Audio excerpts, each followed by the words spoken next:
2.30 que shows.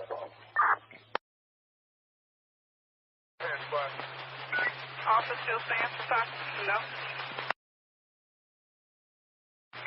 Offender in custody?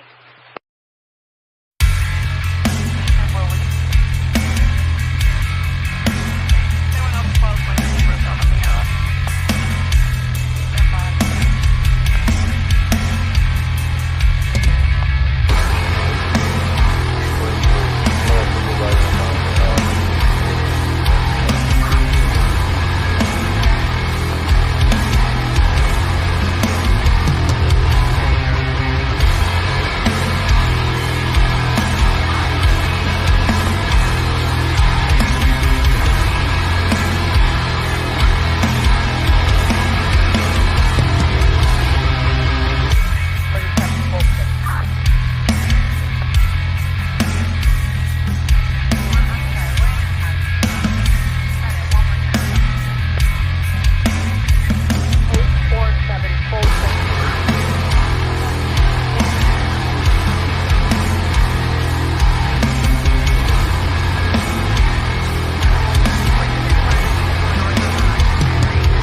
Everybody wish Caddy a happy birthday, Caddy.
Well, I was a day early. Whoops.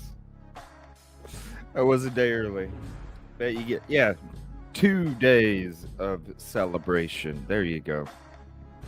There you go. And PayPal. It doesn't matter how long the intros are when I'm highlighting my friends. So obviously we're not about the same path. So see you later, buddy. We're about the peace, positivity, and progress over here. So it shouldn't matter how long an intro is. You all get to chat with each other in the beginning, get to say what's up, good morning, fist bumps, all that stuff. You know what? Who cares how long it is? All that matters is that it's going boop, live, and y'all, it's the community. It's the community. It's the community. Good morning, Kib Kitty, Commercial Zone, Kelly Miller, new icon photo. What's up?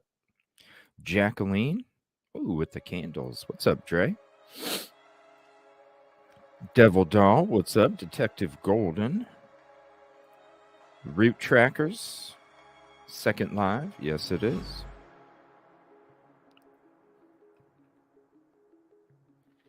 What's up? Oof. Got a court hearing in a little bit. What's up, Crystal? Good morning.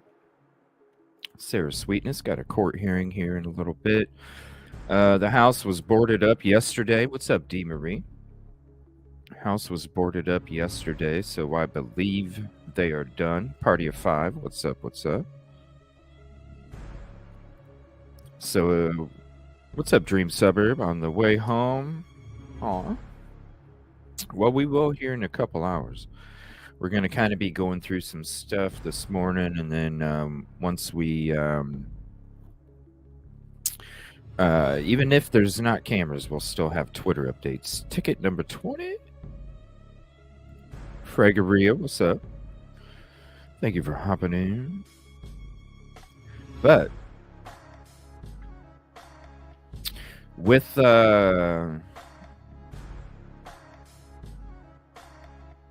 what's up, Sheila?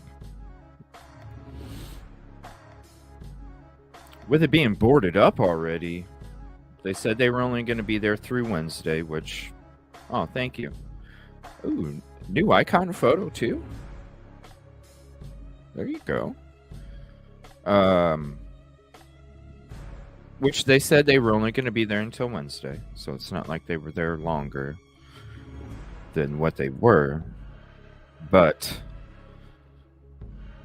man, you know, when I was telling you guys about a couple days ago when I thought it was going to be taken down, I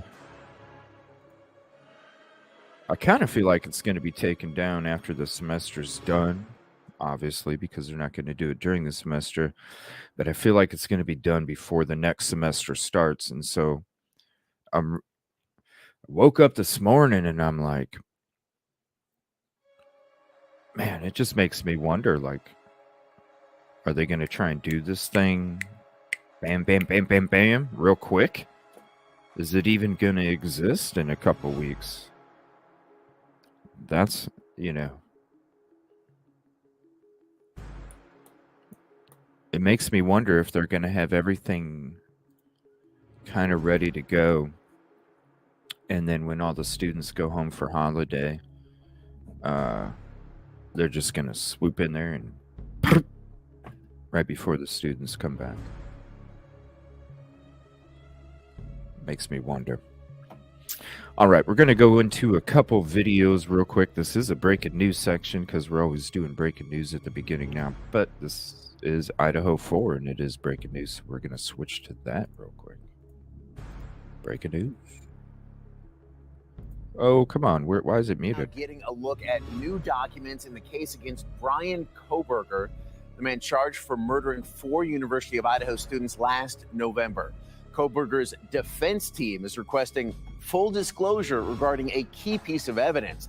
They want to know the entire process of how investigators matched Koberger's DNA to the crime scene.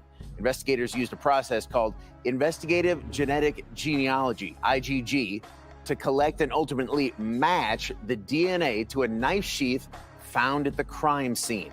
This DNA match is possibly the prosecutor's strongest piece of evidence against Koberger, and the defense wants to know exactly how the genetic genealogy process works.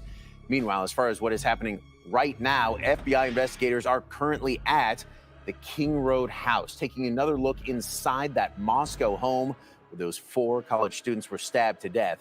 The FBI gathering information to build a physical model of the home for the upcoming trial of Koberger. NBC's Miguel Almaguer has more. The doors of 1122 King Road have remained closed for months now, its windows covered in plywood after 4 students living in the Moscow, Idaho home were stabbed to death there almost 1 year ago.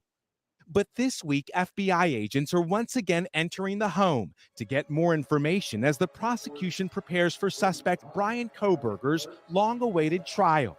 The University of Idaho says investigators asked to gather documentation in the home that will help them construct visual and audio exhibits and a physical model of the home. One of the reasons I think that they're trying to do this is so that they can perfectly depict to the jurors where each piece of evidence was and why the placement of that evidence would be considered important. Police say they recovered a knife sheath in the bed in which Kaylee Gonzalez and Madison Mogan were found dead on the 3rd floor of the home. Prosecutors allege that Koberger's DNA proved to be a statistical match to DNA taken from the knife sheath. Xana Kernodle and Ethan Chapin's bodies were found in a room on the 2nd floor of the home. One of the 2 surviving roommates was in her own bedroom on the 2nd floor around the time of the murders, when she told police she saw a man in black clothes and a mask walk past her. She says she stood in shock as the man walked toward the sliding glass door leading out of the house before locking herself in her bedroom. The victims' families fought to keep the house standing until the trial is over. In a statement Tuesday, the family of Kaylee Gonzalez and the father of Xana Kernodle said they were grateful the university paused its plans to demolish it. It's a huge piece of evidence. It's actually the largest piece of evidence in the trial. Now back to the DNA process that the judge will review. Tomorrow morning, the judge will independently review that genealogy DNA matching process that investigators used to link Koberger to that crime scene. Then the judge will decide if he is going to hand that information over to Koberger's defense team. Again, that DNA was matched to DNA on a knife sheath found right there at the crime scene. So again, and a mask walked past her. She said house standing until the trial is over. In a statement Tuesday, the family of Kaylee Gonzalez and the father of Xana Kernodle said they were grateful the university paused its plans to demolish it. It's a huge piece of evidence. It's actually the largest piece of evidence in the trial. Now back to the DNA process that the judge. See, that's so sad, man. Families don't want it to happen. Still, watch. It's grateful the university paused its plans to demolish it. It's a huge piece of evidence. It's actually the largest piece of evidence in the trial. Why does he always look like he... Now back to the DNA process that the judge will review. Tomorrow morning, the judge will independently review that genealogy DNA matching process that investigators used to link Koberger to that crime scene. Then the judge will decide if he is going to hand that information over to Koberger's defense team. Again. And that's what that is today. And then here's about it being boarded up again. For a very brief time, sunlight poured back into a very dark place. A place that has been dark for about a year, where some very dark things happened. They pried the... We're going to do something a little different. I just can't stand her voice. I'm sorry. I'm going to try and just read the closed captioning here. A place that has been dark about a year, are some very dark things happened. They pried the plywood off the windows and the doors at 1122 King Road in Idaho, where the 4 students were unalived almost a year ago. As they did it, so the FBI and the prosecutors could go back and look them up in the windows. This is a video today. They've been at it for 2 days, leaving out a window, looking at all sorts of possibilities. Maybe, okay. Measurements were told. Pretty fascinating, though. Was supposed to be torn down. Yet. Yeah, there's some more of those markers. Marker on the... They even have... Are you serious? Look at all that fucking garbage right there. What the... They even have a marker. That's the rock. That must be a rock.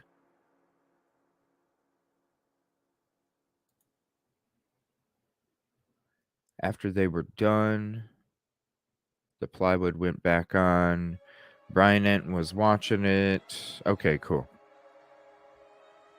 Anything special that you were able to ascertain from your position?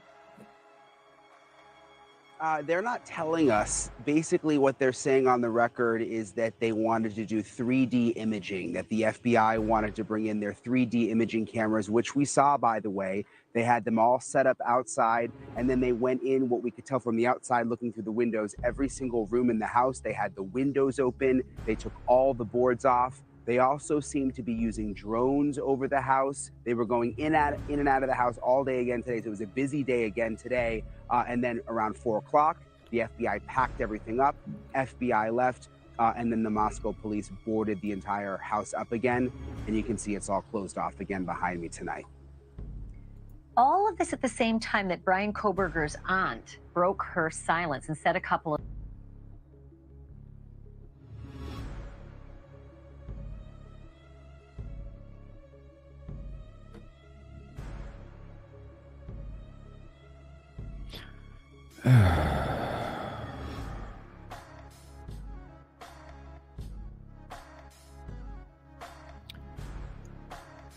The ant. You know where I'm at, Commercial Zone. I'm just like, you know what?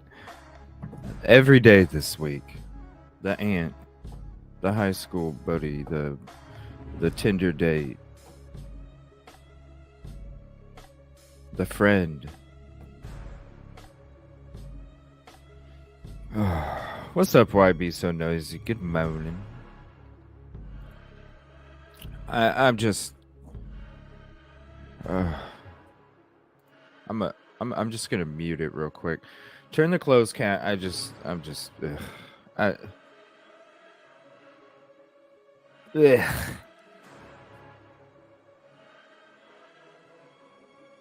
She spoke.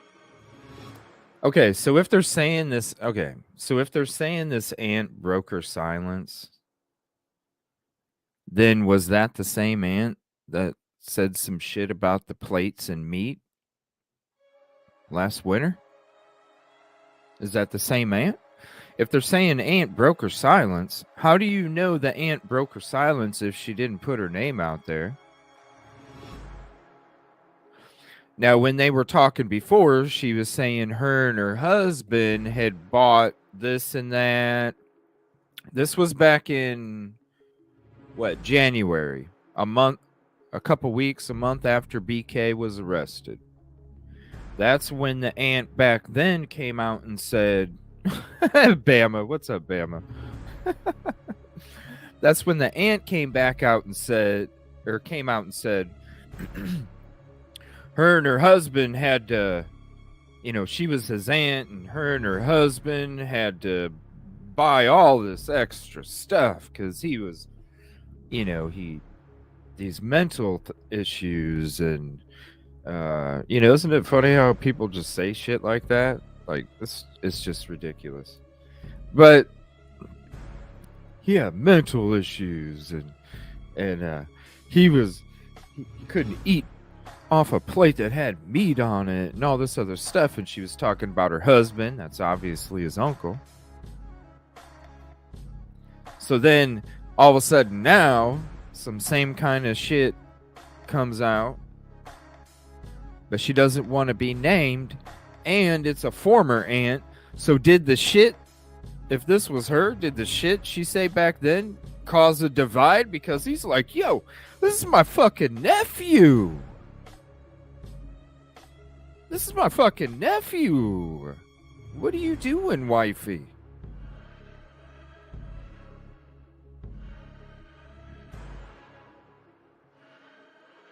Was the first one.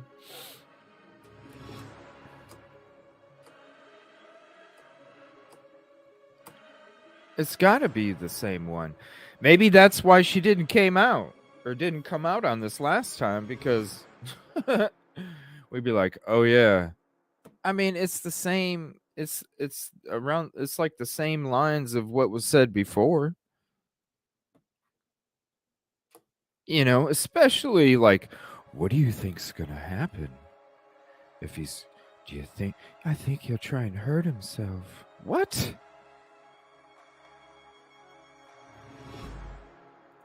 It's got to be the same aunt. You know what? It's early, but I'm going to throw a freaking poll out there. Do you think this aunt, these statements, the statements from recently and the statements from January, do you think it's the same aunt? And I'm just going to put that in. I'm going to freaking know.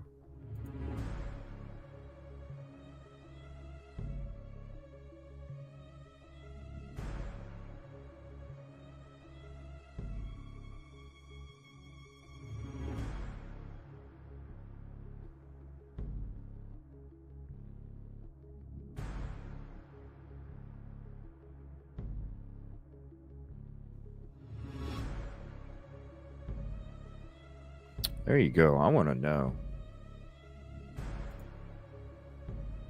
What the hell? Imagine how much they want.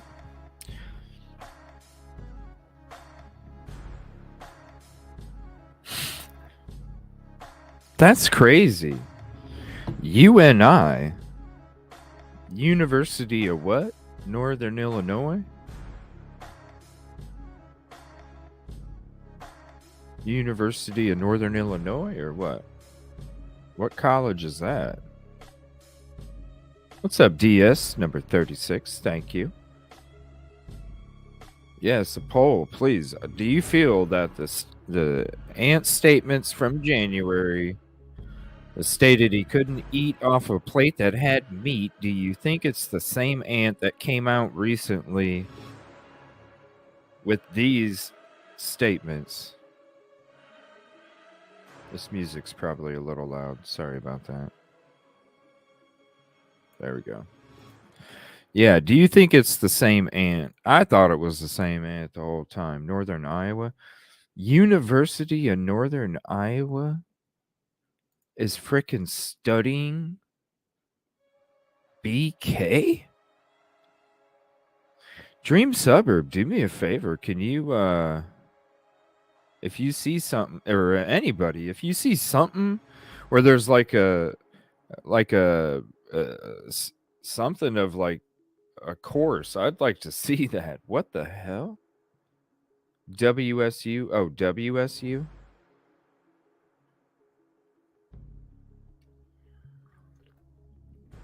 He was on Lana's.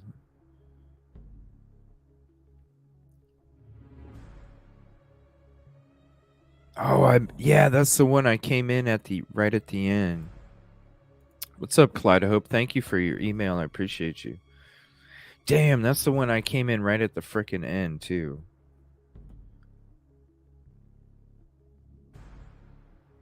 I was doing my show, too. But I hopped in as soon as I got done.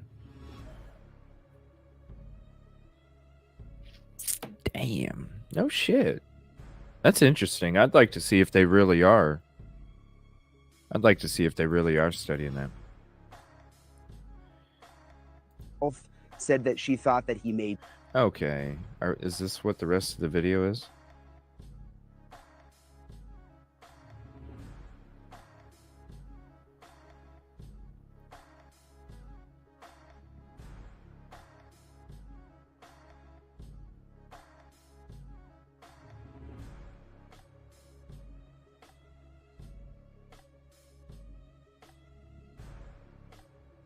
Oh.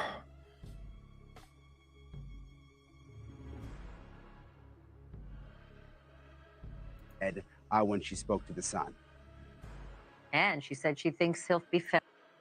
All right, that's probably all for that. Now, here's one more breaking news. This is with the manhunt that happened a couple days ago with the mass shooting. 13 News Now is back at noon with questions being raised about how police responded to the mass shootings in Maine last week. Yeah, some law enforcement officials are now raising concerns about communication in addition to the missed warning signs. ABC's Andrew Dimbert has the details. New scrutiny of the police response to the Lewiston, Maine shootings that left 18 people dead. The Portland Press-Herald reports there was a 12-hour delay between when officials found suspected shooter Robert Card's vehicle and when investigators began using it for tracking and evidence. A local law enforcement official, speaking anonymously, says that slowed the manhunt. ABC News has not confirmed that official's account. The Press-Herald also says a veteran sheriff's deputy in a now deleted Facebook post described the flow of information between state and local law enforcement as radio silence. The deputy saying the upper echelons of the Maine State Police Major Crimes Unit and command staff are utter clowns, and I wouldn't hire them to manage the morning rush at Dunkin' Donuts. What's the up, revelations Lisa G? Coming hours after a slew of they were warned so many times.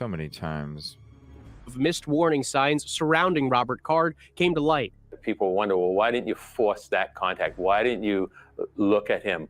You know, there are certain rights. In September, the Army Reserves requested a welfare check on Card after another soldier was worried Card wanted to commit a mass shooting. And documents show in January, Card's family reported concerns about his mental health and access to firearms. Card's son saying his father thought people were calling him a pedophile, but officials are defending their response. We looked at what was done as it aligns with our policy. I think we need to look at it. I think we need to say, is there other ways to approach these situations? Court documents show Card's sister told police after last week's shootings that he had been delusional since a February 2023 bad breakup and had stopped taking his medication. Officials say Card's sister said he was hospitalized for mental health treatment after breaking up with his girlfriend. She says they met at the bar where one of the shootings was carried out. See, Andrew what the fuck did I say? I said it's going to have something to do with an ex, and I bet you she either worked there or they were going there. Man.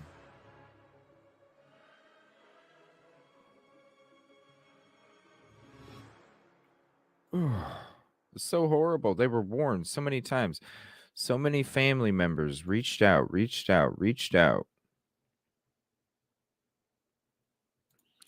I want to show you guys something as well here.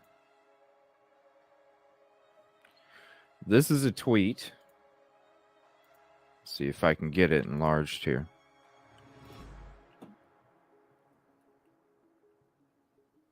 What's up, 49ers girl? Lucille.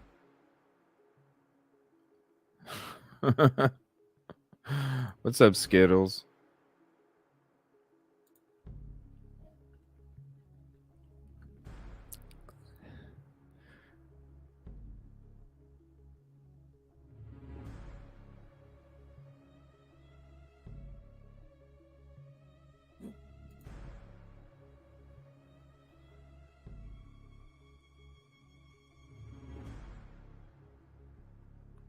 White sedans sped away just prior to no call.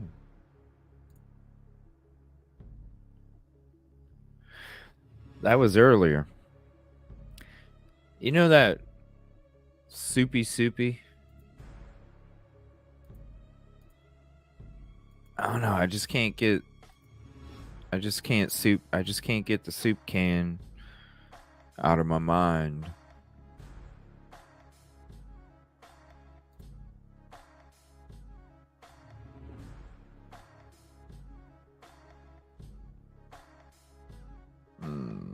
FBI showing up for, I'm just wondering why they had to do the inside too.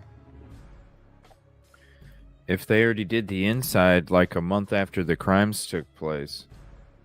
It was the same company, the Faro company. I don't know what's different about that one. Maybe better quality, hopefully, because the quality that we seen wasn't that great.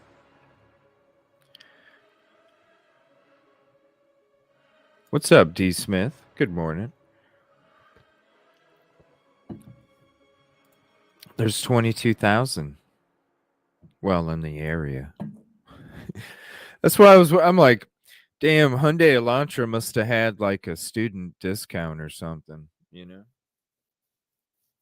Like a student discount. Maybe it's the, I don't know. Is that like the new, is the Hyundai Elantra like the 1990s Chevy Cavalier? It's just fucking everywhere. Is that what it is? Is the Hyundai Elantra of the 2010s? Is that like the 90s Chevy Cavaliers? You know, they're just everywhere you saw them. They were everywhere. Everywhere. Something. Either a 10% student discount on a Hyundai Elantra that, or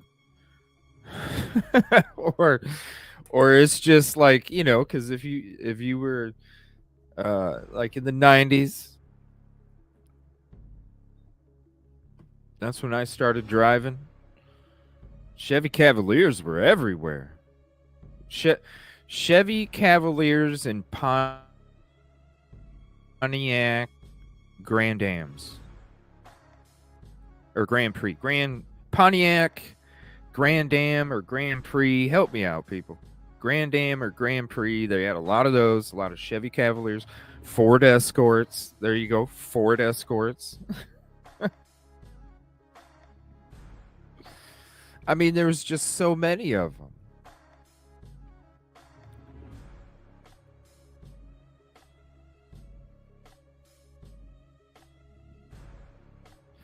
It's got to be. 76% think it's the same ant. It's got to be. Yeah, the Escorts. It's got to be like that. How in the hell?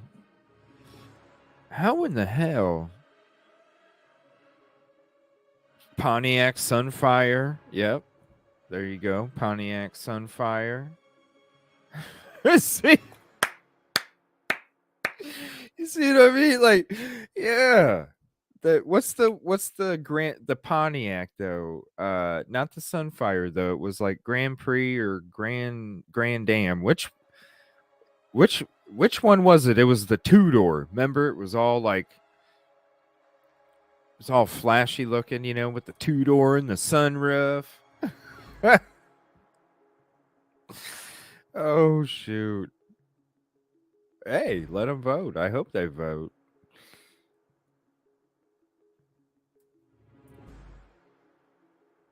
Look like a damn turtle.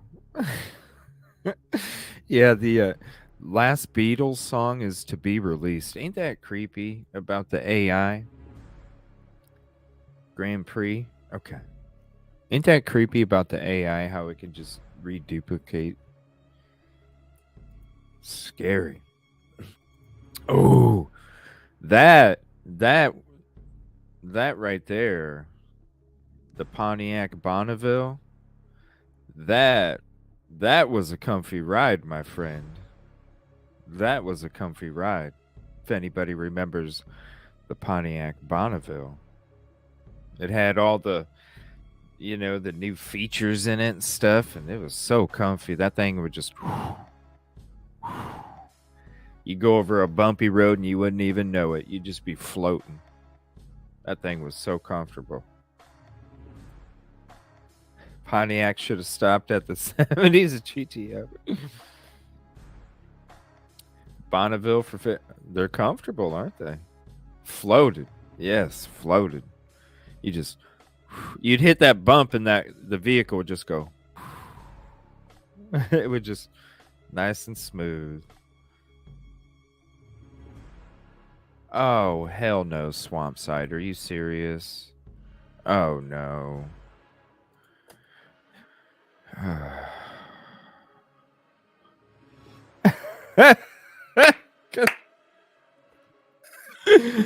Was that the boat? Was that the boat, Kaleidohope? Was that the boat? Oh, where you had to have turn that thing like a bus. The Delta 88, yeah. You had to turn them things like a bus. you had to be in the left lane to turn right. You know what I mean? So you didn't hit that otherwise you hit the curb. Yeah.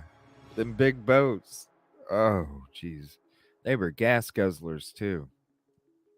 Cutlass Supreme. Oh my gosh. We need to have a show over at the lounge sometime where we just chit chat and talk old ass cars and just look them up and just reminisce. A Kia. Yeah, the Kias. Yeah, when the Kias first came out, they were so cheap. Right? Kias were so cheap. And they had those warranties too. Remember? They were like, I think them and Hyundai were the first ones that had like those 100,000-mile warranties. And you're like, whoa, 100,000. Or Kia had like a lifetime. There was some crazy ass warranty they came out with too. That's a cool one, Murky. I forgot about the Kias.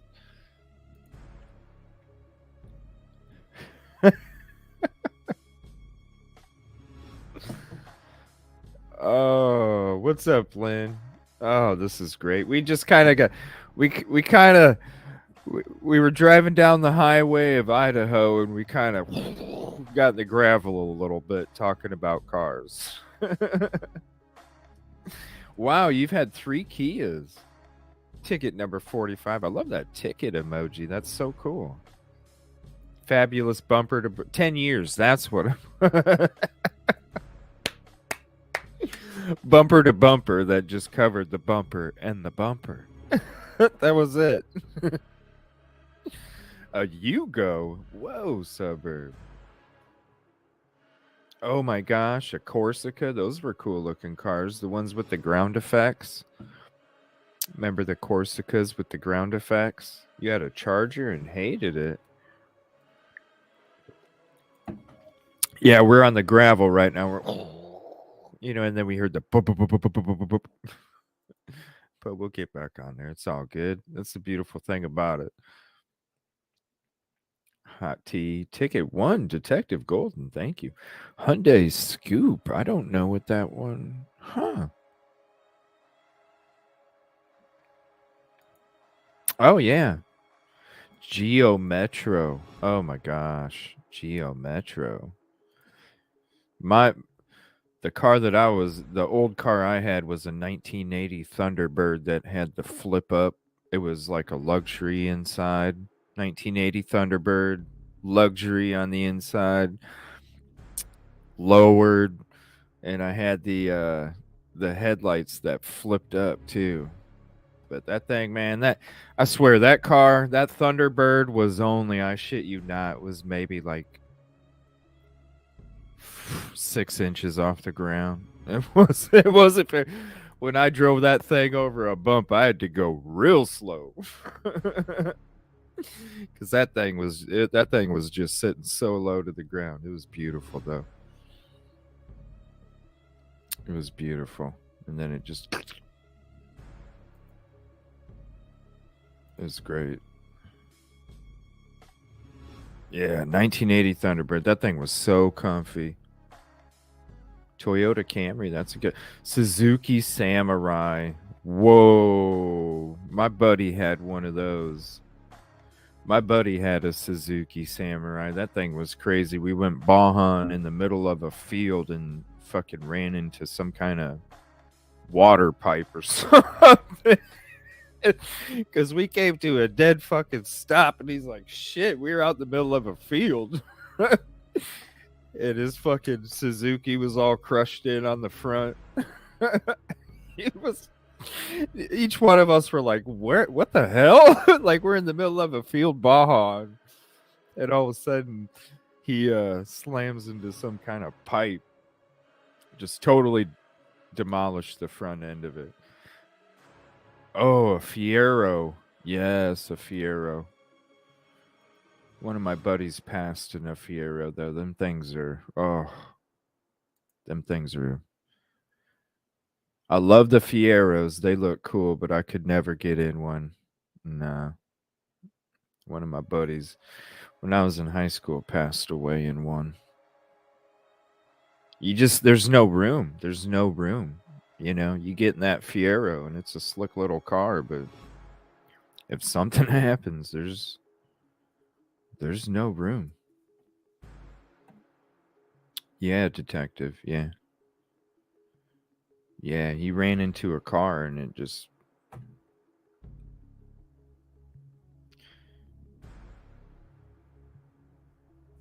Damn, that was a long time ago. Well, we'll get live updates. When that happens, the court date is at, I believe, 10:30 Pacific, so it's in about an hour and 15 minutes.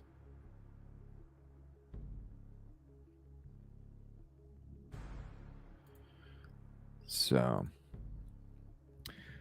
let me see here. Let me go through some of these other videos. 1 second.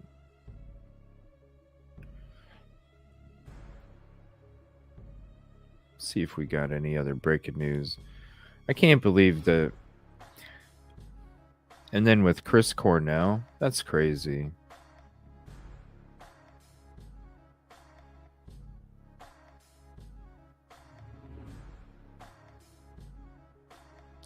It's scary. Then they can make anything look like anything. What's up, Freckled Gemini?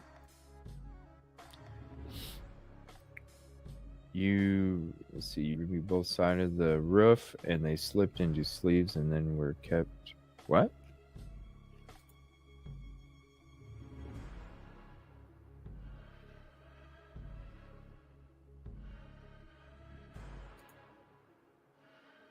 Yeah, the engine's in the trunk too.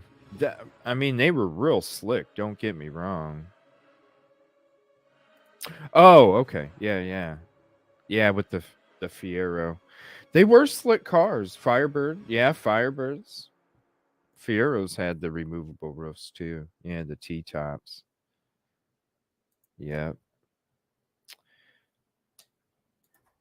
Sorry, I was looking at court documents and shit real quick. And I'm like, huh?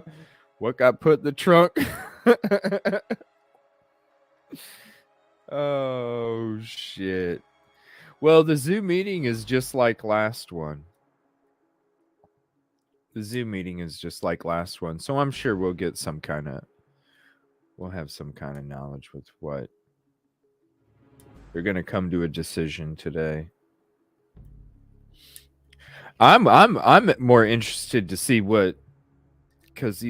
I'm more interested to see when the next court date is. I'm wondering if it's going to be later, like later next week, maybe middle of next week.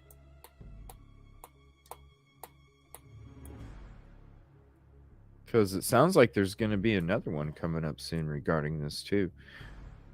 Because he's basically going to decide. Aw. What do you mean, Swamp Side? Oh, the IROC. Yeah. I love the Monte Carlo Super Sports too. The 80s Monte Carlo Super Sports. The red with the the white with the red trim. Ooh. Them things were beautiful. Get some spokes on there.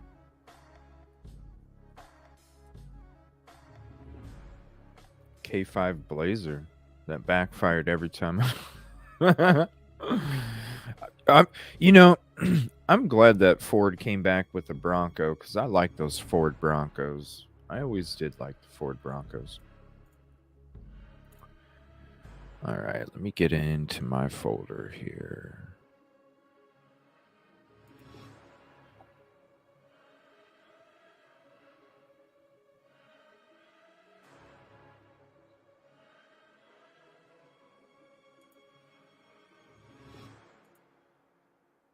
Okay, let's see.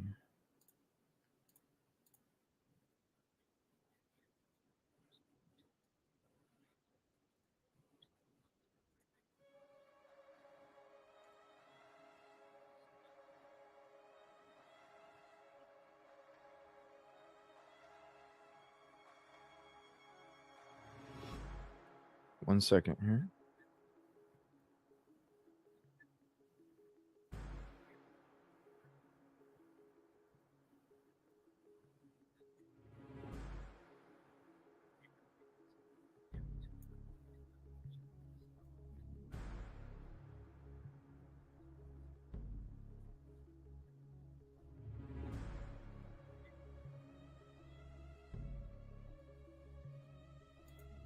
All right, here we're gonna. Sorry, I was trying to get it to the right spot here. Expert Mercer testified that an SNP profile can shed light on the reliability of an STR profile. Janice. But first, one needs to know how the SNP profile was obtained. Seriously, we need to. We need to. I love it. I love Mustangs too. We need to have a show sometime where we just chat cars. Do you guys have pictures of all your old cars?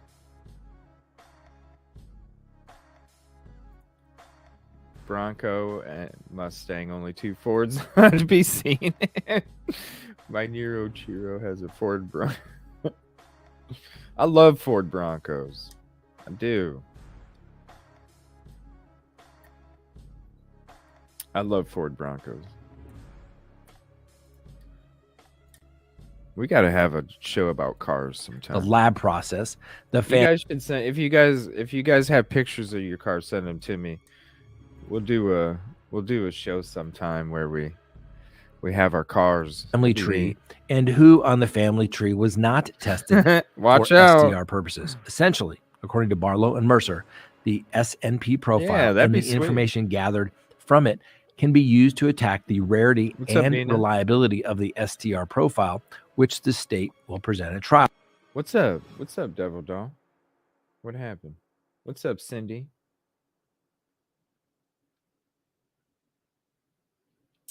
What question, Devil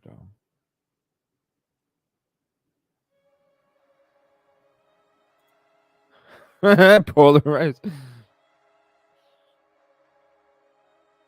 65 California special convertible. Huh. Seville Cadillac. Yeah, what's the question? Wow. This information would potentially challenge the state's statistic based on the ST. Did the judge not need to review the...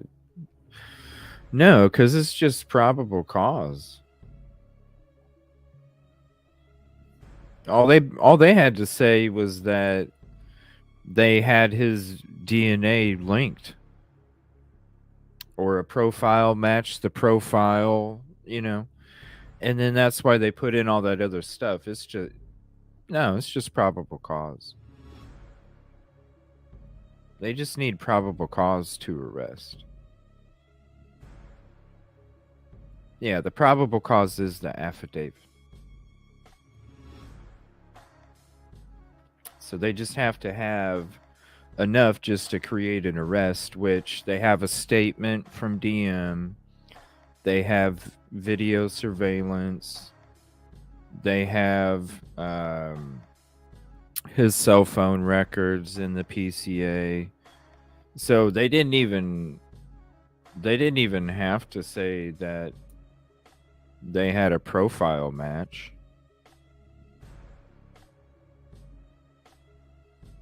Because they got a witness who claimed, you know, they got the description that quote matches. They got his vehicle and his cell phone records according to the PCA. So I'm assuming they could have made an arrest off that without anything being brought up about the IGG.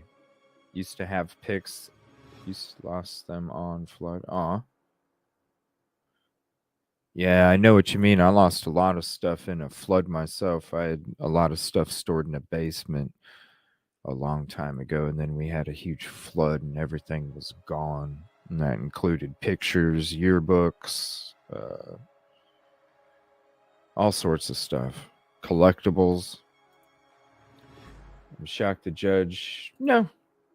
No, it's just probable. Like they didn't even, I don't know. What do you guys think? Do you think they even, with the witness, the cell phone data, and the video surveillance in the PCA, I would imagine that would have, they could have got, well, it's, if I'm glad that he's actually, now they're saying they're going to give him everything they got. The judge.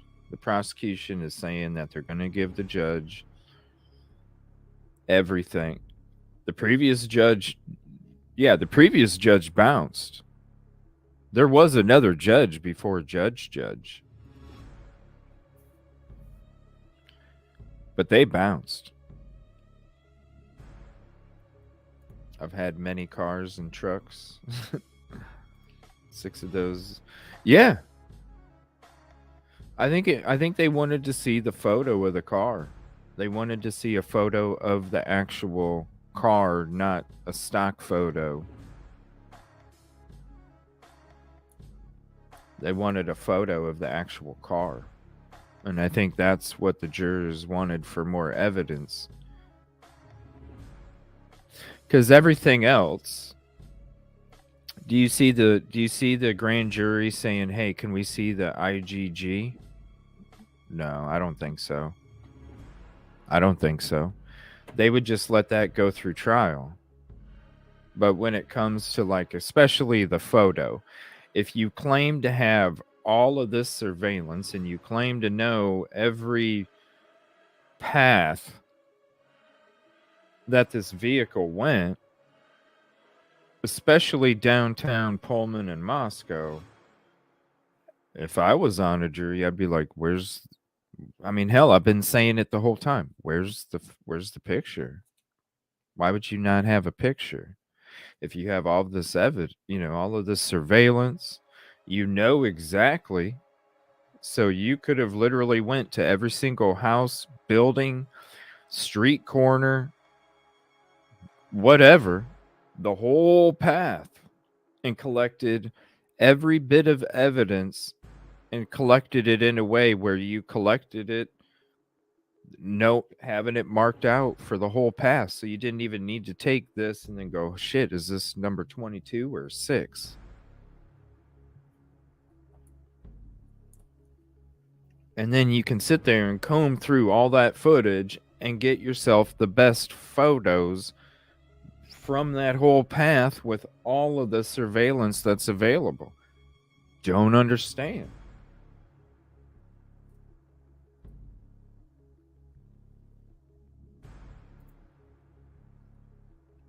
Yeah, she bounced.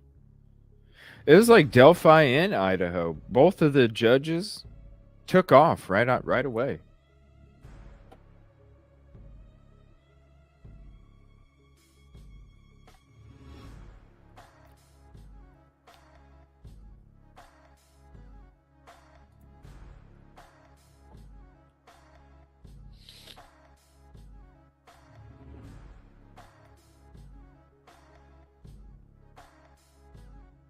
Well, it was like, shout out Yoli. Her trial starts today. Shout out Yoli. It was like what Yoli was saying. Because I thought the same thing, Devil Dawn, about stuff being reviewed. Not, because I was like, well, if the grand jury's asking for more evidence, then why couldn't the judge?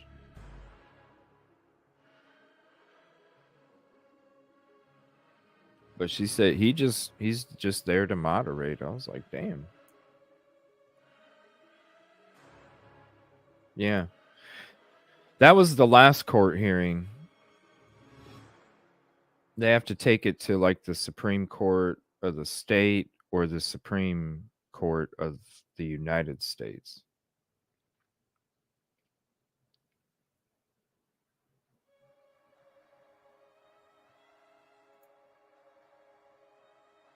Yeah, shout out Yoli. She starts today. Her trial starts today. She messaged me this morning. Hold on.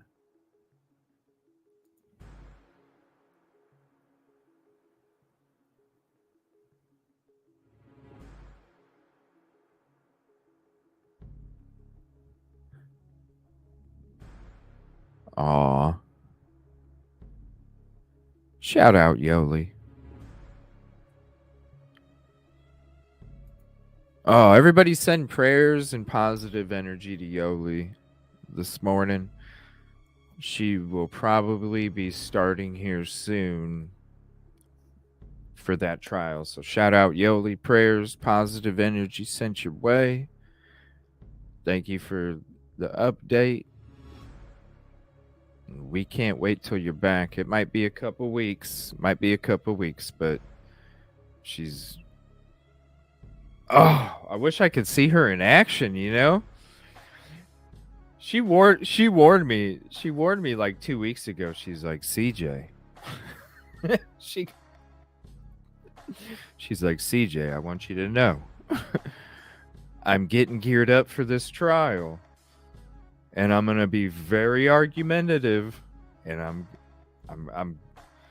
going to be feisty. I'm just letting you know, you don't have to have me up on panel if you don't want to. I was like, Yoli, I don't care. Get up here. So shout out to her. I didn't even think she was going to be on as close to the trial as she was, honestly.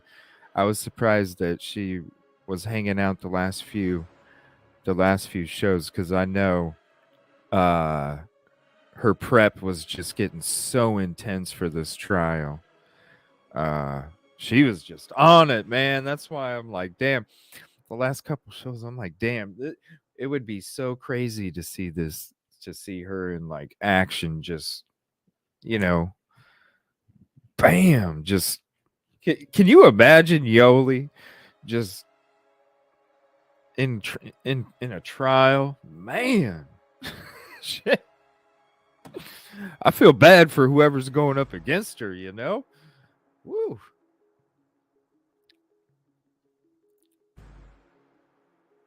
An empty house where a pin drop can be heard will go favorable to the... I know. It was so great, though. I was like... She's like, I did warn... I know you warned me. It's all good.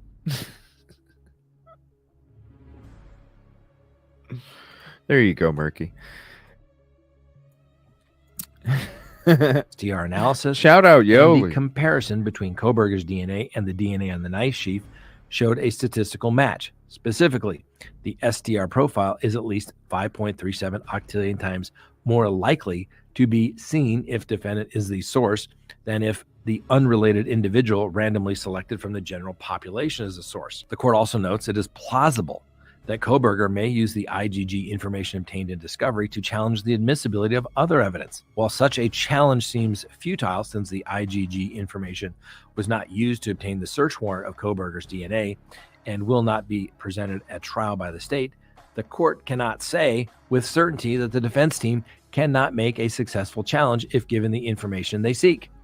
At least some of the IGG information the defense requests bears some abstract, logical relationship to the issue in this case, and based on the defense experts and the limited case law on the use of IGG, there is some indication that the pretrial disclosure of the undisputed evidence would enable the defense significantly to alter the quantum of proof in his favor. The court cannot say that the material sought will play an important role in uncovering admissible evidence, aiding witness preparation, corroborating testimony, or assisting impeachment or rebuttal. For these reasons, Kohberger has met the low threshold required to at least show that the IGG information is material to the preparation of the defense. There's further discussion about Rule 16. Nice. And then the court addresses the argument that the state says that, hey, this is not in our possession. This is in the possession of the FBI. And this court notes that the state argued in its reply that the information is in possession of the FBI and not in possession of the prosecutor. Right. And that's why when they were asking, I think it was their... Gosh, I'd have to look.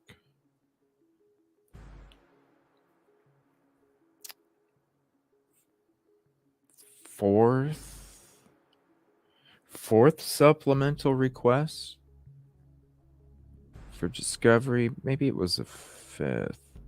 It was the one where they referenced. That's what they referenced that case where You know, the prosecution, the defense was asking for it. The prosecution was, their response was, well, we don't have to offer it because this prosecution didn't have to offer it in this case. And that case had dealt with the FBI having that information. They were a higher agency that also had an investigation going on, and the prosecution had claimed that they couldn't provide the evidence because they didn't have it, couldn't provide it because a higher agency had what was being requested, so there was no possible way. All they could do was reach out and try and ask, but there was no guarantee. And I thought that was back then, I thought that was their way of saying, we ain't got it. We ain't got it.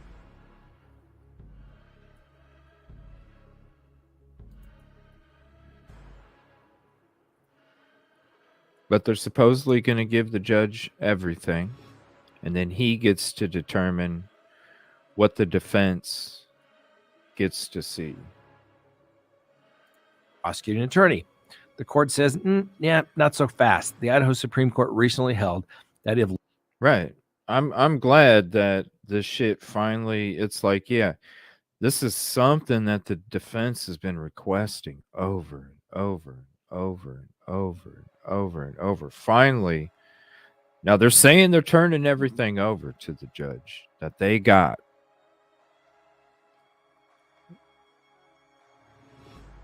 And he gets to determine what the defense gets to review and see. I just feel like way back when they responded with that previous case where they weren't offering the profile information, similar situation, because they couldn't, because there was a higher agency that had it. So there was no way they could provide it to the court. So we'll see. We'll see. Law enforcement agency is involved in the prosecution of the defendant, then that agency's records, which are material to the defendant's guilt or innocence, are effectively within the possession, custody, or control of the prosecutor. While the prosecutor is not required to comb the files of every agency, the prosecutor's possession, custody, or control of the evidence may be presumed if the agency participates in the investigation. Yeah. The prosecution is offering the judge, quote, everything, and the judge gets to determine what the defense gets to see.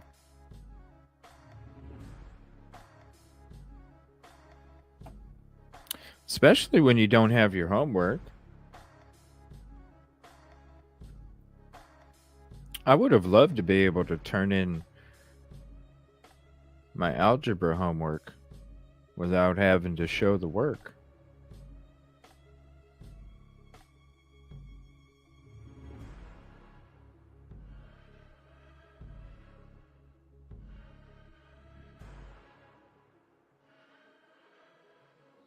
No, the FBI was invited from the Moscow Police Department when the crime took place. They invited them.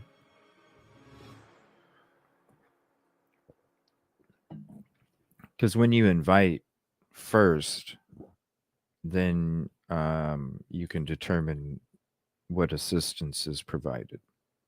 So it's kind of like some of these other cases. They do that because there is corruption, and then when the corruption becomes too much and obvious, then those local higher agencies take over. So it's not like it would be the first time it would happen. Of the defendant, or the investigating police agency holding relevant material evidence acts as an arm of the prosecution for the purpose of the criminal discovery statute in conjunction with the police department and the Idaho State Police to investigate the homicides. From the court's understanding, the FBI set up a public tip line, conducted the IGG analysis, identified the suspect's car as the 2011 through 2016 Hyundai. Whoa. So they're going to claim that low threshold required to at least show that the IGG information is material to the preparation of the defense. There's further discussion about Rule 6. So they're going to, wow, they're not going to offer very much, are they? 16. And then the court addresses the argument that the state says that, hey, this is not in our possession. This is in the possession of the FBI. And this court notes that the state argued in its reply that the information is in possession of the FBI and not in possession of the prosecuting attorney. The court says, right. Yeah, not so fast. The Idaho. Yeah, that's why they offered that response as another case prior a long time ago. Possession. This is in the possession of the FBI. And this court notes that the state argued in its reply that the information is in possession of the FBI and not in possession of the prosecuting attorney. The court says, yeah, not so fast. The Idaho Supreme Court recently held that if law enforcement agency is involved in the prosecution of the defendant, then that agency's records, which are material to the defendant's guilt or innocence, are effectively within the possession, custody, or control of the prosecutor. Right. They don't have the homework. The higher agency is supposed to have the homework. And if the higher agency doesn't have the homework, then what's the prosecution team supposed to do? Yeah. Prosecutor.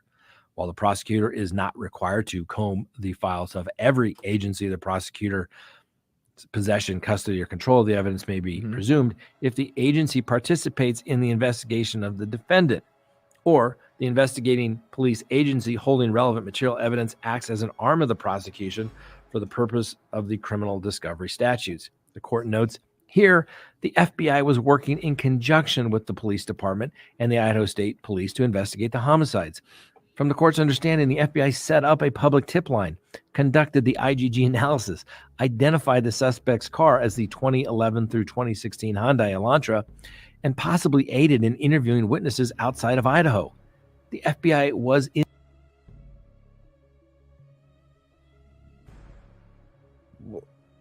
Did what? Interviewed witnesses? What? The FBI set up a public tip line, conducted the IGG analysis, identified the suspect's car as the 2011 through 2016 Hyundai Elantra, and possibly aided in interviewing witnesses outside of Idaho. Aided in interviewing witnesses outside of Idaho, so they interviewed witnesses in Pennsylvania?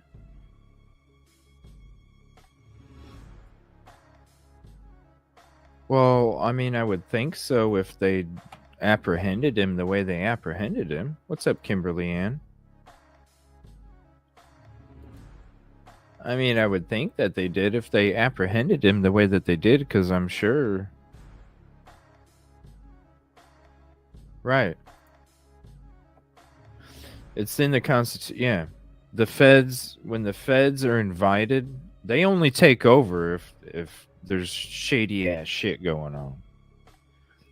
But the difference is, Devil Doll, if you request assistance from the higher agency, then they come in and they will assist you. But they only can assist you in the capacity that you want them to assist you. So if you reach out and you say, "Hey, guess what, FIB?" Shout out GTA. What's up? We would like to have your help with the analysis of DNA profiles. We'd like to have your help with identification of a vehicle. We would like to have your help with this, and then that's it. And then they could be like, okay, we'll go ahead and come help you. Now, can they suggest things? I'm sure they can. But ultimately, it's up to the Moscow Police Department's discretion. So, if they come up with something and they say, here, okay, thank you. It's up to MPD to go beyond, because there's certain, this is what we want help with, and that's it. That's That's how it works. Now, just like in Henrietta, same thing happened. Local LE, state LE. Hey, we would like to invite you to come give us assistance. And then, after all this corruption is so obvious, finally, that higher agency that first assisted then took over because the corruption was so bad from the agencies they were assisting. It became too obvious. And so they took over, and thank God the Oklahoma State Bureau of Investigation took over because I think they're doing a good job. But that's how it works. They can only do so much because they're invited until it becomes completely obvious that they need to take over the investigation. Other than that, they can just do what's requested until it gets to that point. That's just how it works. That's why sometimes if there is shady shit going on, they will request them first because they know that there are restrictions if they do it that way instead of trying to do it their own way, and then it becomes completely obvious, and then they come take over and everything falls apart. That's why a lot of them invite first, so they don't have to worry about that scenario unless it becomes blatantly obvious, where then, okay, well, then you're all busted anyway, but you know what I'm saying.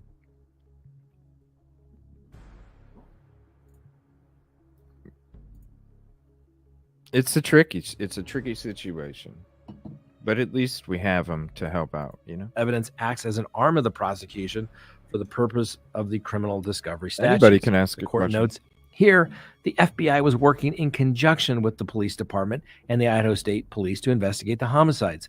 From the court's understanding, the FBI set up a public tip line, conducted the IGG analysis, identified the suspect's car as the 2011 through 2016 Hyundai Elantra, and possibly aided in interviewing witnesses outside of Idaho. The FBI was indeed a law enforcement agency acting as the arm of the prosecution to investigate the case.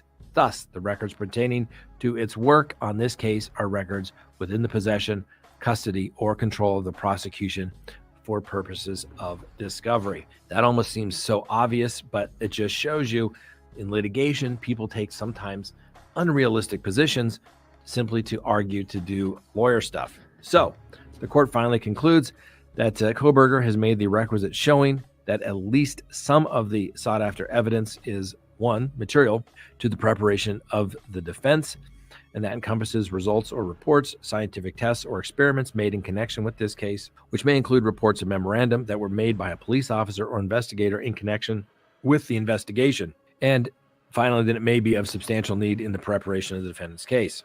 The state's argument the IGG investigation is wholly irrelevant since it was not used in obtaining any warrants and will not be used as trial is well supported. Nonetheless, Kohberger is entitled to view at least some of the IGG information in preparing his defense, even if it may ultimately be found to be irrelevant. In balancing these interests, the court will conduct an in-camera review, all the IGG information, and in the possession and custody and control of the state, including the FBI, to determine precisely what needs to be disclosed and what does not need to be disclosed. I know that was... And that's what they're doing today. Yeah, everybody knows it was a 2011 to 2013. And then it changed to a 2011 to a 2016 shortly before his arrest.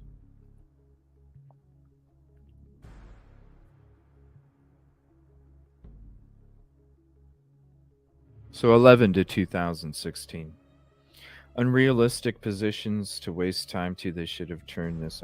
Yeah, months ago when it was first. They shouldn't even had to have requested it. What is a discovery? It's supposed to be everything, no? Right?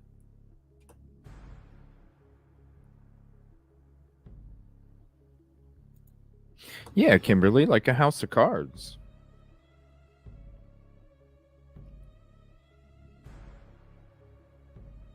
Like a house of cards. It was long, but I think it's important to hit the key points and not just summarize generally, at least until you hear all the information. So what does it mean? All the IGG information is going to be turned over to the judge. The judge is going to look at it, see what's relevant, decide what the defense gets. That's all. And the judge is saying, hey, the defense has made a couple of good arguments here. One, it's certainly in the care, custody, and control of the state, so they should have turned it over. Why were you delaying it? And to make kind of a frivolous argument, well, the FBI is not within our control. We're just a little old prosecution office here.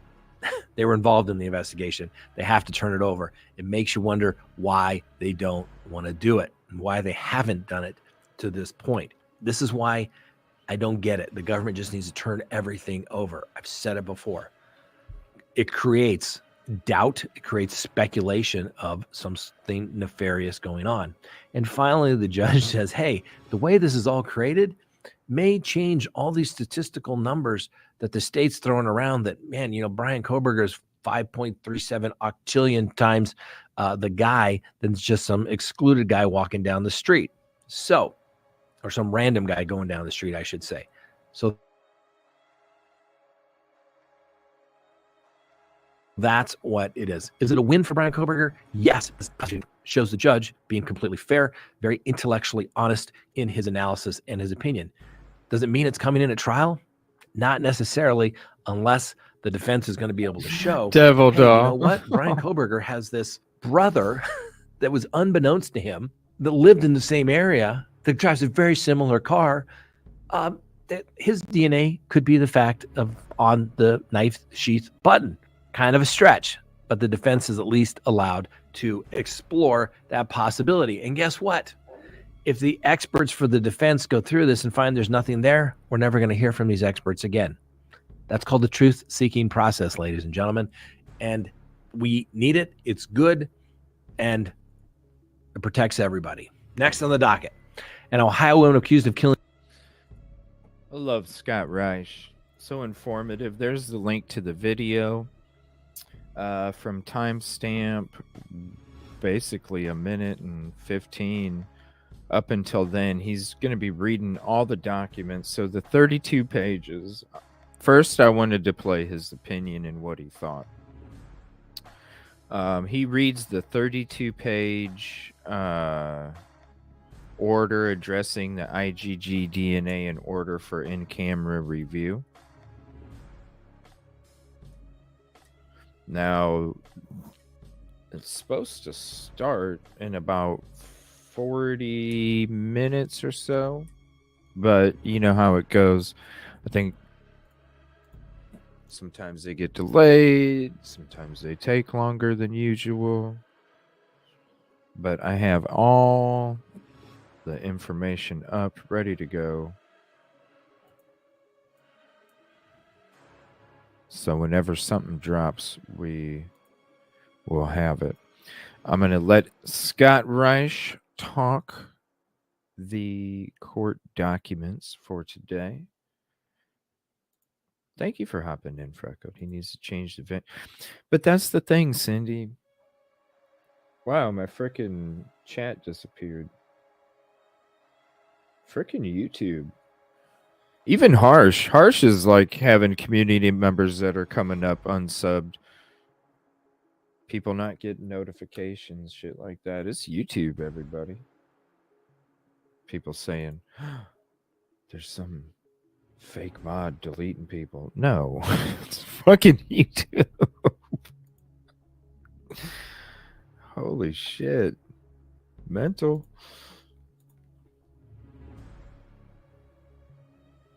Something. I don't know. We'll see what happens, though. I'm wondering, what's the next court date after this one? Because these hearings.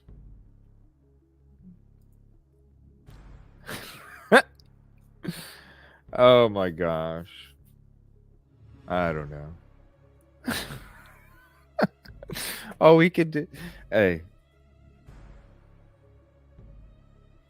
That's why I love everybody here. We have such a good time.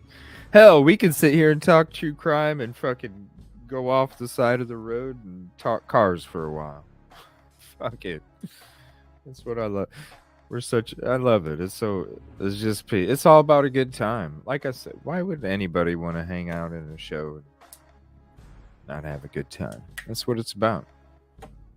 Every day. All right, so we're going to listen to Scott Reich read these documents. Do we even know? We're waiting to find out. I'm thinking it's going to be put. I'm thinking it's. Let me see. That's why I started my show a little later today, because last time that first court hearing took way longer than it was supposed to, which then made the show drag out. I was so exhausted that day, just from all the streaming before that too, plus being sick. But today I started it a little late. That way, in anticipation, if it does go a little longer than usual, we'll still go ahead and end it with it. And then I also have the live tweets up as well. So when there's anything that drops, I'll be constantly checking it. So when anything drops, plus I'm sure we'll get a notification in Discord too. But no place for PI. That's what I was gonna say, Cindy. That's why I've been trying to really stress when the ant shit came out, because if you really think about it, potential juror members are probably watching these YouTube shows. They would have to be, because none of them have even got a letter yet. We don't even know, so anybody can literally be a potential juror member wherever they decide this is taking place. At the same time, it could be a year, 2 years, 3 years. We don't know. That's even more time. So to sit there and say that this potential jury, is not gonna, they're gonna be on YouTube shows. They're gonna hear information. They're gonna be watching the news. There's no way. I don't know where else could you have this case? Where else could you have the trial where really?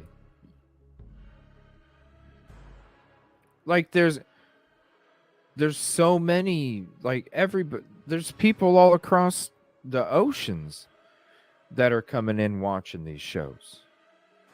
So how can you say that a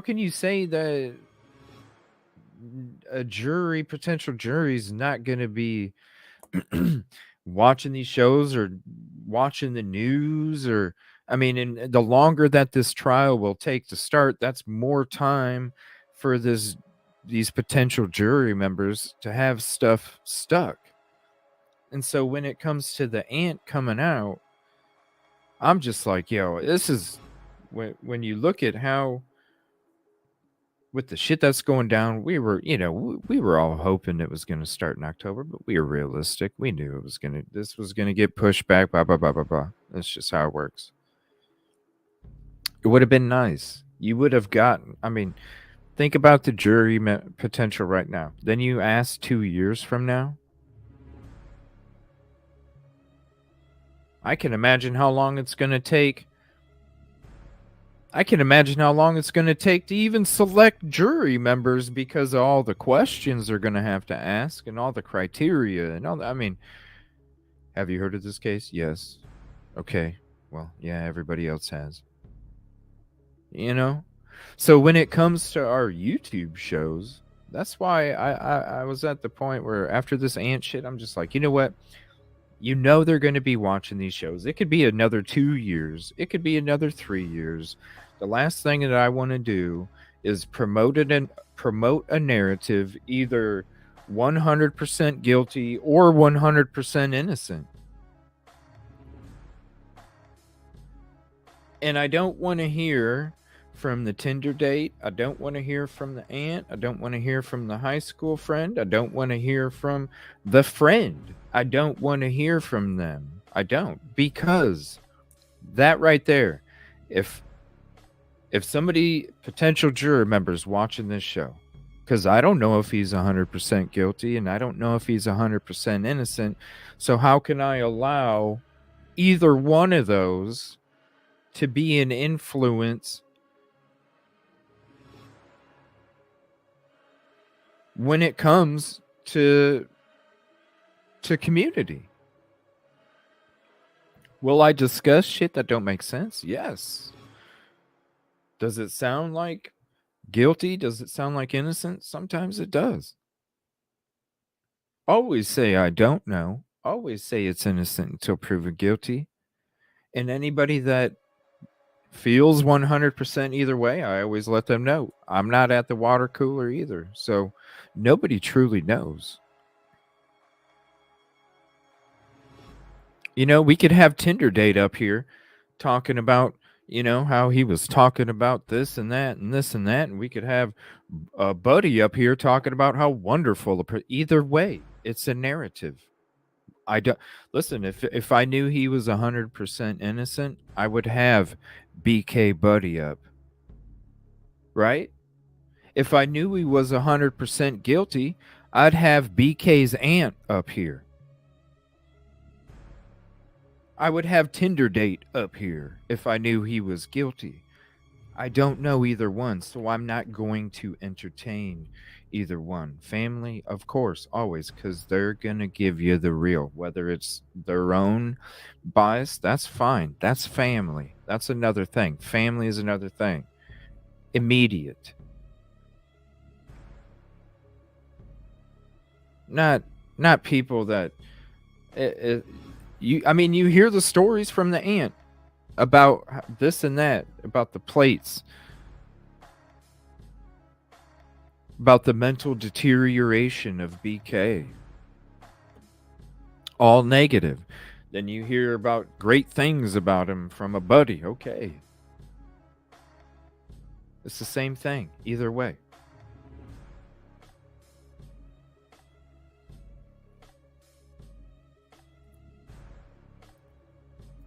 You know what I'm saying? Stop. It's a different point in this case now. You know, with these court hearings, we're seeing, okay. Like, I'm even afraid. Like, I'm literally woke up this morning. Yeah, I said it 2 days ago about when I think they're going to tear it down. But I literally woke up this morning and I'm literally like spazzing because... like, they're going to tear this house down. It's going to be soon. Like, I'm just sitting here at my desk this morning, and I'm just sitting here just thinking about it. And I'm like, in my mind, I'm like, they're going to tear this down. I'm just sitting here like, they're going to tear this thing down. I'm looking at the picture. I'm watching them kind of board it back up and everything, you know, the little clip that they were showing. And I'm just like, in my mind, I'm like, damn. It's almost like there's a hurry up kind of thing. Like, is this house even going to be there in a few weeks? Like, that quick. Not waiting until he was arrested.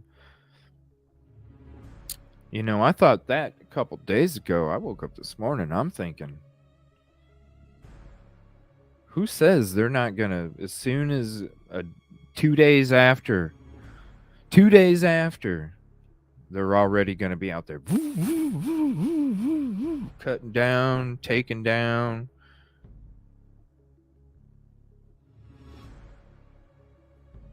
I thought it would be a while, but man, because I was thinking the FBI was going to be there a hell of a lot longer than 2 days. Even though that they said they were only going to be there for 2 days. In my mind, I'm like,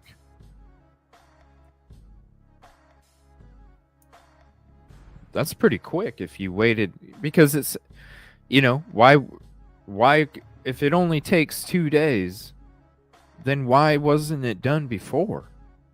If it only takes 2 days, in my mind, I'm thinking, oh, they needed time. Maybe they needed a week a week and a half. They needed time to be able to do it. I don't know. Maybe it takes a month to do it. I don't know.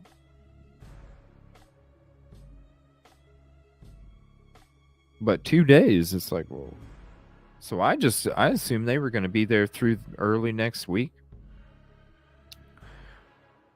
But they already boarded it up. Doesn't mean that they're going to be done outside, but they said they were going to be done. They said they were done.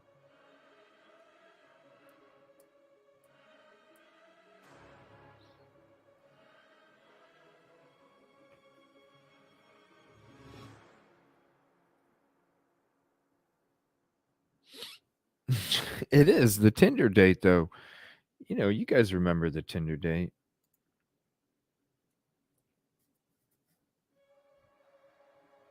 My sister's brother's friend's uncle's grandma said, I mean,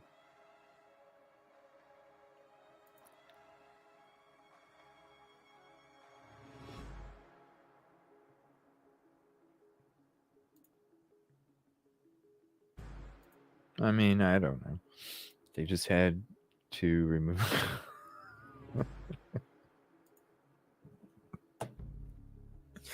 Every city has tunnels. Oh my gosh. I remember when the tunnel stuff came up. in the springtime. Every city has tunnels, yo. They just removed the access. Oh no. Every city has tunnels. You'd be amazed what Vegas's are like. You know what I mean? Like, you want to talk about tunnels. Check out Vegas. Talk about tunnels.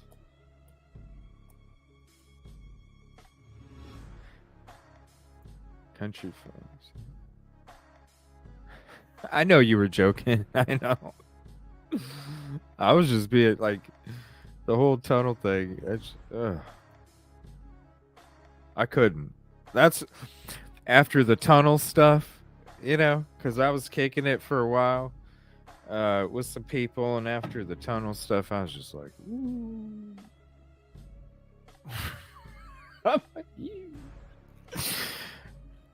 Too much. This is too much. This is too much. Too much. There's tunnels in every city, everybody. There's tunnels in every city. There's tunnels of kids. There's pictures of kids in tunnels in every city. Oh, the tunnels. Now, I will say, Idaho4 did have a good video on the only tunnel Brian Kohberger was associated with. That was a good video. I had a lot of great information. All right. We're going to let Scott Reich talk about these documents here.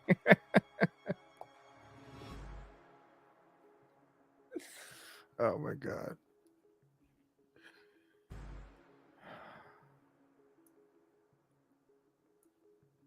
You guys are funny.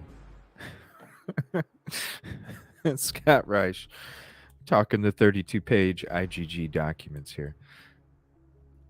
Court's starting soon. We'll see what happens. Now, when I say win, the defense won a motion. Thank you all for hanging out. And if you were to go back and look at our previous episodes when we talked about the defense wanting what they get in this particular case, I said, give it to them. And I told you, my old boss in the military was always, I'll give the defense whatever they want, and we're still going to win.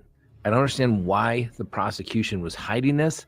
And let's take a look at it. Now, like we've done in lots of important cases and rulings that have come down in cases, we've gone directly to the court's order. Now, this is a very lengthy order, but I have tried to cut it down as much as possible. But I think it gives a good factual. And that's what I'm saying. That's a negative, just like somebody coming up said, BK was a great dude. Okay, I don't know if he's 100% innocent either. You know what I'm saying? I don't know if he's 100% innocent or not. So just like saying he's a great dude is just like this. It's the same. It's either side. No, innocent until proven guilty. We explore all theories, thoughts, and opinions. Go off of facts. Could it be possible? Of course. It could.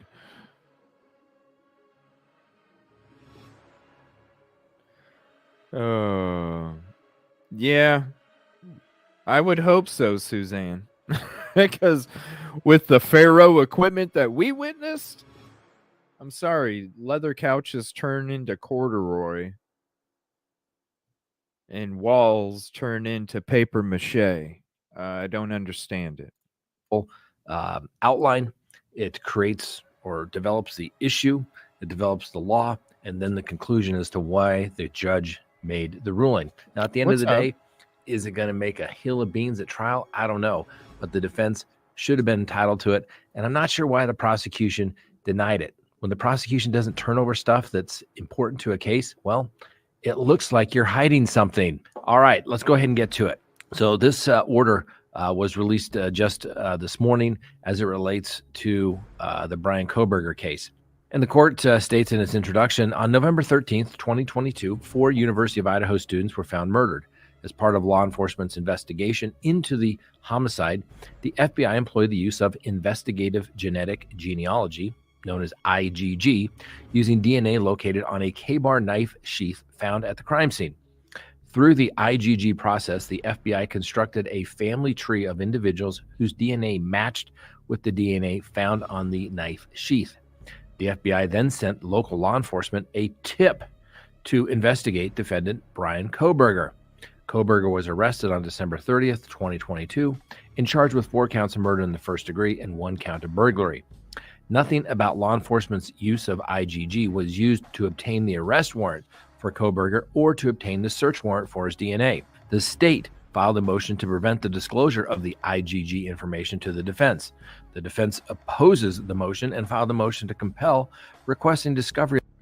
So they just used the tip, not the work that the agency did. They just used the tip.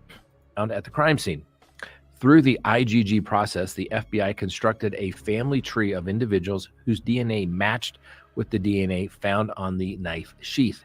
The FBI then sent local law enforcement a tip to investigate the.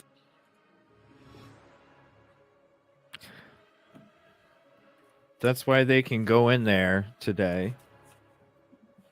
They can go in there today and say, well, here's the tip. But with everything else that they did, that's why we said we weren't going to use it and didn't use it for the arrest, was because we didn't use it. We just used the tip. We don't have the homework because we didn't do the homework, which is why we told you, how could we simply offer something we could not provide and didn't have? So the whole time, no, we didn't use the IGG to make the arrest. We didn't use that. We didn't use the DNA profile. We just used the tip. And if you want the homework from the people that we got the tip from, well, then you're just going to have to ask them.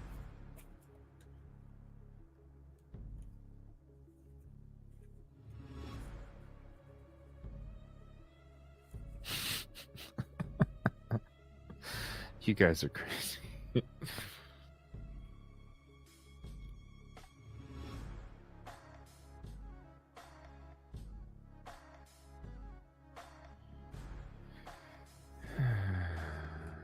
Well, that's what it is. It's all speculation, because if we were working on these cases, do you think we would be allowed, or we would be able to keep our jobs if we were talking or discussing on YouTube? I highly doubt it.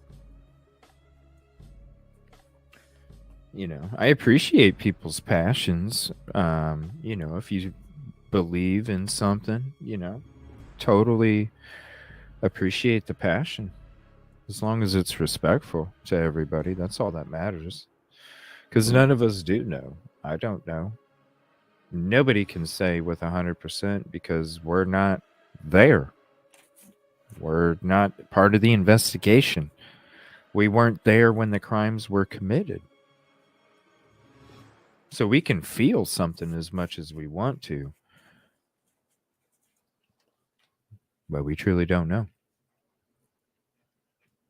That's why it's speculation. No sunroof. Warrantless. Like, hey, when PA in Washington are like, yo, we're doing this because of what we were given. I mean, but that's what's going to happen today. They're not going to basically, I bet you prosecution just hands the judge the tip from the FBI and basically says, look, we cannot get the homework that they used to obtain it, so it's out of our hands. It's out of our hands. So here's the tip. Go ahead and share it, show it, whatever. That's all we got. I think that's what's going to happen. Defendant Brian Kohberger. Kohberger was arrested on December 30th, 2022, and charged with 4 counts of murder in the first degree and 1 count of burglary. Nothing about law enforcement's use of IGG was used to obtain the arrest warrant for Kohberger or to obtain the search warrant for his DNA. The state filed a motion to prevent the disclosure of the IGG information to the defense. Well, it's like we read the Ellen Greenberg, shout out Caddy. We read the Ellen Greenberg stuff at the end of yesterday's Idaho4 show. I don't think they care either. Like, if you guys aren't familiar, go to the last part of the show yesterday.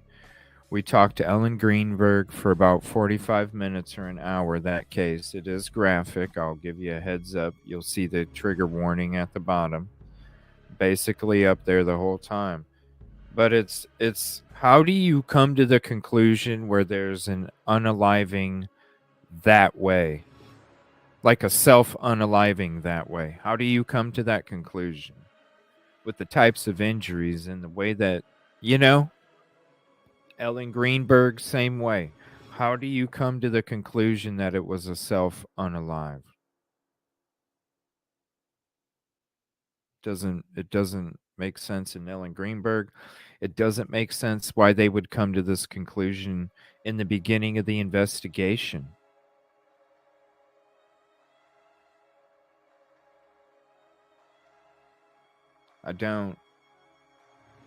It just don't make sense.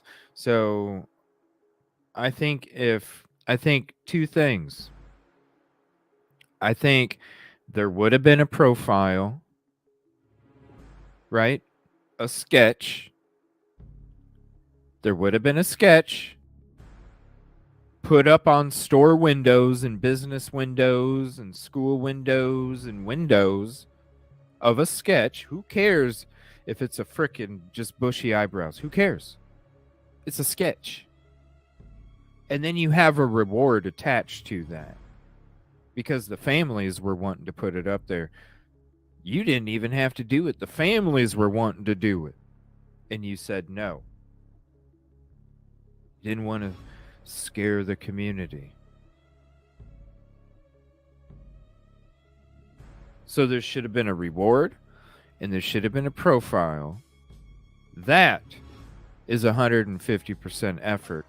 And then if you had a freaking picture of the plate, you had a picture of the vehicle, you put that out there too.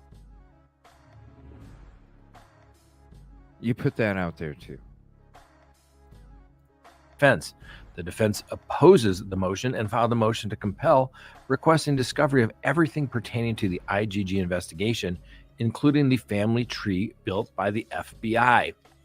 Now, disclosure of information gathered from the IGG investigation is an issue of first impression in Idaho.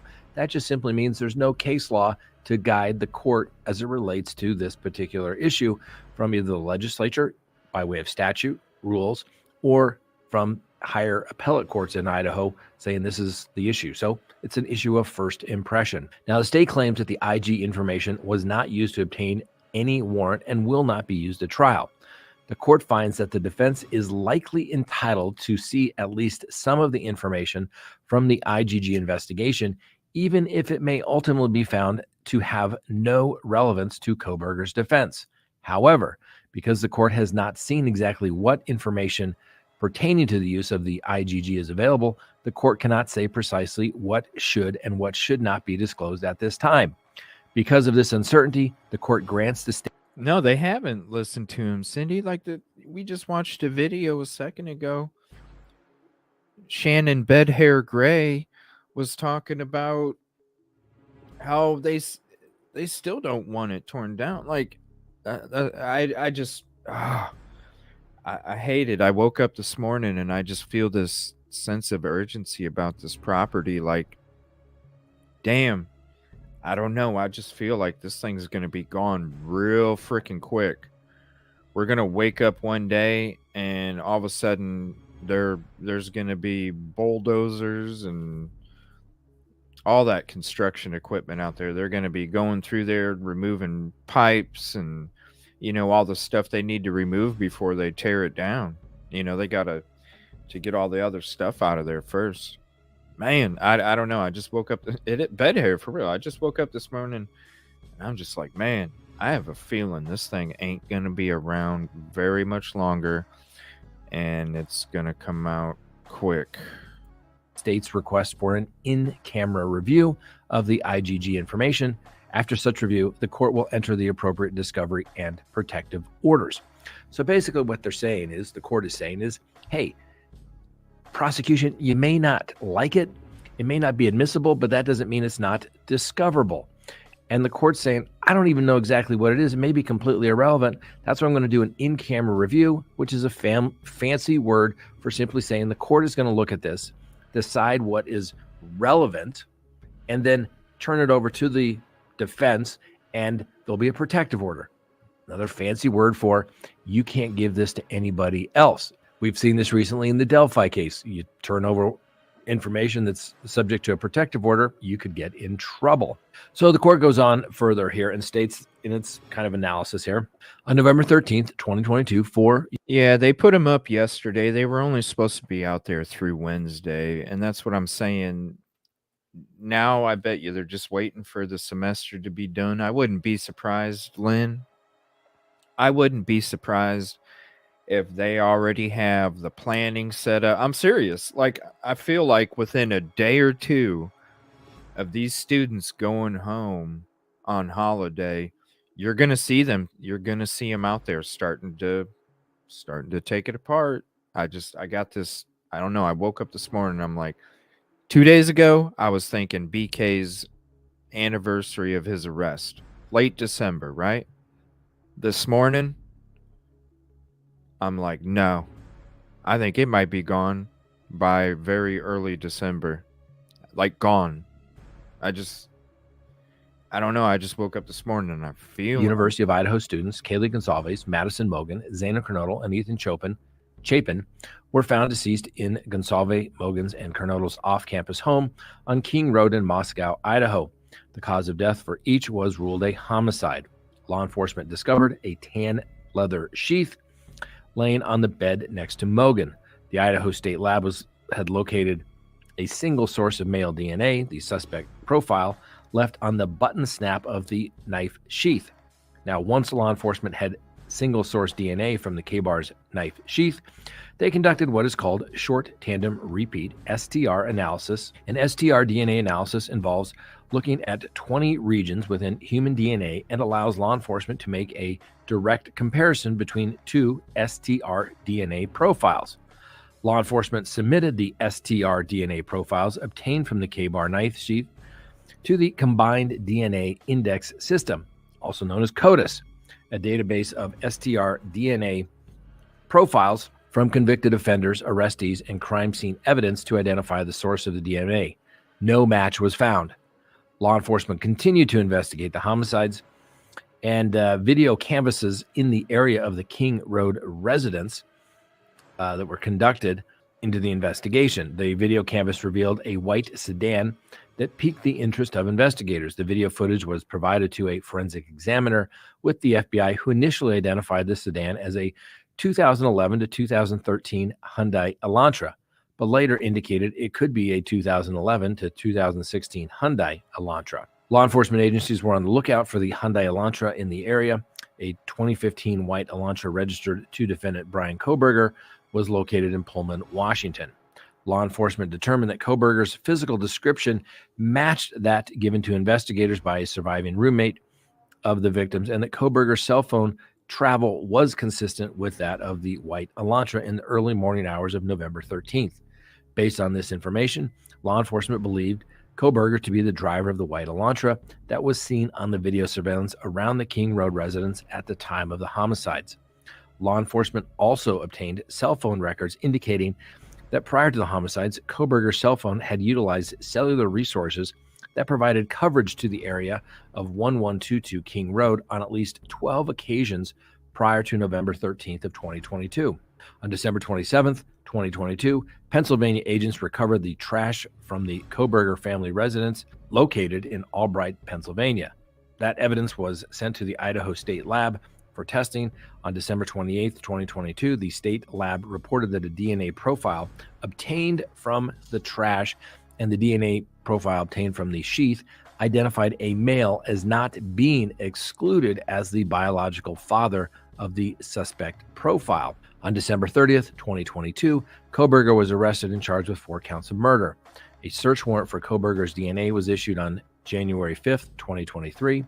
A traditional STR DNA comparison was done between the STR profile found on the K-bar sheath and the defendant's DNA.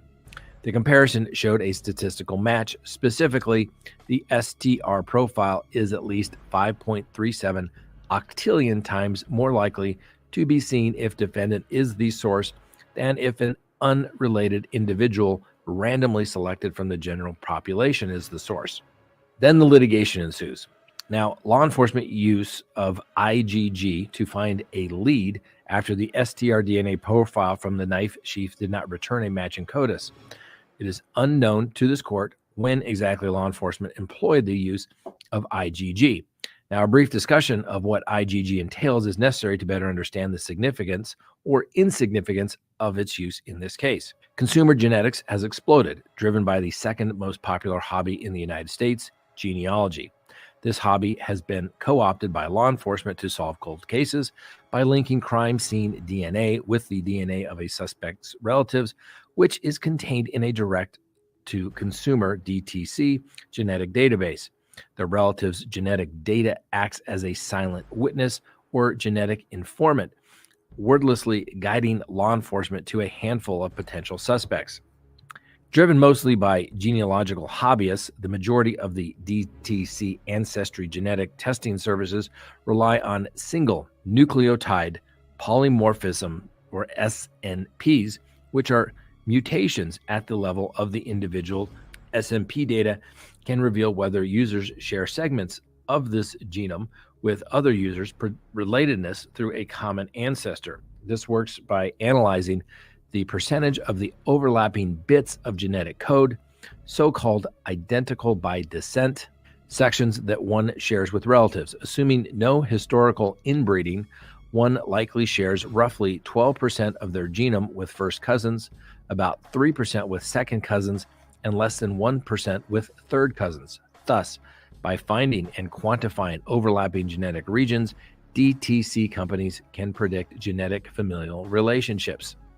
The leading consumer genetic companies, 23andMe and Ancestry, allow consumers to download their raw genetic data in plain form text, which can then be uploaded to third-party websites.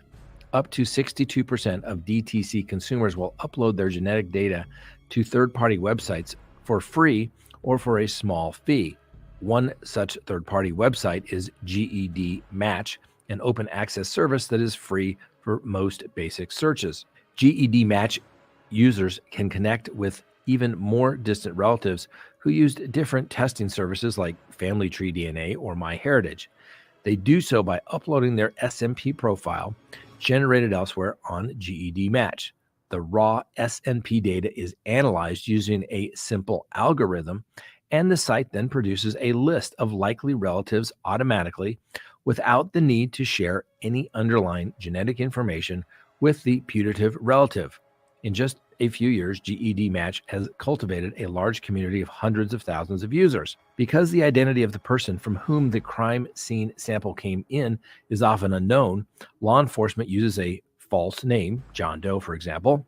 Then when their John Doe matches someone in the database, they use genealogical data to determine a common ancestor who might be a great-grandfather or great-grandmother.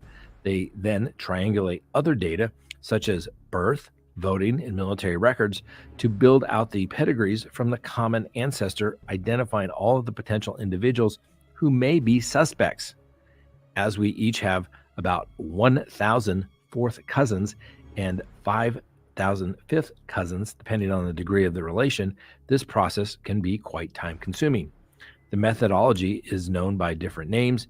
In the forensic genetic research community, it is referred to as long-range familial searches, or LRFS.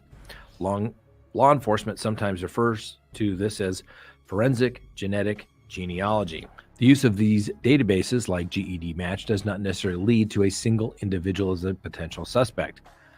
Once they have this DNA, then they upload the SMP data. Rather, it would identify possible relatives who might be in the database. And once a putative relative has been identified, a family tree is created, working backwards to grandparents and possible great-great-grandparents. The family tree is then built down. The construction of these family trees is highly subjective and is based on the use of public records such as marriage and birth certificates. In some instances, contacting individuals for further family information like out-of-wedlock births, name changes, or adoption. This process leads to a pool of individuals rather than one specific individual. The state describes the law enforcement use of IGG in this case as follows. Investigators used IGG to begin the process of developing a lead to the individual who left DNA on the K-bar knife sheath.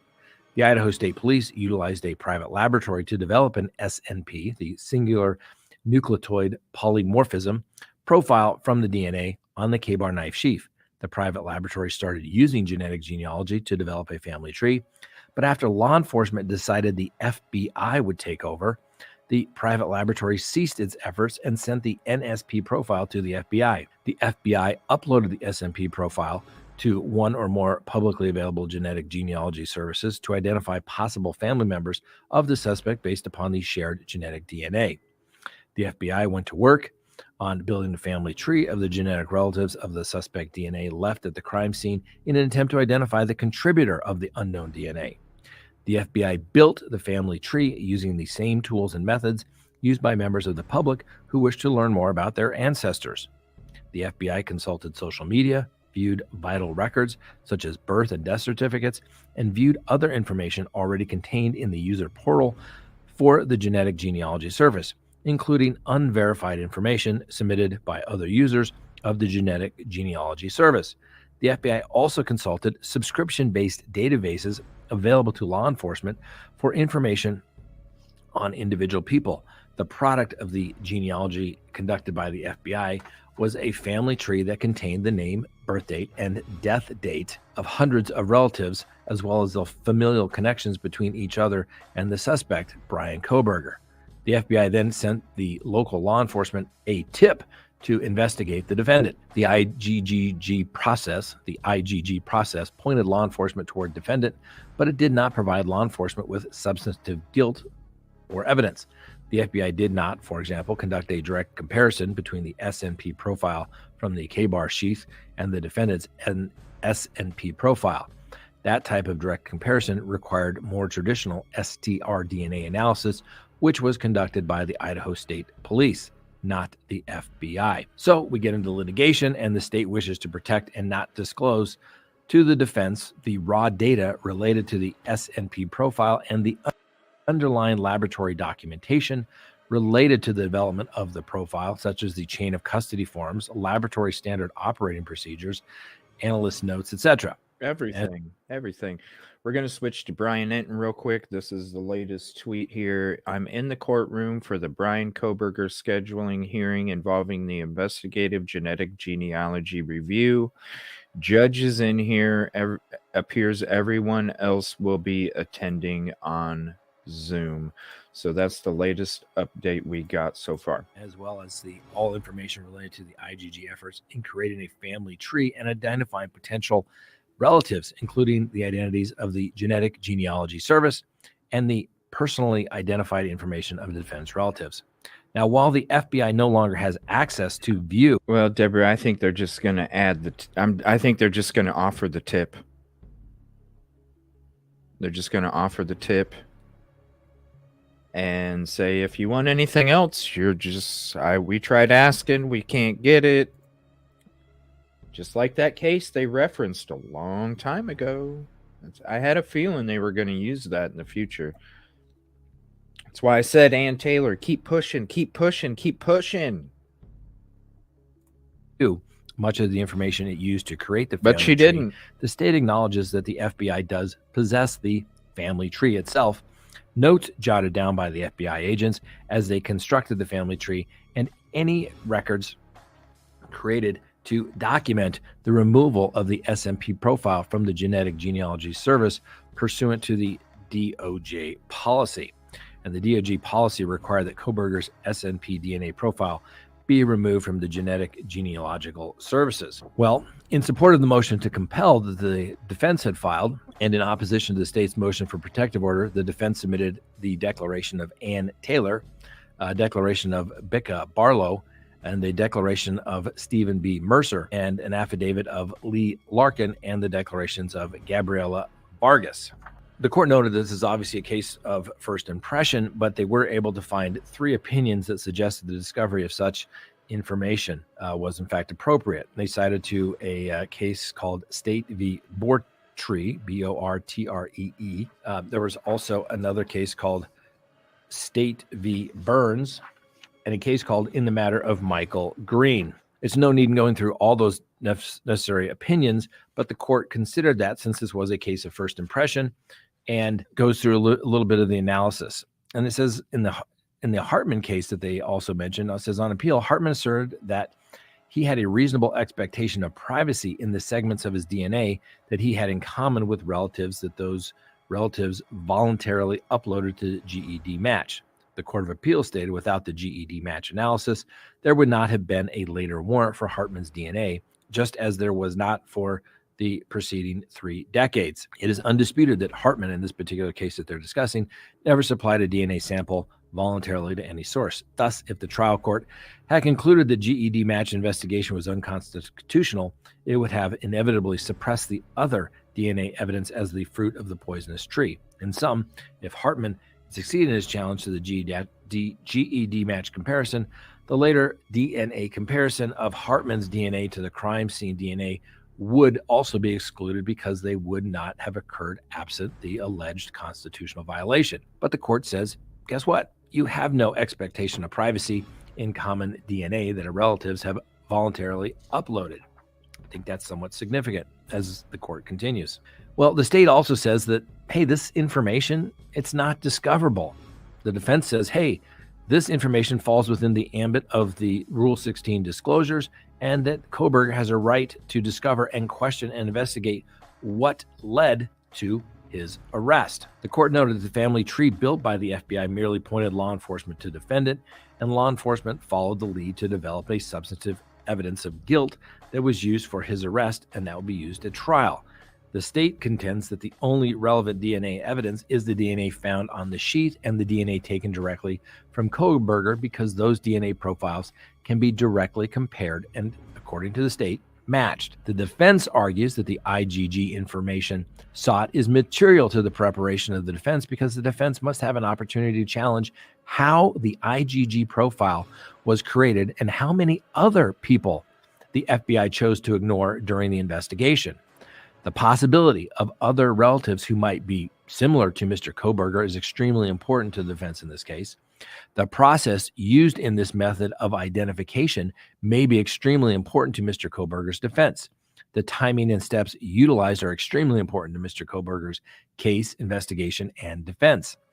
And the defense team has discussed the use of statistics in this type of case with experts who have informed the defense that the manner of identifying Mr. Koberger via this type of search may have significant impacts on the statistical analysis of the CODIS profile generated by the Idaho State Police Lab.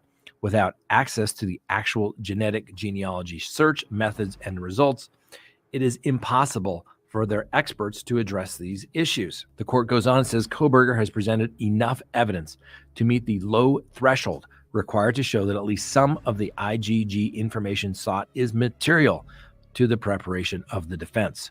First, the defense presented the declaration of Becca Barlow, as well as a testimony from Barlow on August 18th of 2023, and stated their opinions. It is imperative to the defense in this case to know how Mr. Koberger was identified and who else in the family tree might have been identified as a subject of investigation. It is unknown to the defense in this case whether every lead or possible suspect was further investigated and ruled out by genetic testing. It may not be possible for any defendant to investigate family relatives who are unknown to him and may in fact have been in the area at the crime. Essentially, the defense would like to know whose DNA matched the suspect SNP DNA profile uploaded to the genetic genealogy service and who else was then identified on the family tree. The defense could then investigate who shares DNA with Koberger to determine if these individuals were around the King Road residence at the time of the murder and if law enforcement obtained these individuals' DNA and tested it against the DNA found on the knife sheath. The defense seeks this information to determine whether Koberger was or is the sole suspect. Next, Barlow asserted that the IGG search can impact the statistical rarity of a profile in a manner similar to a cold hit search, meaning that the statistic that is generated by the analysis of the IGG search could yield a relevant and admissible statistic. Goes on that the expert Mercer testified that an SNP profile can shed light on the reliability of an STR profile, but first, one needs to know how the SNP profile was obtained, the lab process, the family tree, and who... Right, and that's the thing. That was one of the reasons why we did the DNA Riddle show, was because I wanted to have all of these experts kind of like we were watching testimonies, right? And we found and we learned that from each one of these people, the amount of tests that they have to do over and over and over and over and over and over. And then they not only have to take all of those tests that they did over and over and over and over and over, but they use that data from all of those to then create the profile that they get. You can't get to the profile creation without all of those tests. I don't know how saving homework goes, but damn, you would think, considering how important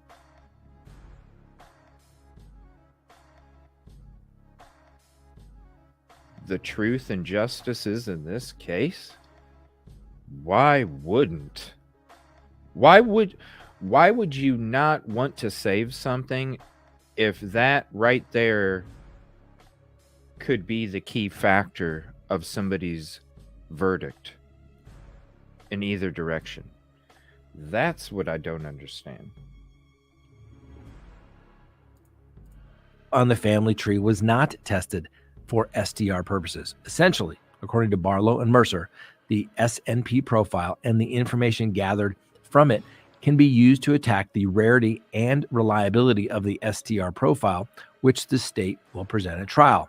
This information would potentially challenge the state's statistic based on the STR analysis, and the comparison between Koberger's DNA and the DNA on the knife sheath showed a statistical match. Specifically, the STR profile is at least 5.37 octillion times more likely to be seen if defendant is the source than if the unrelated individual randomly selected from the general population as a source. The court also notes it is plausible that Kohberger may use the IGG information obtained in discovery to challenge the admissibility of other evidence. While such a challenge seems futile since the IGG information was not used to obtain the search warrant of Kohberger's DNA and will not be presented at trial by the state, the court cannot say with certainty that the defense team cannot make a successful challenge if given the information they seek.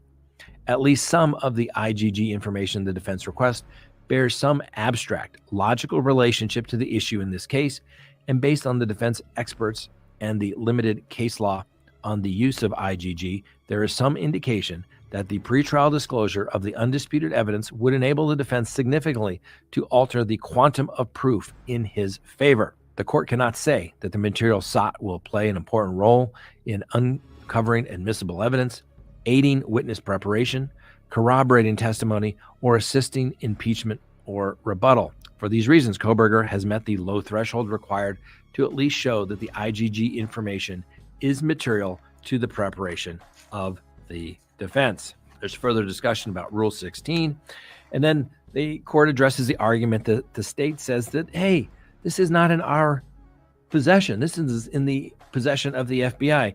And this court notes that the state argued in its reply that the information is in possession of the FBI and not in possession of the prosecuting attorney. The court says, not so fast. The Idaho Supreme Court recently held that if law enforcement agency is involved in the prosecution of the defendant, then that agency's records, which are material to the defendant's guilt or innocence, are effectively within the possession, custody, or control of the prosecutor.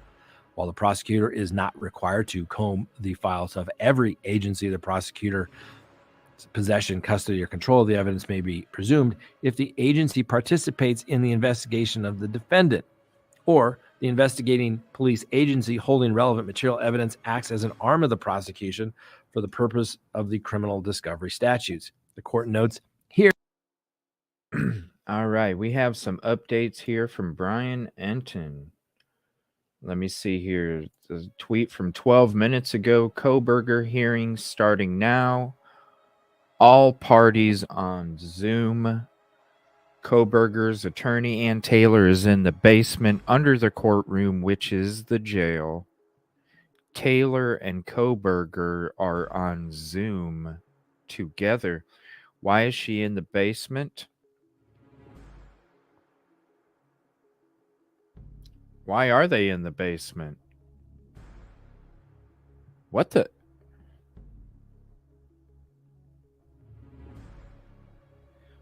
Because, okay, so the prosecution, okay. So they must be in the basement because the prosecution is presenting the evidence to the judge. And since the judge is determining what the defense gets to see or not see, maybe they have a closed off feed until the judge decides on that part of the evidence, if they get to review it or not. And if they do, then they remove the screen cover and the mute. I don't know. Maybe that's what it is. Let's see what the next tweet is.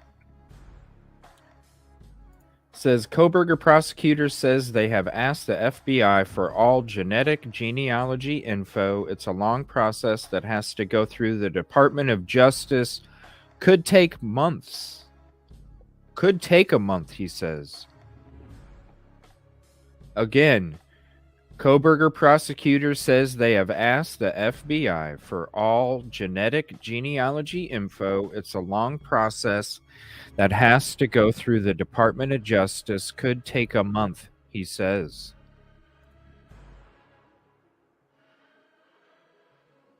Next tweet. Kohberger prosecutor explaining a private lab also worked on the genetic genealogy. There are multiple reports they are trying to get from the private lab and the FBI. Defense says it has been a long road for us to get the information. Did I not tell you they were just going to offer the damn tip and they're going to say, well, we don't have it. Somebody else does. Next tweet. Kohberger judge says he would prefer to review all of the DNA information at the same time Oh, geez. He is setting a deadline for all the DNA information to be submitted to the court by December 1st. He is saying that there could be another delay. Getting the reports from the FBI seems to be the issue. What did I not say? Oh, hell no. Oh, hell no. I knew it. I knew it. A reminder why the genetic genealogy DNA stuff is so important in the Kohberger case. It's how they narrowed down the suspect profile to Kohberger. It's massively important. Damn straight. That's what we've all been saying.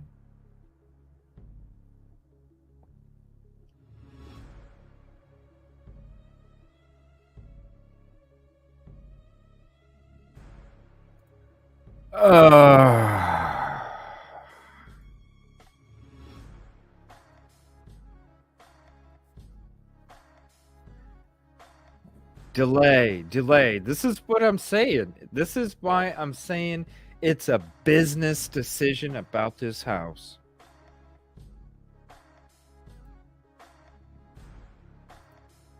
Oh, I can't wait to see the video of this once it drops. I cannot wait to see the video once this drops. I gotta hear this with, because let's be honest, text, you're putting your own emotions into the words, right? But when you get the real emotions from the people that are really thinking and saying the words, that's a completely different story. That's why text messaging is so bad for communication.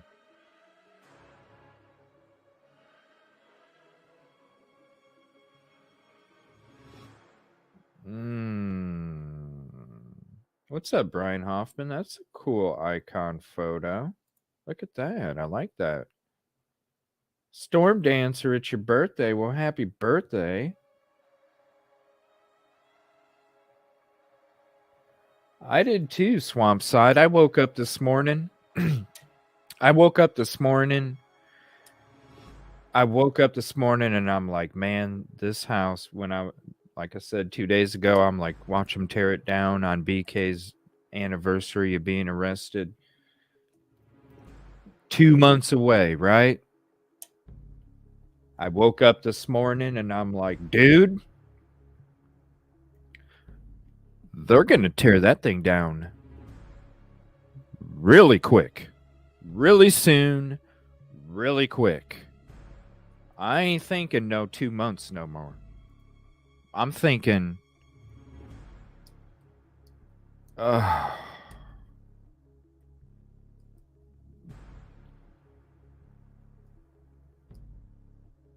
final start after Thanksgiving. Do you what's up, Lisa? Do you think, yeah, and to do it on Halloween too?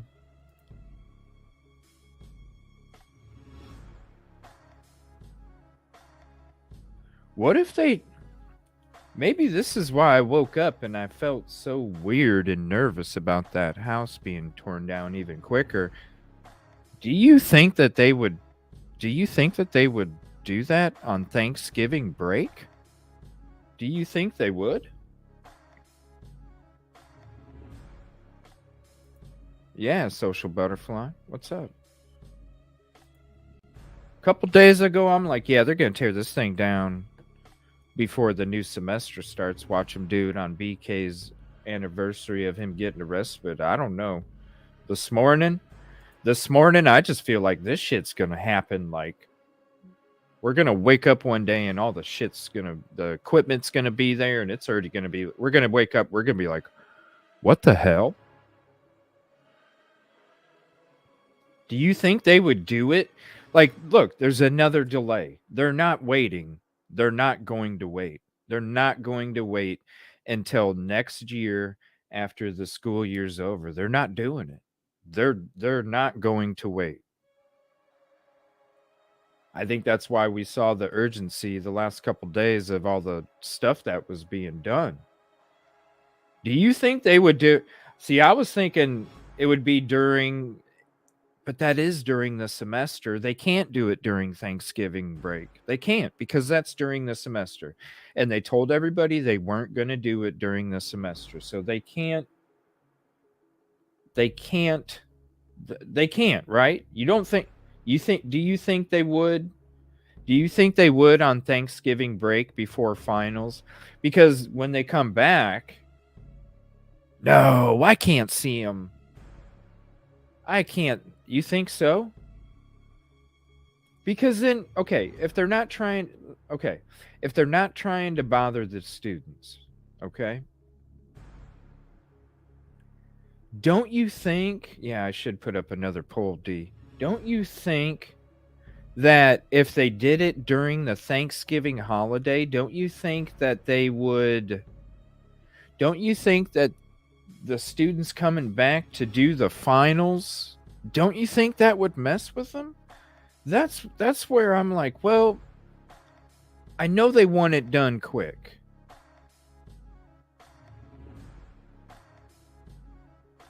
And they said that they wouldn't do it during the semester. And those are the two things, like with the students, if they came back and then they saw that and then had to do the finals, I could see, right? All right, hold on. I'll put up a new poll. I'll ask you guys. Do you think we listen, we think they're going to tear it down during the break. After they're done, middle of December, we already feel like there's a 2-week period there where it's going to be done. I'm going to put up a poll question. Do you think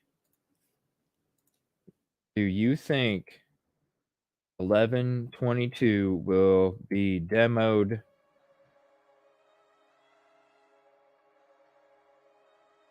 T-Day holiday break?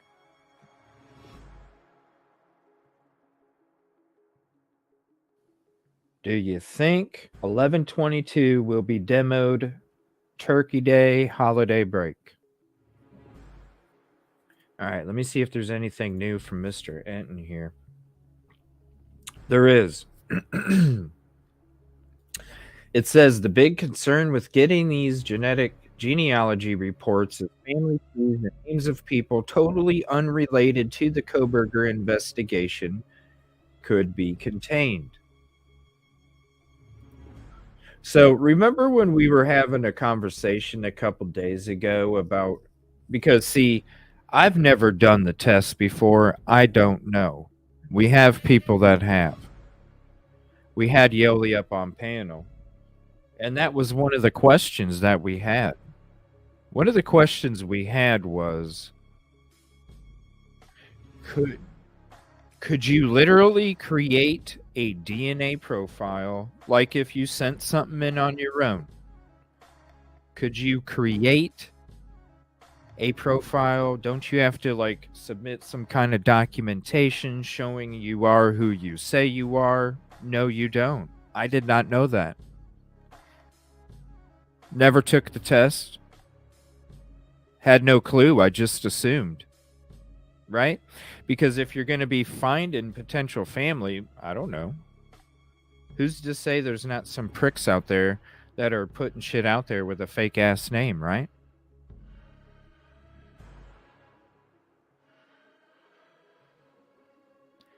So when even the fact that the person that committed this crime,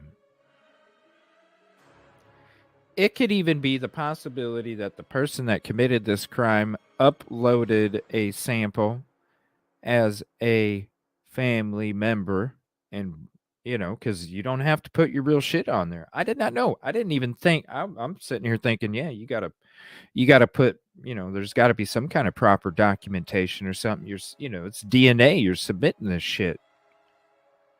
No, you could put Joe fucking Dirt on there, and then all of a sudden Joe Dirt's got a DNA profile uploaded to the system.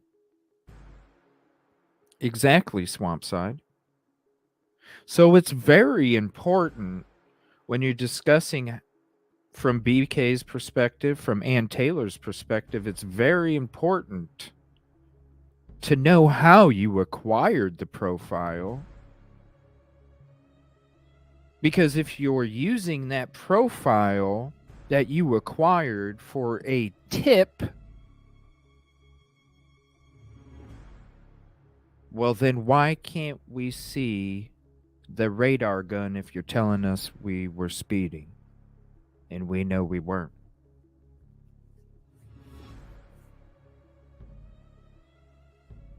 All right, let me see here. What else we got? We got another one from... Yes, we do. 42 seconds ago, court hearing just ended. Bottom line, new deadline is December 1st for state to hand over investigative genetic genealogy DNA info to the judge.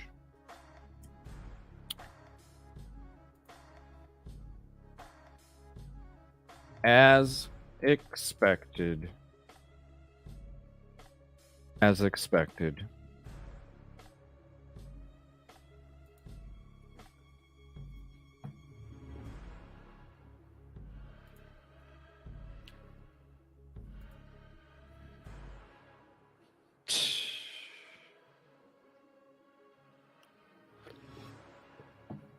As expected. All right, so we should be able to see it live here soon, I imagine. I'm surprised Chanley Painter wasn't... no tweets from Chanley. Interesting. I do want to share something real quick, though. This is the... this is what they are using for BK in court. We were talking about... what if the state didn't have... Right. This is sad, man. It's sad. This is what BK wears. Yeah, that's what I'm wondering. Well, they have Thanksgiving. They have Thanksgiving break. The students do. All right. They have Thanksgiving break. Then they come back. Then they got finals. And then the middle of December is when the semester's done.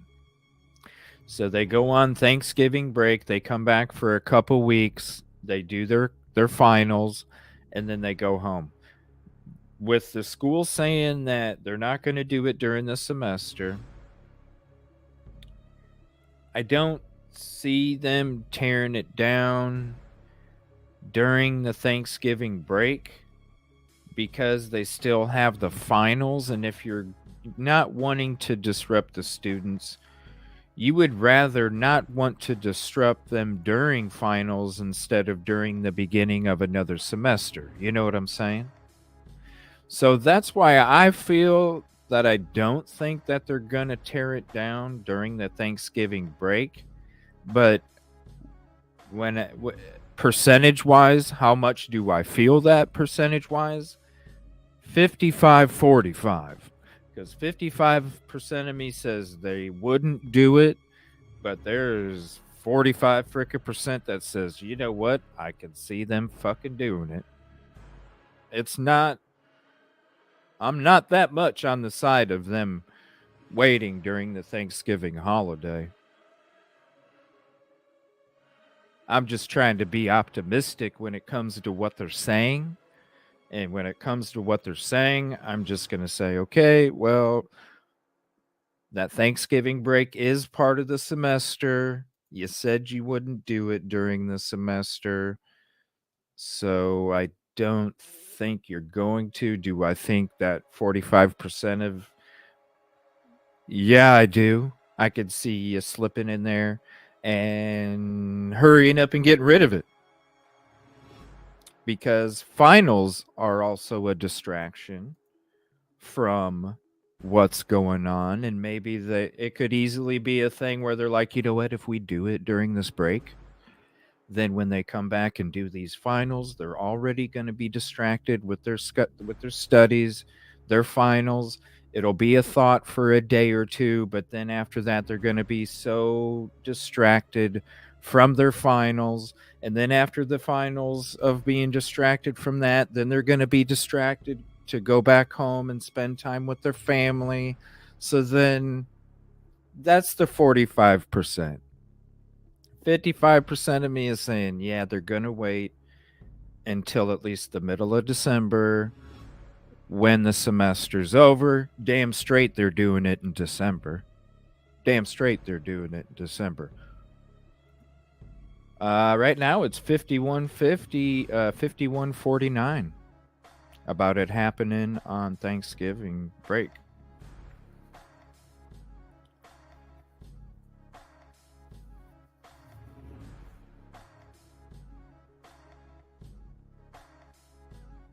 That's what I was saying a couple days ago, Root.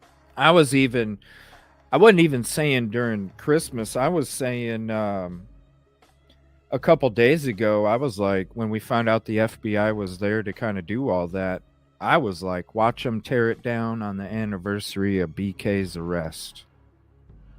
Just as a more of a PR push. But I woke up this morning because I thought, you know, around BK's arrest, all the way up until last night, the last couple days, I woke up this morning. I was like, dude, they ain't gonna wait until BK's arrest. They ain't waiting. No. I wouldn't be surprised if they already have the equipment scheduled, paid for. All they have to do is go pick it up because they're not trying to let they don't want anybody to know. I just have this feeling as soon as the students dip out for anything, they're going to slip right in. I'm sure they already have a plan on how to do it in 4 or 5 days, completely level. 4 or 5 days. They already have it planned out. All right, guys, we're going to do this, then we're going to do this, then we're going to do this. This is going to take this long, and this is this long. This is this long. We need to be done by 4-day period, 5-day period. Boom, they come back. All of a sudden, it's just a dirt lot, You know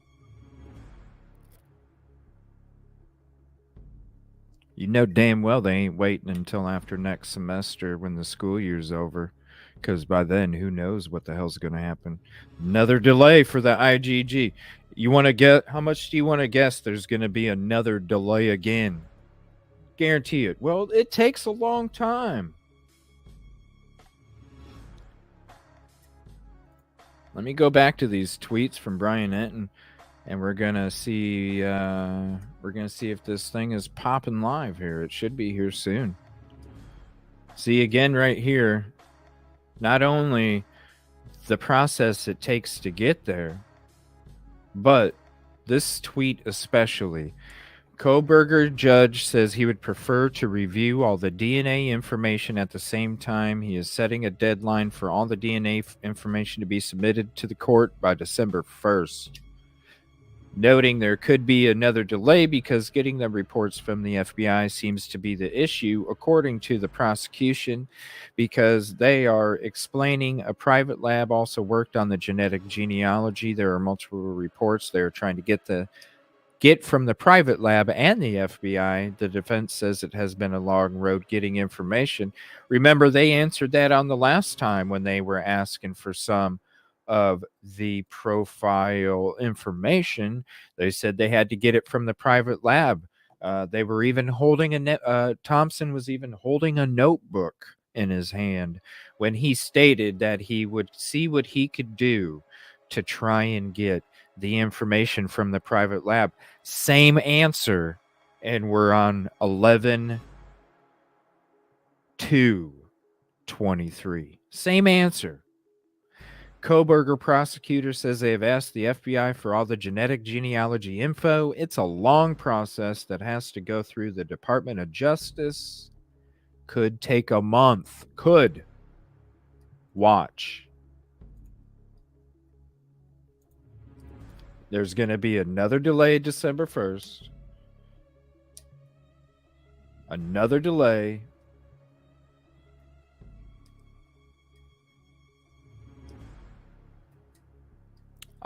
Who says that's even gonna watch there be another delay after that delay?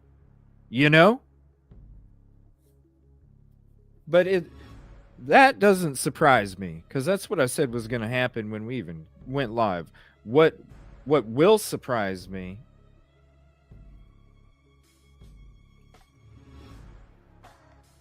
and what does is this private lab information. You stated this a couple months ago, prosecution, that you needed to no, we don't have the information, Your Honor, but we can reach out. We can reach out to the private lab and we can see what we can get. Couple months later, the same answer. Well, we're going to have to reach out to the private lab. What I don't understand,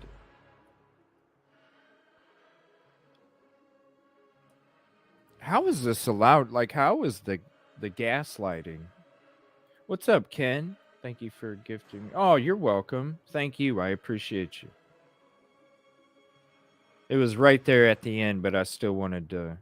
Harsh is a great guy. Great guy.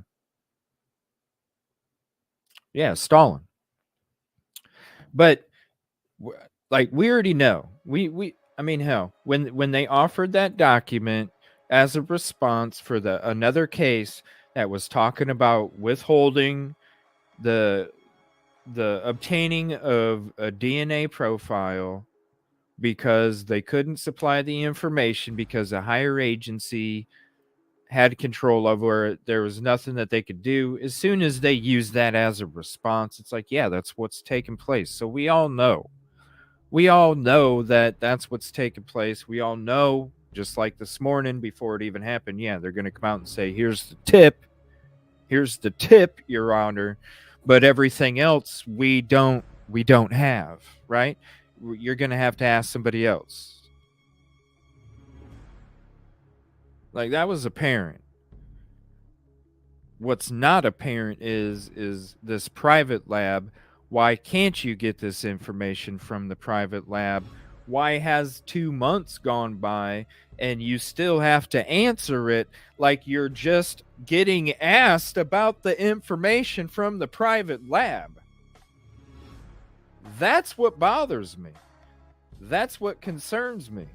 That's what I don't understand. How is that able to happen? How could you walk into a damn courtroom, be asked the same damn question 2 months later,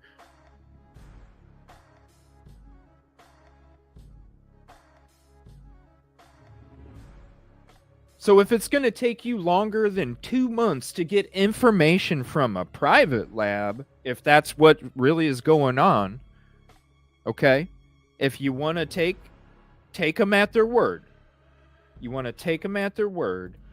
if it takes longer than 2 months to get information from a private lab, then how long do you think it's going to take to get this same kind of information from the frickin' FBI?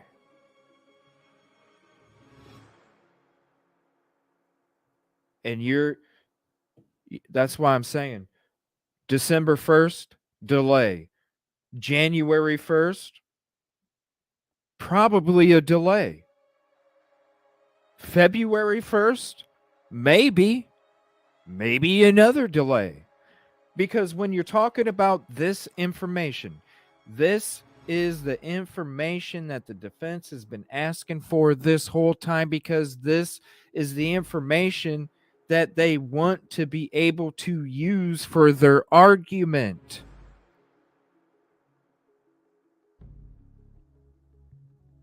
So this information right here has to be decided before there can be anything else.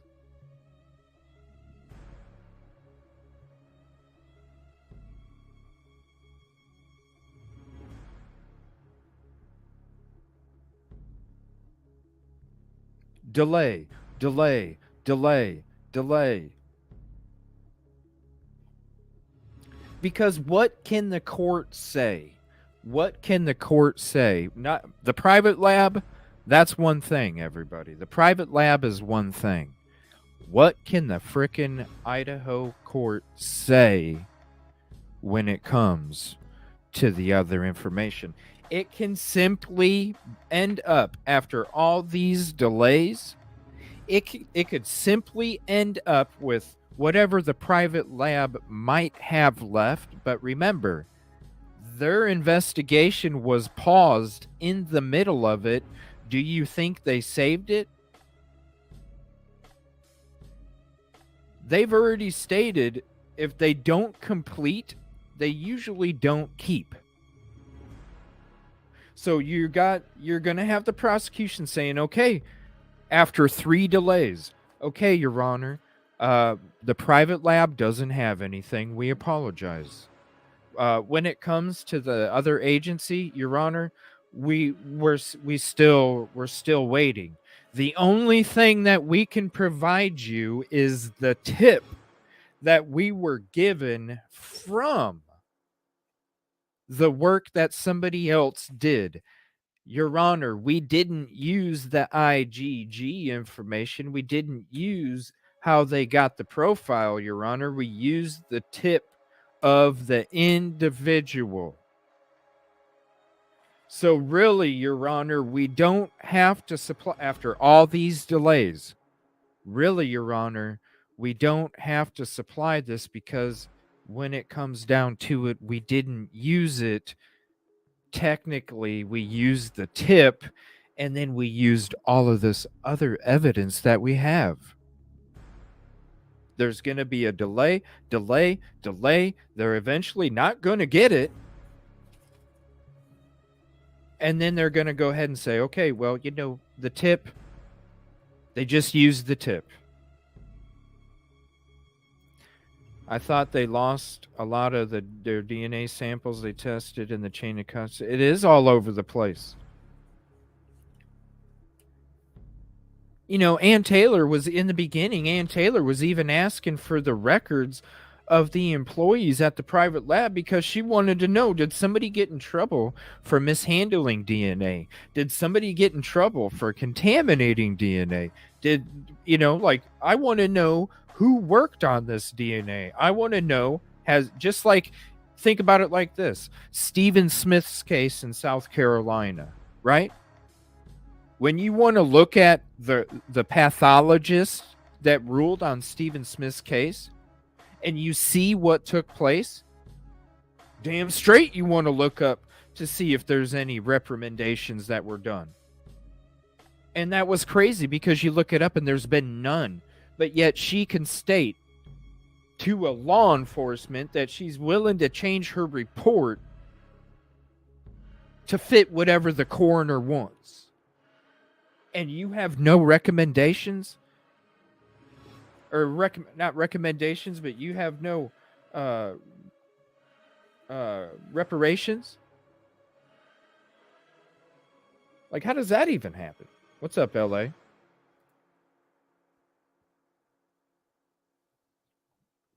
Stalling like they have continued to do. Yeah, that's why I said on this tweet, as expected, ... because, I mean,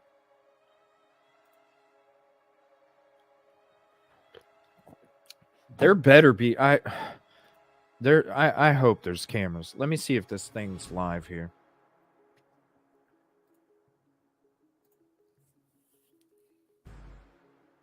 All right, what is this? Dentist Mastermind. So it hasn't dropped yet because when it does, it goes right to it. Let me see here. The poll's 51-49. I'm surprised it's that close.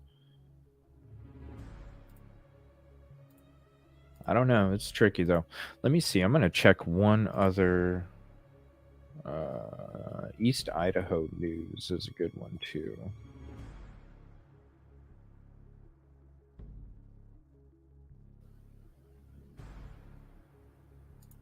All right, East Idaho News. All right, I'm not seeing anything on Court TV. Usually it's about an hour after the court hearing's done. So when did it end, everybody? About, 20 minutes ago? Let me see. Let me check Brian at me here. I think it was about 20 minutes ago. 20 minutes ago, yep. Court hearing just ended. So probably about another 30 minutes or so, maybe. We'll be waiting. This is the latest video of them boarding it up.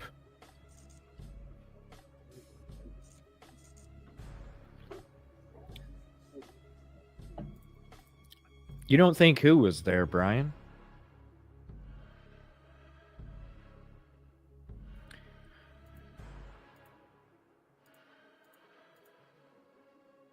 What do you...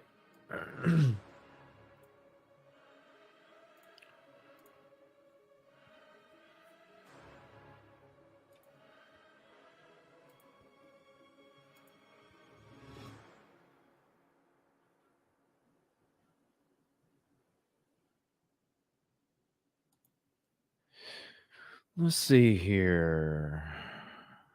Let's see here. Court TV. Court TV usually drops it. Let me see. iDrops. Dennis. All right.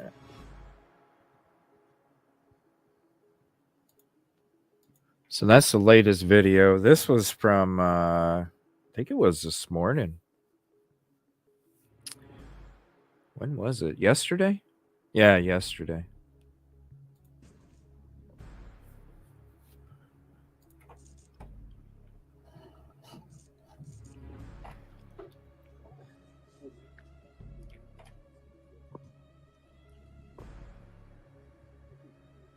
Well, that's what we do here too, Kimberly.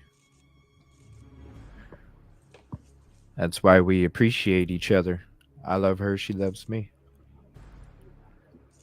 Because we're about the same. That's what it's about. Truth and justice. Facts.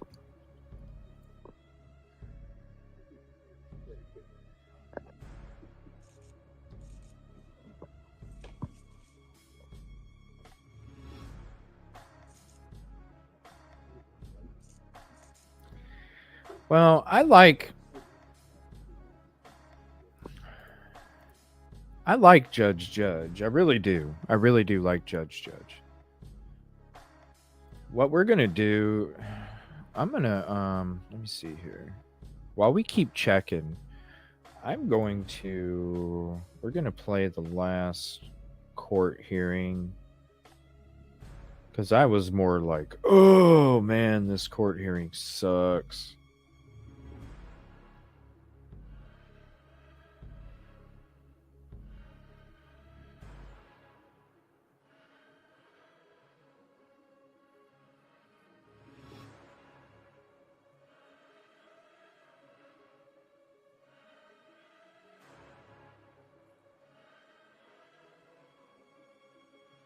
All right. I'm going to watch this here. I'm going to keep checking too. I'll be checking tweets as well.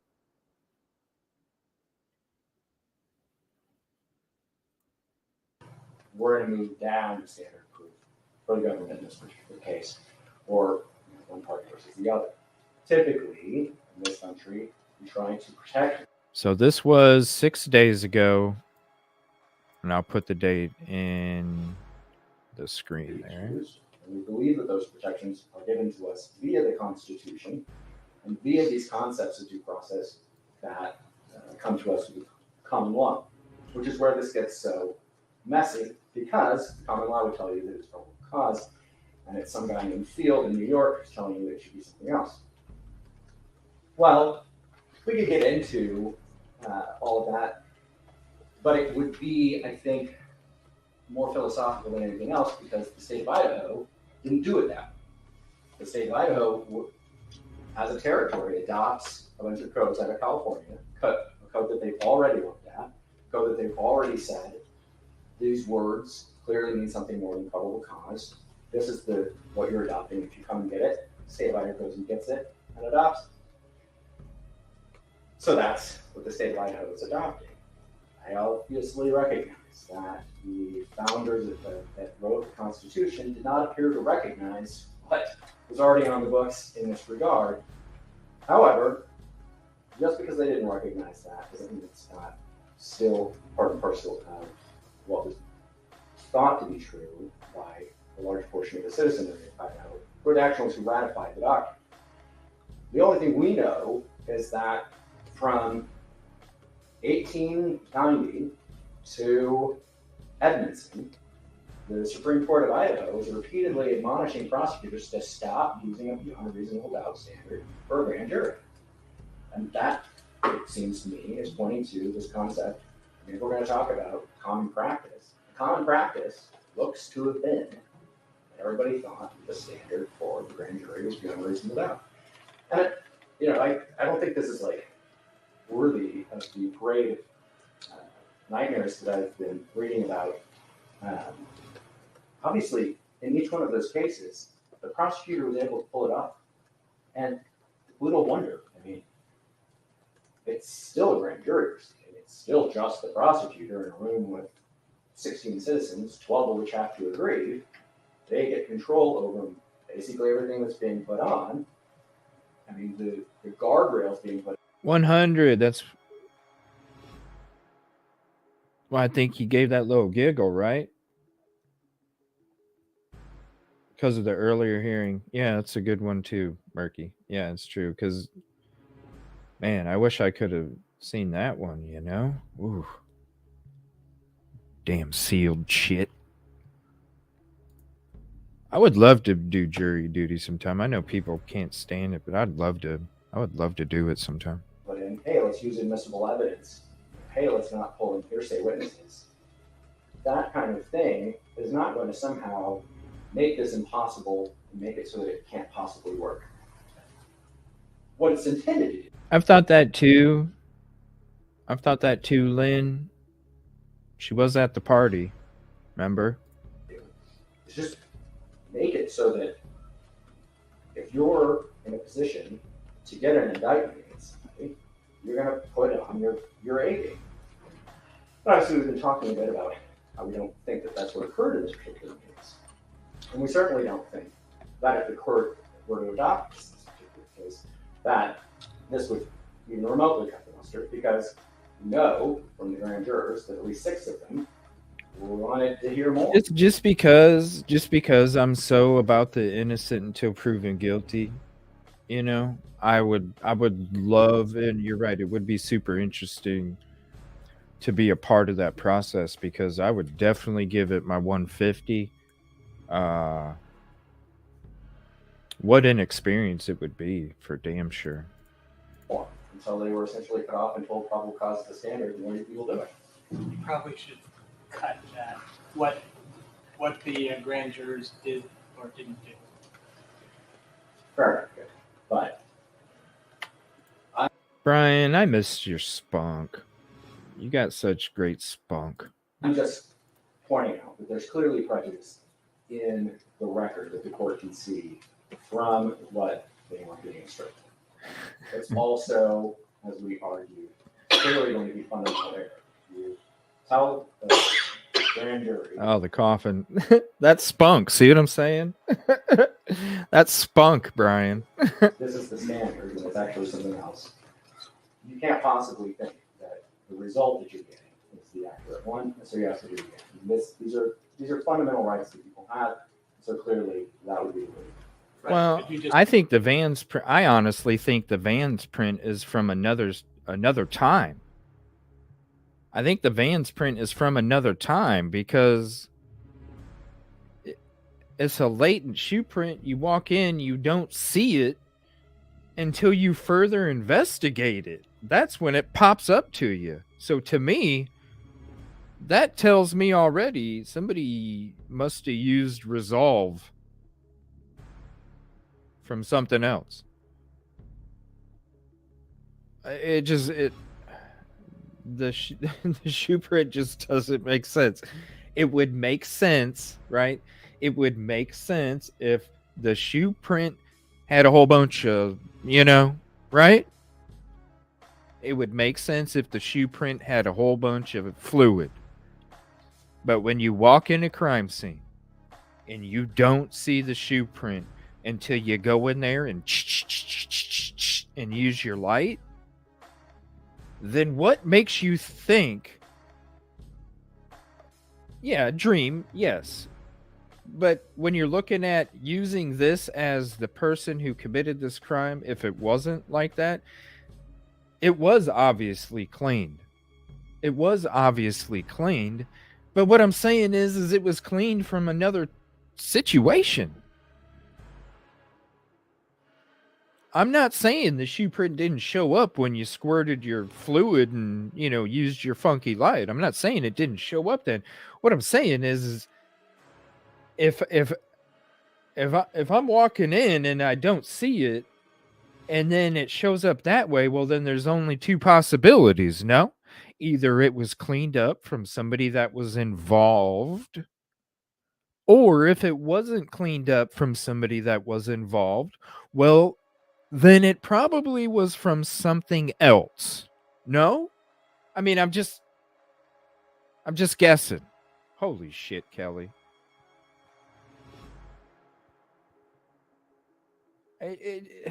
Kelly, thank you so much.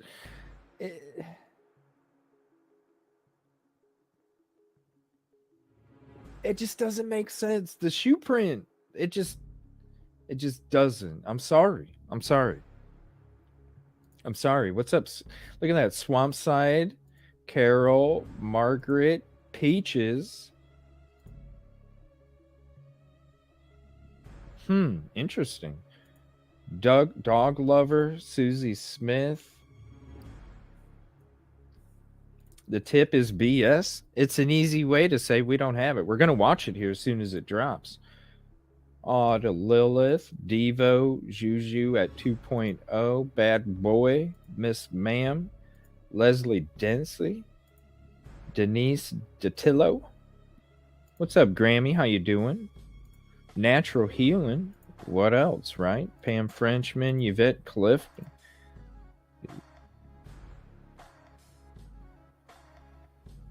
Yes, welcome. Thank you, Kelly.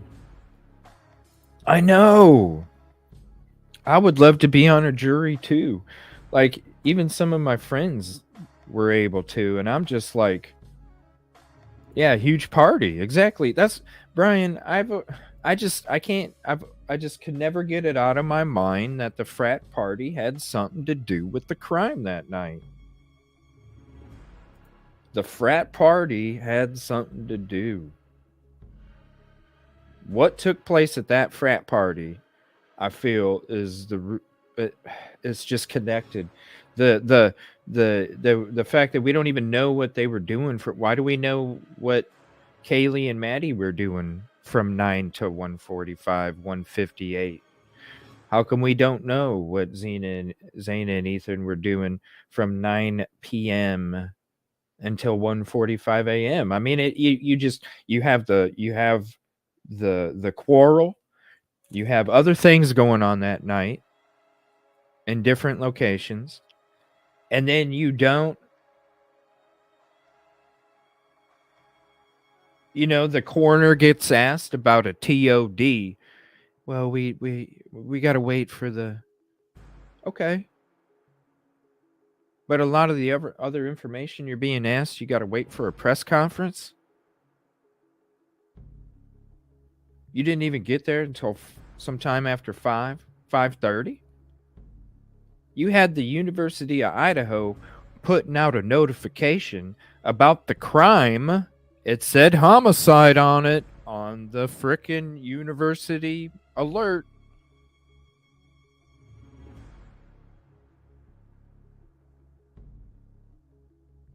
At 2 o'clock.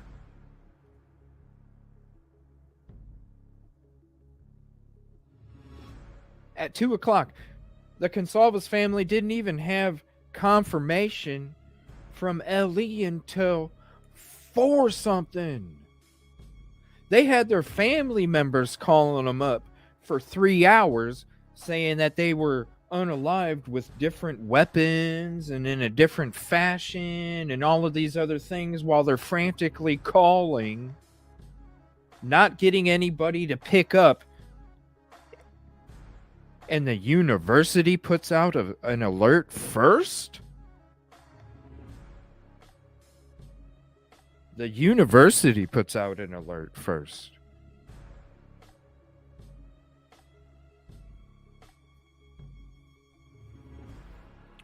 Oh, Swampside, you became a member here. Thank you, Kelly Miller, again. Appreciate you. Go check out our shows we did on Sigma Chi on the members only, Swampside. Since you became a member, if you have some free time to spare, check out the Sigma Chi episodes that we've done so far for our members. You'll be amazed. You'll be amazed. You'll be a little confused. There's so many titles, people. There's so many titles. I need to make a new K-cup. Let me see if there's some video here. Let me see. You just agreed that the court and the case law, going back to at least Edmondson, have the standard as probable cause.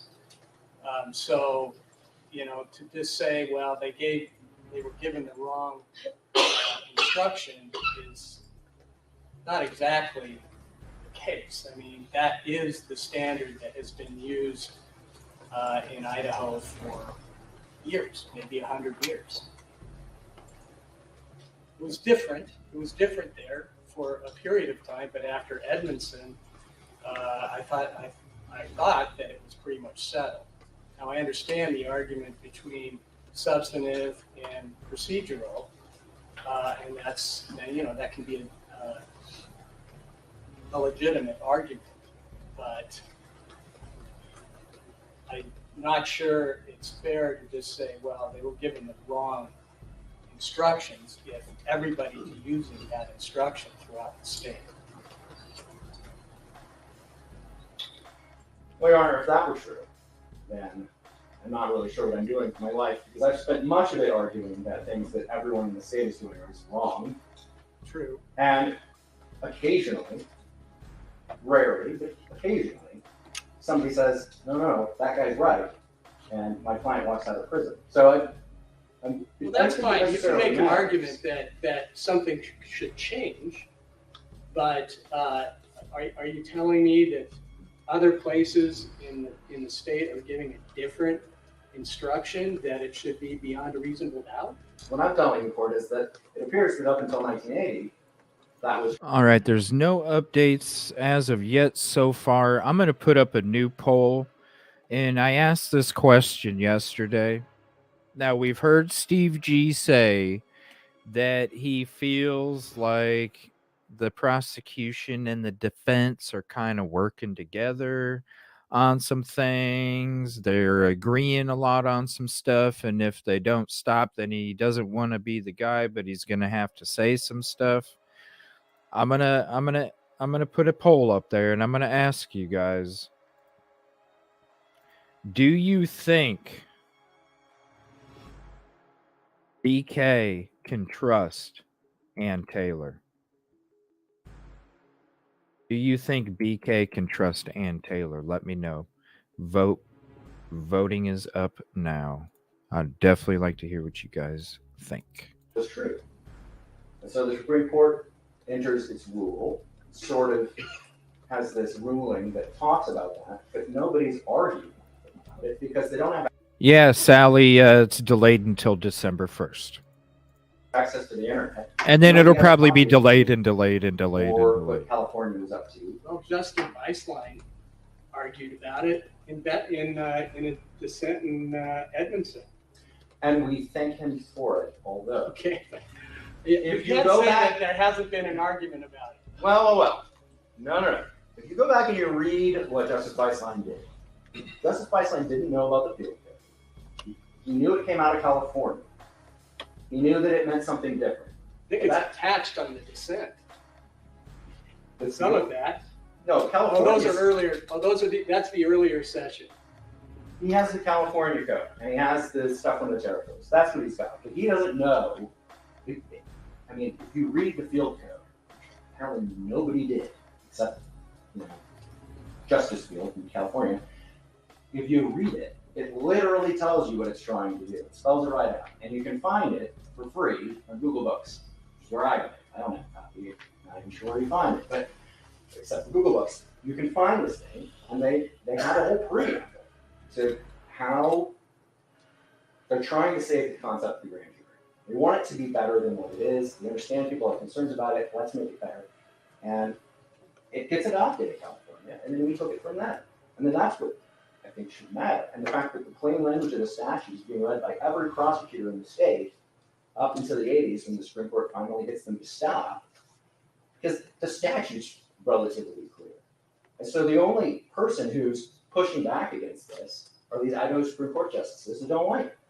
But there's nobody coming to them and saying, here's a copy of the field code, this is where this all comes from, this was the point. Instead, there's just this concern that who could possibly want something?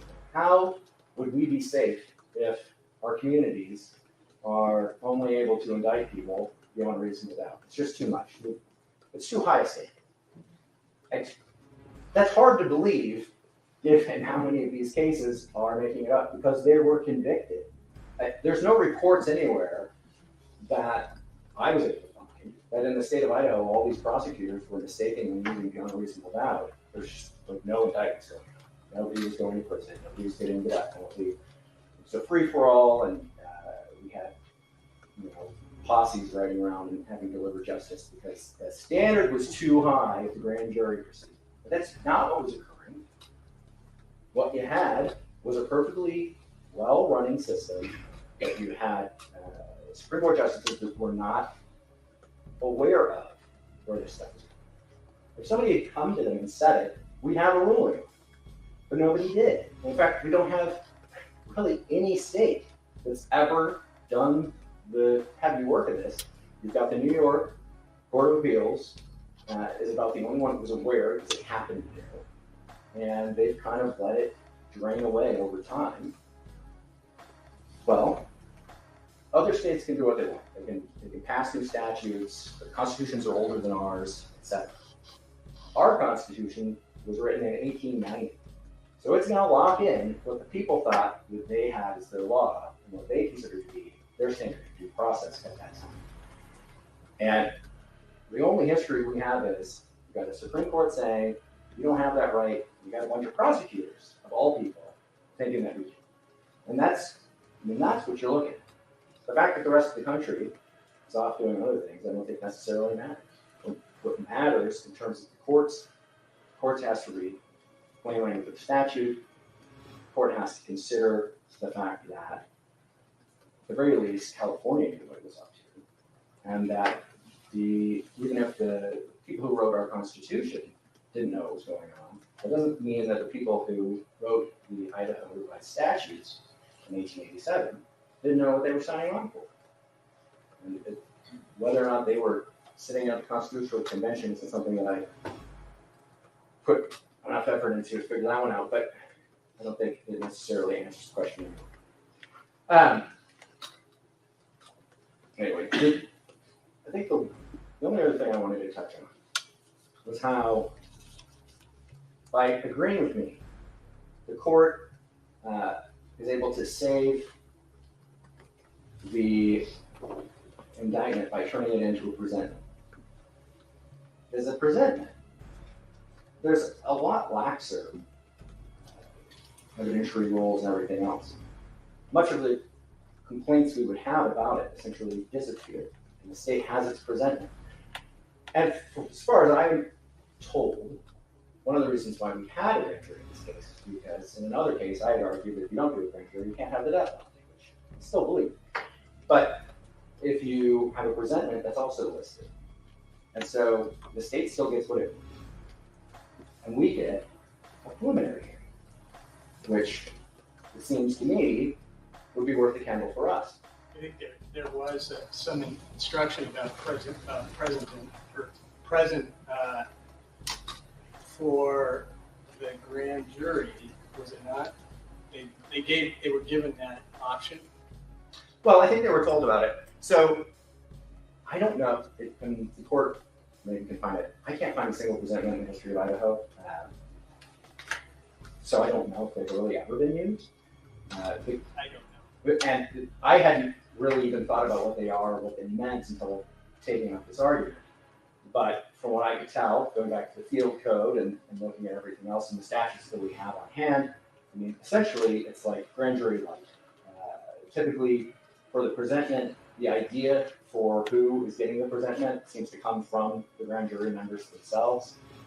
They just come in with some information about somebody, they make an accusation like it's a complaint, and then it goes off and it gets treated more like a complaint than it does anything. I don't know if the court found anything otherwise. That's the way that it appears to supposed to work. Like I said, I don't know if anybody's ever done one, but I do think that what the state accomplished in the indictment in this proceeding would easily meet the requirements for presentment. And I don't think we would have any real. Yeah, that's why, Yvette, that's why I thought like 9 supplemental requests for discovery was just a ridiculous amount. Because I don't understand why you should have to ask for things that, I mean, I don't know, maybe I'm just asking for too much, but I would just assume you would get all of this with the discovery when the trial started, no? Unless you were still waiting for reports of your own, and then as soon as you got those reports, you would just offer them. It wouldn't be something that I needed to ask you for. Just like the Brady Giglio.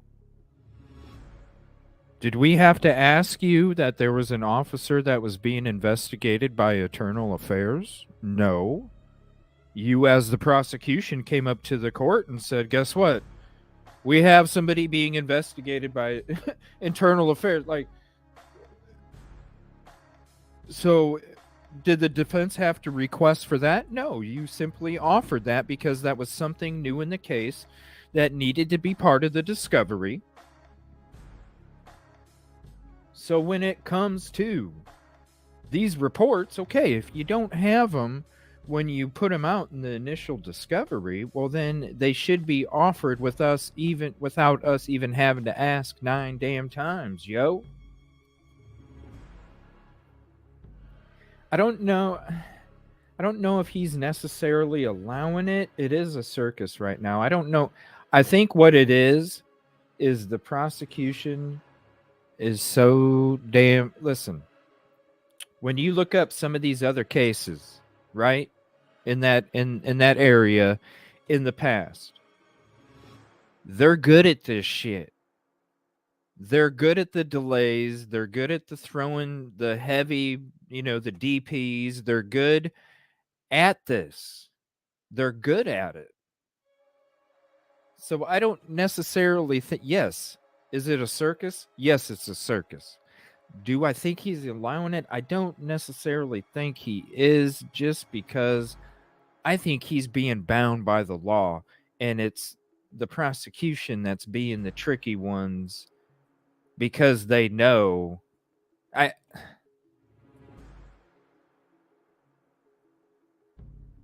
It's all tactics. It's the poker hands. They have 5 cards and the defense has 4. That's how they've been playing this whole time. They're playing Texas Hold'em. They have 5 and the defense has 4 because they keep asking for that 5th card. Give us the 5th card so we can have, you know what I mean? Why do they not have the 5th card? I get it takes time. Not from a private lab. Not from a private lab. Come on. That private lab would have had the information there in less than a week. In less than a week. Please. The ability to argue with. I mean, the grand jury itself can just come in and say, these are some facts I heard from my neighbor, and I think that guy committed a crime, and that's enough to start the wheels of justice. And I'm relatively certain we've met that requirement. And so if the court does that, yeah, then they threw the DP at him, probably thinking that he was going to take a plea. They've done that before in the past. When we've gone through some of these other cases that has taken place, that's what they've done. They throw the DP so the people frickin' take a plea. This guy right here, he didn't want it. No. He wants his damn profile that was obtained. That's what they want. And the state still has a piece of paper that says the death penalty can be sought from the Fifth Amendment of the United States Constitution. And a preliminary hearing would be offered to give us the ability to take a closer look at this case than what was given at the actual grand jury. So, yeah, that's what we were talking about earlier, December 1st, but that's what I was saying. They're going to delay it and then delay it and delay it. And then where's the private lab?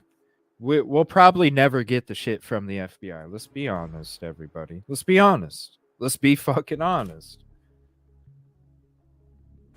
Let's be honest. They're probably not going to get the information. But the private lab, that right there. Because what can you say about, you can't say nothing about the agency for Idaho court. You can't. But the private lab? Oh, yeah. The private lab. They were asked about it 2 months ago. They said they had to reach out and get the information.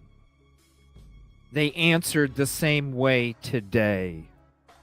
everybody could win. I do have that as an option for the court. Does the court have any questions? It looks like you might. I might on your reply. Okay. We'll see.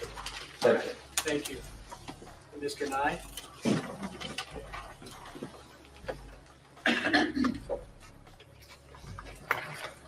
Thank you, Your Honor. As much as I enjoy the frolic through legislative history, as a trial attorney, we usually have a shortcut. And that is we check to see if the Idaho Supreme Court has ruled on the issue. And in this case, it has multiple times. So in Edmondson, the Supreme Court said, and I quote, "The purpose of the grand jury proceeding is to determine whether sufficient probable cause exists to bind the defendant over for trial. The determination of guilt or innocence is saved for a later day. As long as the grand jury has received legally sufficient evidence, which in and of itself supports a finding of probable cause, it is not for an appellate court to set aside the indictment." This court is bound by that holding.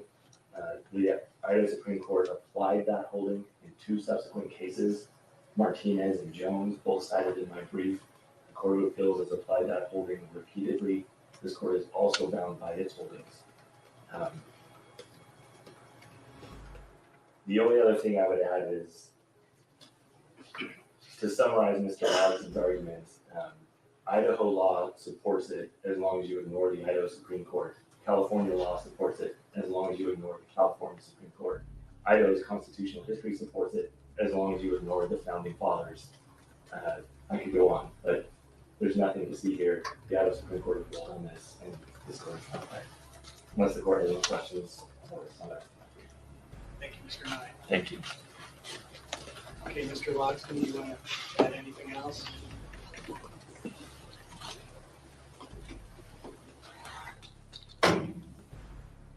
Well, that's just not what happened. I mean, Judge, courts say things all the time. We call it dicta.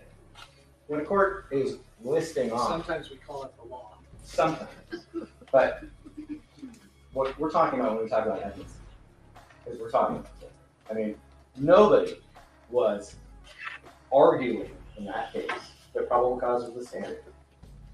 They were arguing over whether or not it's fair that some people get a prelim and some people get a grand jury. That's what that argument is about. And the guy didn't come in and say, "Oh no, I got a grand jury and the standard is beyond a reasonable doubt. But that's too, I don't like that. I'd rather have a prelim with a probable cause standard." That doesn't occur in that case for various, I'm sure, fantastic reasons. And the same thing happens in these later cases. I mean, it gets responded to And yeah, like I said, the Supreme Court adopted a rule, but it's never tested the constitutionality of its own rule. It's never heard arguments on any of these things. It's not stating a holding after an argument.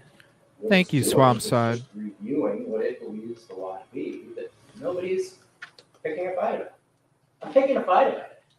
And you may have the opportunity to do that to the Supreme Court. Well, I mean, that's what you're building. That's what you're building for. Because you know that I am constrained by existing law. I can't just change the law as a trial court if it's established. And I would say that in Edmondson, there wasn't an argument because it was settled law. I mean, I think that's really the problem. So, of course, a lot happened from 1880, 1890 to now, but the law doesn't always just sit still. I mean, it evolves, and that may be just what happened naturally. I don't agree that the language of the statute is completely clear, too. I mean, I think you can interpret it different ways, and a lot of people have interpreted that language different ways. Whether it's beyond a reasonable doubt or a probable cause. And you can argue with me about that. I mean, I'm kind of baiting you about that. So, Judge, the cases that say that are very self-serving. These are courts that are essentially open. Brian, I wanted to say thank you for the super sticker. I appreciate that. I apologize. Thank you for coming back in. I appreciate your spunk. Openly hostile to the idea of using it beyond reasonable doubt. And so they make claims like to warrant really means to permit the trial jury to see it. That's not the wording of this statute. The California case gets written. Yeah, that's a great. I mean, it's a good comment, Murky.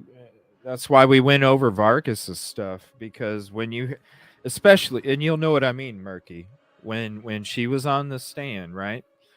And they asked her that question, and she sat there and she paused for a minute, and she kind of, you could tell that she was already feeling uncomfortable, and she's like, well, it's going to be kind of uncomfortable for me to answer this question. And then when she went into what she said,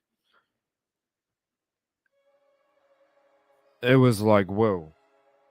So, once this is done here in a few minutes, if we don't have a live feed yet, I'm going to go to that Vargas part of the testimony, and we'll show everybody what we're talking about. I'll skip it right to the point where she says she's gonna answer truthfully.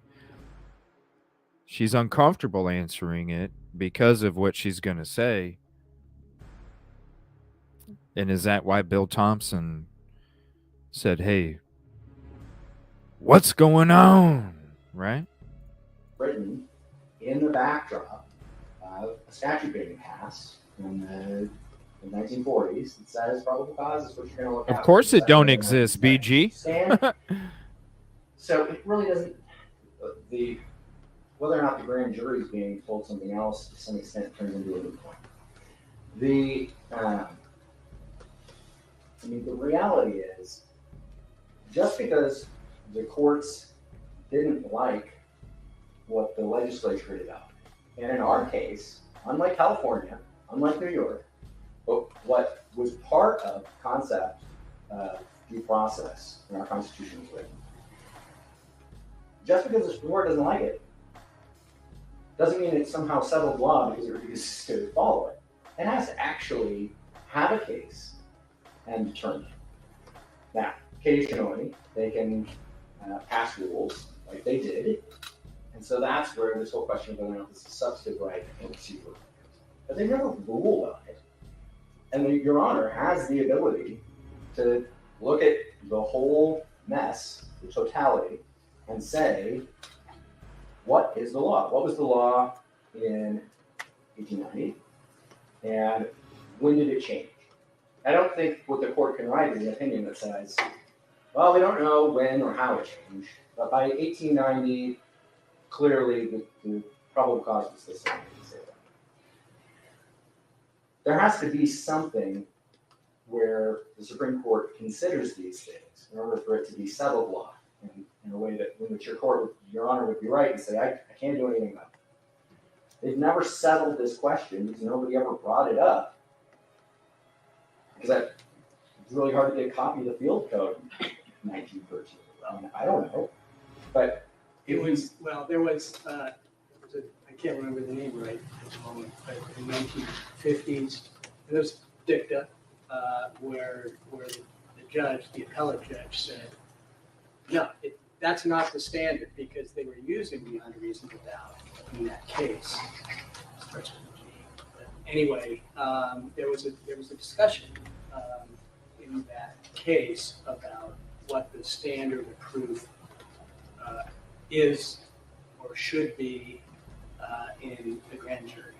So there have been touches of that along the way, I think, but you're right, there's not a whole lot of law until maybe Edmondson that was pretty clear. And then as Mr. Nye pointed out, a couple of decisions after that, with that case, I think it was 1987, something like that. So, yeah, I mean, I appreciate your argument. It's interesting. I'm constrained by the law. Back to that.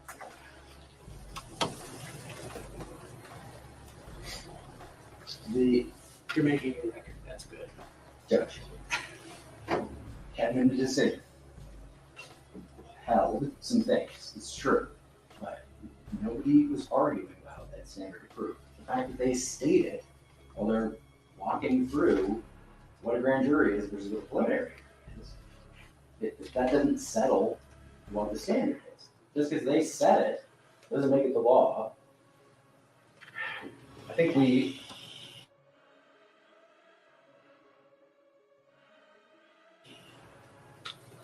their jurisdiction, and yet broader than the United States Supreme Court. Although if you read that most recent opinion where Judge Stegner doesn't agree with any of them about what their jurisdiction's like, it gets kind of complicated. But the point is, they can't just say in an opinion where nobody's arguing anything. Oh, and by the way, the law of the land is this.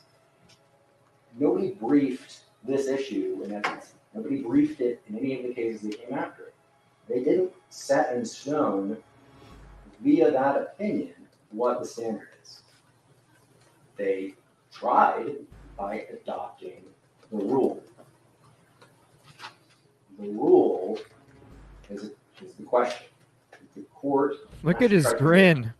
Is it procedural right? Look at his grin in the camera. It's a procedural right. And essentially what the court is saying is that he's like, okay, I'm just waiting for you to be done. How much it takes for one of us to be thrown in the lockup, put to death, etc.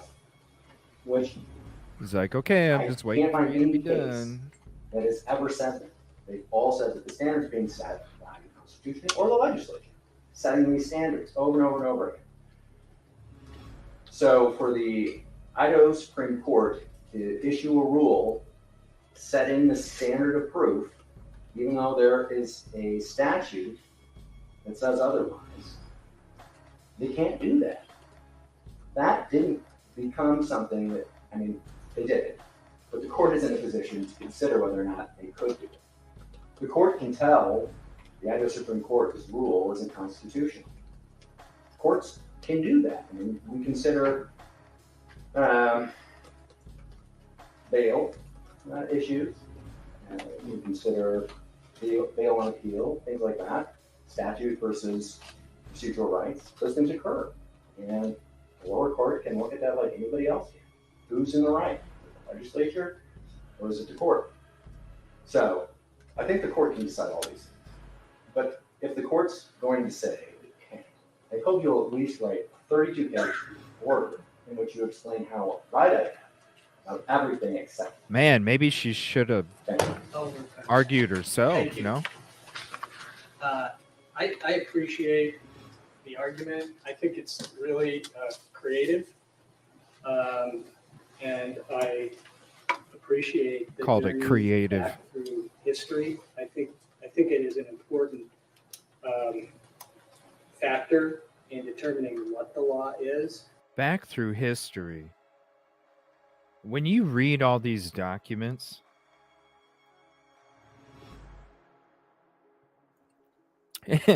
and you read about King George III in 1652, you read King George and all these other different things, and it's like, how many times do we got to go back to a history lesson? I think we've had enough history lessons with this case already. Reading these documents. Hot But coffee. even you, okay, and I've heard this, but even in your brief, and this is your quote, okay, that the whole of modern jurisprudence on the issue is against it, as well as the least one founding father of this state.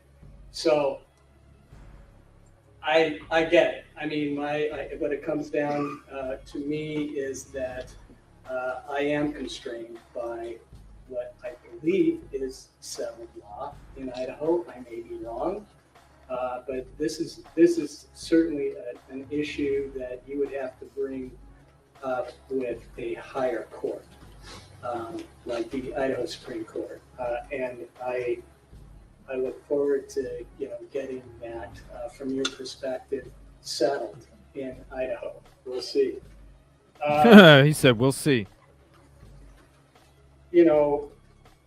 There's the rule, of course, which is we've talked about, but this argument really is fighting against some case law too. You may say that it's all dicta. I mean, that's debatable, I suppose. But the Idaho criminal rules, specifically Rule 6.5A, expressly states that probable cause is the standard, not beyond a reasonable doubt, and for a grand jury's indictment. And I think I have 3 or 4 recent, because this argument has been circulating in the state. I think I've had 3 or 4 district judge decisions denying the motion and the argument. So I am going to deny that argument. I think the argument is good, but I can't go that far. Not today. I'll give you a written decision. I can't guarantee it's going to be 32 pages. It might be longer. It might be shorter. So we'll see. But it's always enjoyable to have an argument with you, Mr. Longston. So I think that's... He's like, yeah, that was a good half an hour, but really there's nothing that I can do.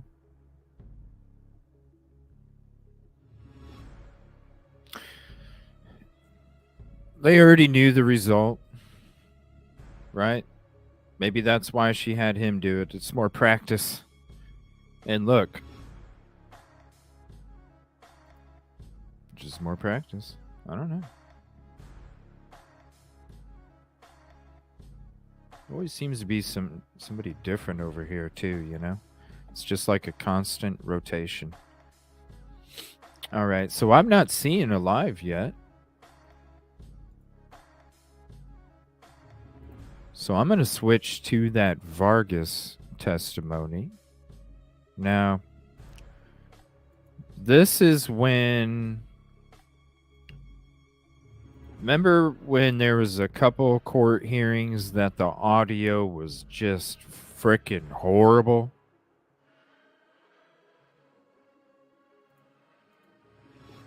Well, this is one of them. So I went ahead and skipped ahead to Vargas's testimony. This is August 18th, 2023. let me know if the audio is so bad where if you want me to just put up closed captioning, we can do that.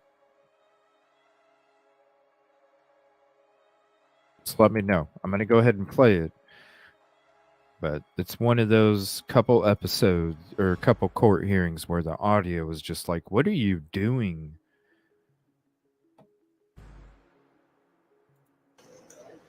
Go ahead and have a seat there.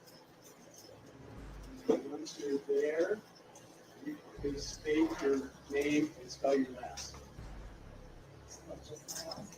Yes. Gabriella Vargas, Vargas. Thank you. Ms. Taylor. Thank you. Good afternoon. I want to ask you first some questions about your background. What city and state do you live in? I currently live in Escalon, California. How long have you lived in California? I have a question. Does anybody know exactly where at in her testimony she was uncomfortable answering that question? I'm going to go ahead and let it play. I'm going to scan.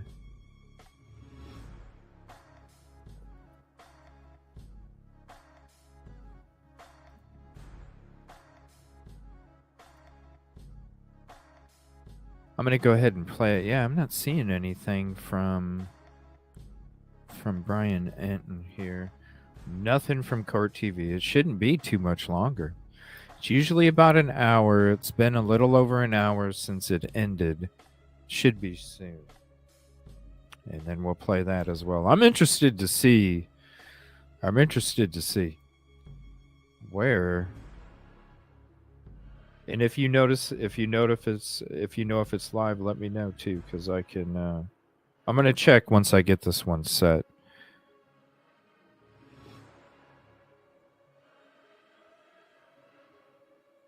Is this it?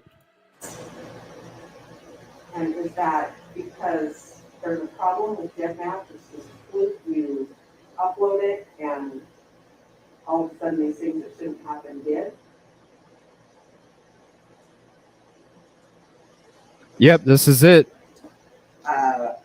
There was. So here's the link to this video. It's at the 1 hour and 12-minute mark. There are a lot of tools that are available in GEDmatch. These tools allow you to make comparisons of two or more people and how they relate to each other and share DNA. I mean, even if she was on panel with other people, she has an expertise in this field, so I'm definitely going to entertain her opinion.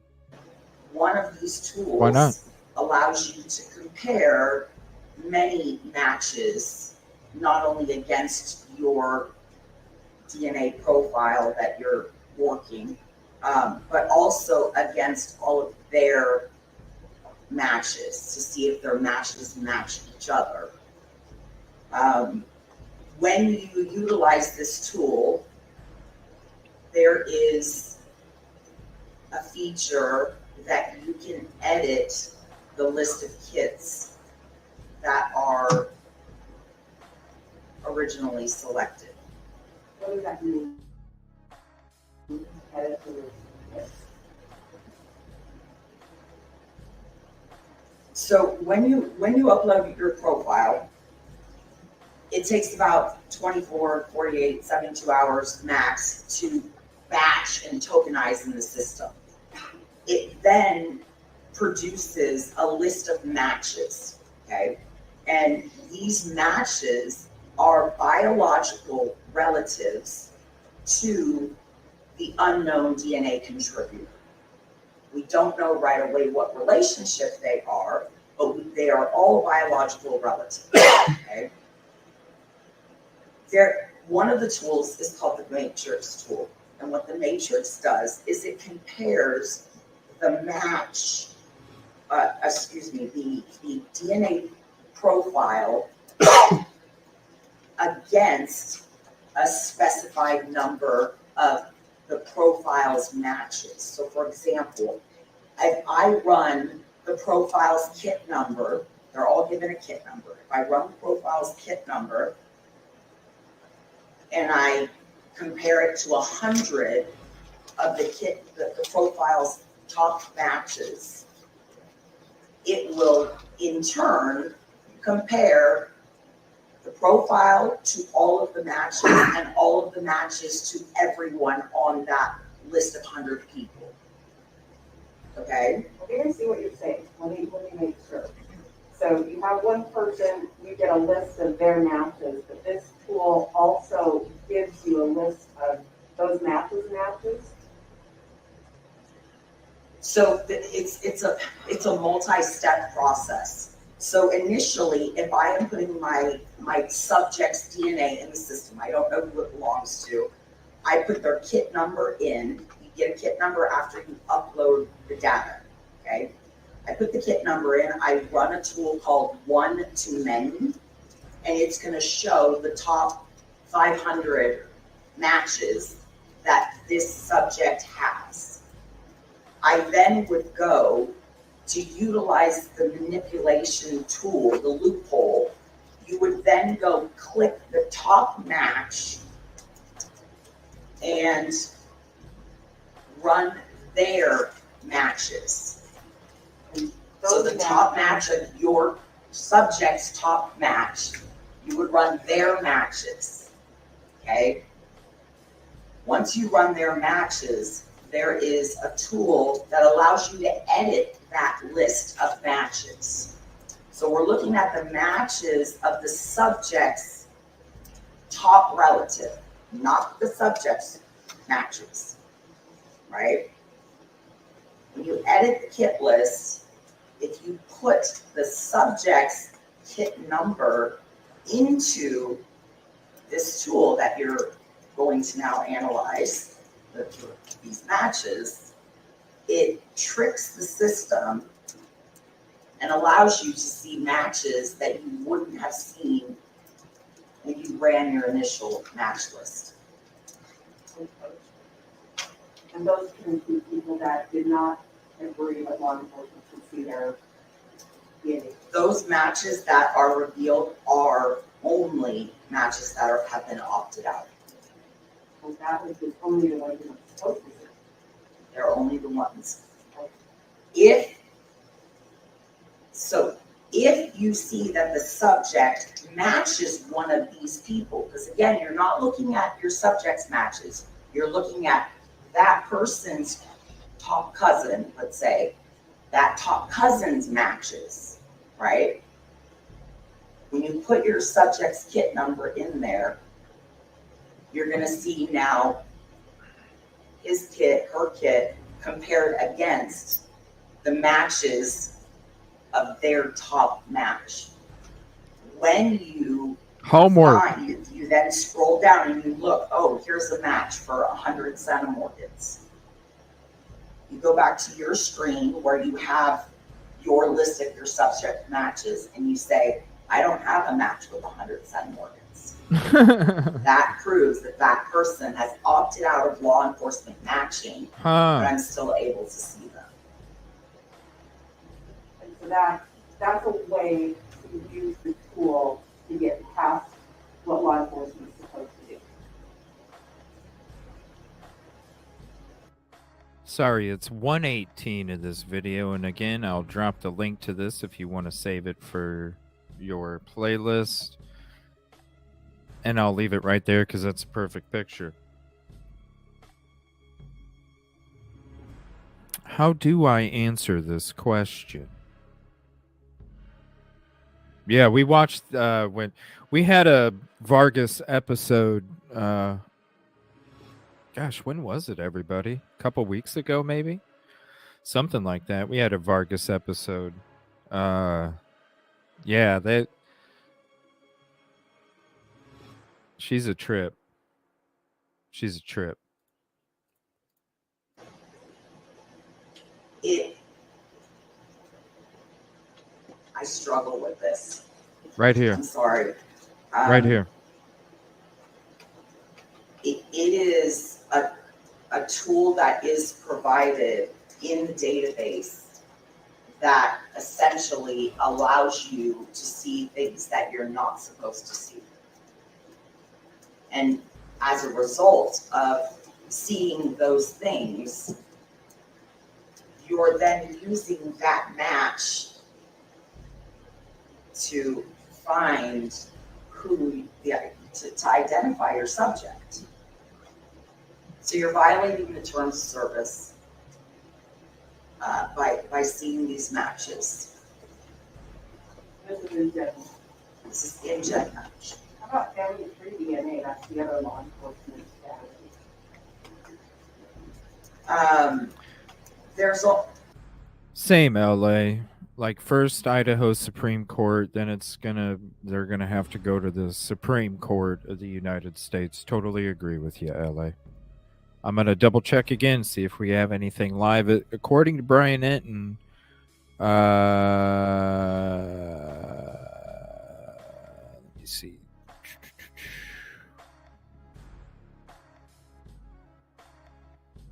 According to Brian Enton, about 40 minutes ago, he was going to be uploading it, so it shouldn't be too much longer. There's two things that I'm aware of in family tree DNA. One is not paying to upload. So there's very strict parameters when it comes to law enforcement kits. One of the parameters is if you as a consumer are a match to a law enforcement kit, you cannot see that kit as a regular consumer. So law enforcement kits can see everybody in the database that have opted in. Now Family Tree also has an opt-in out feature that is not the same as GEDmatch. You have to go into the settings and find it and toggle whether or not you choose to opt in or out. Many people are unaware of this. Another instance is uploading the data as if you were a consumer. You bypass the fees that you're supposed to pay to Family Tree DNA for a law enforcement kit, whereas a consumer it's free. And you also get full access to the database, including matches that have opted out. Does this happen? Yes. If I'm an attorney and I have a case where genetic genealogy is being utilized by law enforcement, and I want to know if they follow the protocols and rules, do I need the genetic genealogy information that, like you produce as a forensic genetic genealogist? Do I need that information so I would know? If you wanted to know what the process was, whether or not there was work product, if you wanted to verify how did you come to your conclusion, absolutely. How about if I wanted to know what the rules were? You would need the data. You would need to see the data. Just a second, I'll check my notes. I feel so, even if she's been on other shows, you know what I'm saying? This is her expertise. Not so what? You have another question about another database. This is her expertise. Is that one that law enforcement uses? Many in this industry have been known to upload to MyHeritage. Sorry about the audio. It's just one of those court hearings that the audio is bad. And there are workarounds in every one of the databases that somebody knows about and has told you about, or you yourself have tried. There's really no justification for it. You think you're doing the right thing, you want to help, and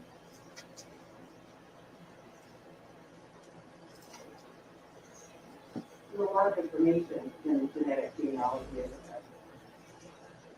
There is. It is a very tedious process. There is a lot of time, effort, and work that goes into it. In the end, what I provide to law enforcement is an investigative lead, and it is up to the agency to then take over their case and confirm that my lead is in fact correct. How does law enforcement upload my case? So the upload to these databases is you go to the website, you create a free account, you take the data file, you hit upload, and voila, you've got now a list of matches. It's the same as a regular consumer would do in both MyHeritage and Family Tree DNA. What's up, SM? GEDmatch law enforcement uploads now through a separate portal called GEDmatch Pro. But there are instances of people doing work on behalf of law enforcement uploading to GEDmatch through the consumer portal as if it were a consumer kit. I highly doubt she said what they talked about, but I haven't. Anything that I've seen, it didn't stick out to me. Maybe she did, and I was preoccupied. I mean, running the live show, I got so many things going on at the same time. Speaking of, I need to go through all my different sources, see if anything is up yet. But sometimes I miss some things while I'm running my program. So if there is some, let me know. But as far as I would think or that I remember, I don't remember that being discussed. Sorry, thank you. I don't have any other questions. I'm not sure if you talk to your husband. Okay, thank you. Thank you, Ms. Vargas. Appreciate you.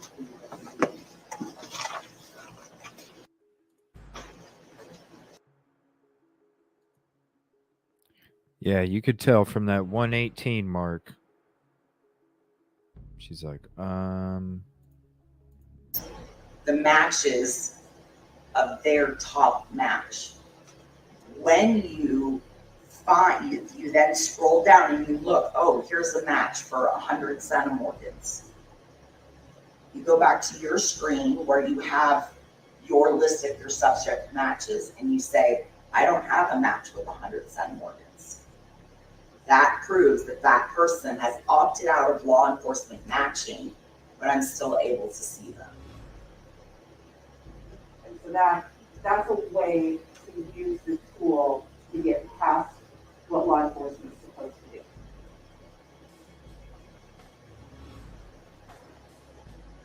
do. I struggle with this. I'm sorry. that had to be so uncomfortable for her. No? What's up, Anna? That had to be so uncomfortable for her.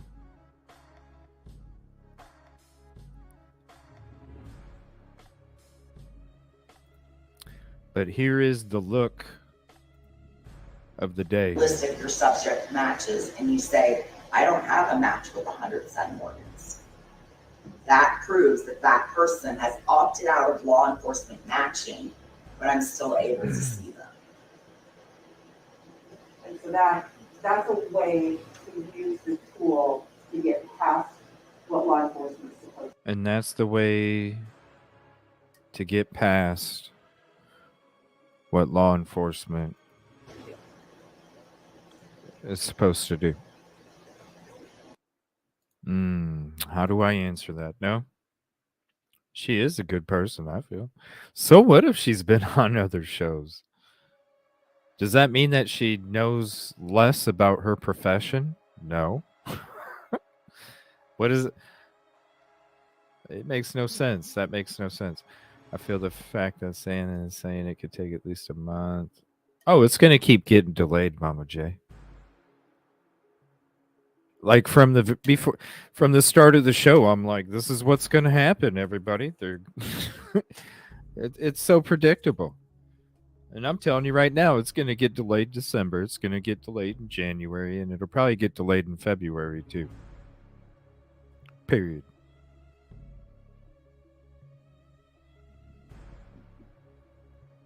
Yeah, please hit the like if you haven't yet. It's the free way. Appreciate you. Yeah. We're just waiting for this this hearing to come out. According to Brian Enton, 50 minutes ago, he was going to be getting it uploaded. I'm not seeing anything on Court TV. I got 2 Court TV feeds. East Idaho, Law and Crime, and Live. So we got all the sources up here. Just wait to see which one pops and drops, and then we're going to be heading to that. Because I even though it's going to be a short court hearing because it's going to be delayed until December 1st, I'd still like to watch it and hear how everything is being said, the verbiage. You know what I'm saying? The verbiage. Ticket number 121. Thank you, SM. I appreciate you. Are we waiting for something that doesn't... Oh, no, it does exist. It's coming. We just have to wait.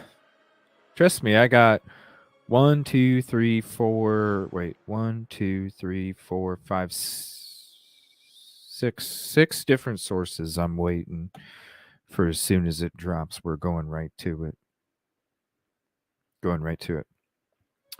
All right, we're going to go watch some videos here until it drops. It shouldn't be much longer. It's been over an hour. It's actually been like an hour and 20. So it shouldn't be long until it drops. Shout out to the bro Harsh Reality. Appreciate him so much and his support.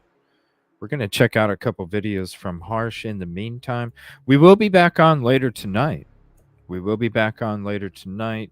And then I think I'm going to do some games tonight after the show's done for everybody if you guys want to do some games or whatever. But we're going to check out a couple videos from Harsh here. And this is kind of talking. We've kind of explored the Greek theory a long time ago. I've always felt since the beginning of this case, that this crime had to do with what took place at the frat party. Always have felt that way. And so he's going to be exploring the Greek theory of it all. I'm not necessarily saying it was somebody from the frats. What I'm saying is it had something to do with that altercation that night. It had something to do with that. So we're going to check out Harsh's video here. And then I will keep checking here in the background. I'll keep checking to see when it's going to drop, because as soon as it drops, we're going right to it. I don't care if I'm in the middle of a Harsh video, but we're going to be checking out Harsh real quick. And it shouldn't be too much longer. It can't be. It's already been past the time it usually is. It's usually about an hour. It shouldn't be too much longer. Appreciate you guys hanging out today. Thank you. We'll be back tonight. Ordinary. Well, hello there. How is everyone? I hope you are all well. You beautiful, beautiful people. Do you know something? I need to do some housekeeping because I do multiple videos a day and I don't know how many I'm ever going to do anymore. I'm going to try and do as many as possible because you're amazing. Is that why he had like video 1B? 1B yesterday. He's so funny. I would love to have Harsh on sometime, not where like we could talk true crime sometime. I would love to have Harsh on sometime when we're playing our detective choose your own adventure. You know, the choose your own adventure games, and we're going to be doing another one tonight probably. A detective choose your own adventure game where Harsh is on panel and me and him pick yes or no or whatever the options are. You guys sit back and watch, but me and Harsh are up here on panel and we're doing the choose your own adventure game together where we're going to do the detective game together and then see what happens. And that's the beautiful part about these choose your own adventure games that we do, is that every choice alters the choice after that. So you could literally play these games multiple times and have different scenarios happen every time. It's so cool. But I think that would be really cool. You know, we'll talk true crime later. No, not the hotel game, Kelly Miller. We'll talk true crime later. I'd love to have him on sometime where we true crime choose your own adventure game. You know, like those books back in the day where you'd be reading and it would say you know, if Bobby turns left, go to page 62. If Bobby climbs the ladder, go to page 79. You know, one of those things. It could just take you in those different directions. You know what I'm saying? Crime Lies, I want to say thank you, sir. I finally got to see the video that you tagged me in. I appreciate you appreciating what I'm doing, and thank you for the kind words on the video, sir. I appreciate that very much. Very much. Sorry it took me so long to view it. I appreciate you. Thank you everybody for hopping in. This is Harsh's. We got to get him on for that. Choose your own adventure true crime detective game. Wouldn't that be neat? Somebody, Harsh, somebody reach out to Harsh. Tell him to go to my 4 hour minute mark of this live. And yo, buddy, come on. Let's do this. Let's do this choose your own adventure sometime. It'd be sweet. And you damn well deserve it. So just keep an eye out. Make sure you've got the notification bell hit on and set to all. Obviously, if you want as many notifications as possible. But the way YouTube works, I think you basically get like 2 notifications a day that they can pretty much guarantee. And even those are sketchier than yeah, everybody. Like all of this YouTube stuff, like people that are unsubbed or not getting notifications or anything. This isn't something that's made up. This isn't some fake mod shit. This is real shit that's happening on YouTube, everybody. I don't the depths that some people reach is just like, what the hell, yo? For real. This shit's YouTube, man. Oh, it's crazy. But no, seriously. It's happening to everybody. It's happening to everybody. The only thing I can say is it's something that I was told a long time ago when I was just watching YouTube crime shows. And if you don't get notifications, the best thing to do is unsub and sub right back and click the bell. Because that's what I used to have to do before I even had a show. That's what I used to have to do if I wasn't getting notifications. Sometimes I'd come across channels where recommended videos would come up and I'd go, I thought I was subbed to this channel. It'd be like documentary channels and stuff, you know? Damn, I thought it was interesting. Over time, who knows? I mean, it's part of their thing. YouTube's been having problems for months now, especially with the 503 air, because that shit's been getting ridiculous, honestly. But No, everybody's having problems. No, judge doesn't know the IG, doesn't understand it. If you guys remember we were just watching one of them with Vargas, when they had the experts up there testifying about the DNA stuff, the judge was asking them questions because he wanted to understand more. I think that we understand more of the information than the judge or the jury will. Because think about it, we've been sitting here, when you look at the amount of time that all of us have put into this, the amount of time that all of us have sat there and watched different bits of information, the amount of time that all of us have sat here and watched these testimonies, watched these programs with these experts on there, CC Moore, all of these different people when they're on different programs, different, that's a considerable amount of time, okay? The jury, they're not going to have the time that we've had in order to be able to explore all these things. They're going to hear testimonies once and then maybe a replay. What have we done? We've listened to testimonies over and over and over and over. We've listened to experts, we even watched a CC Moore program where she made a video herself on the whole process of it all. I mean, it's simply amazing. But when the people that are proficient in this profession tell you that this is an art, this is not a science yet, that tells you something.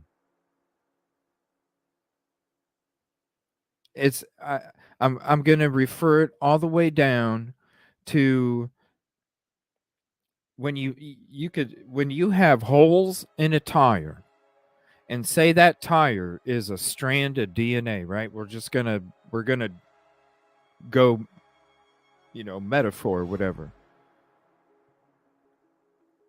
The DNA, when you're trying to get a profile, it's missing pieces.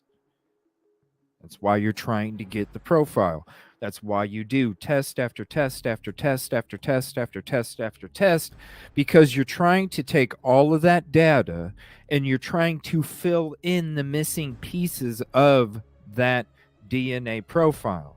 So if you look at it like a tire has a bunch of holes in it, and you're running a whole bunch of tests to fill those holes in. So you're creating to fill in.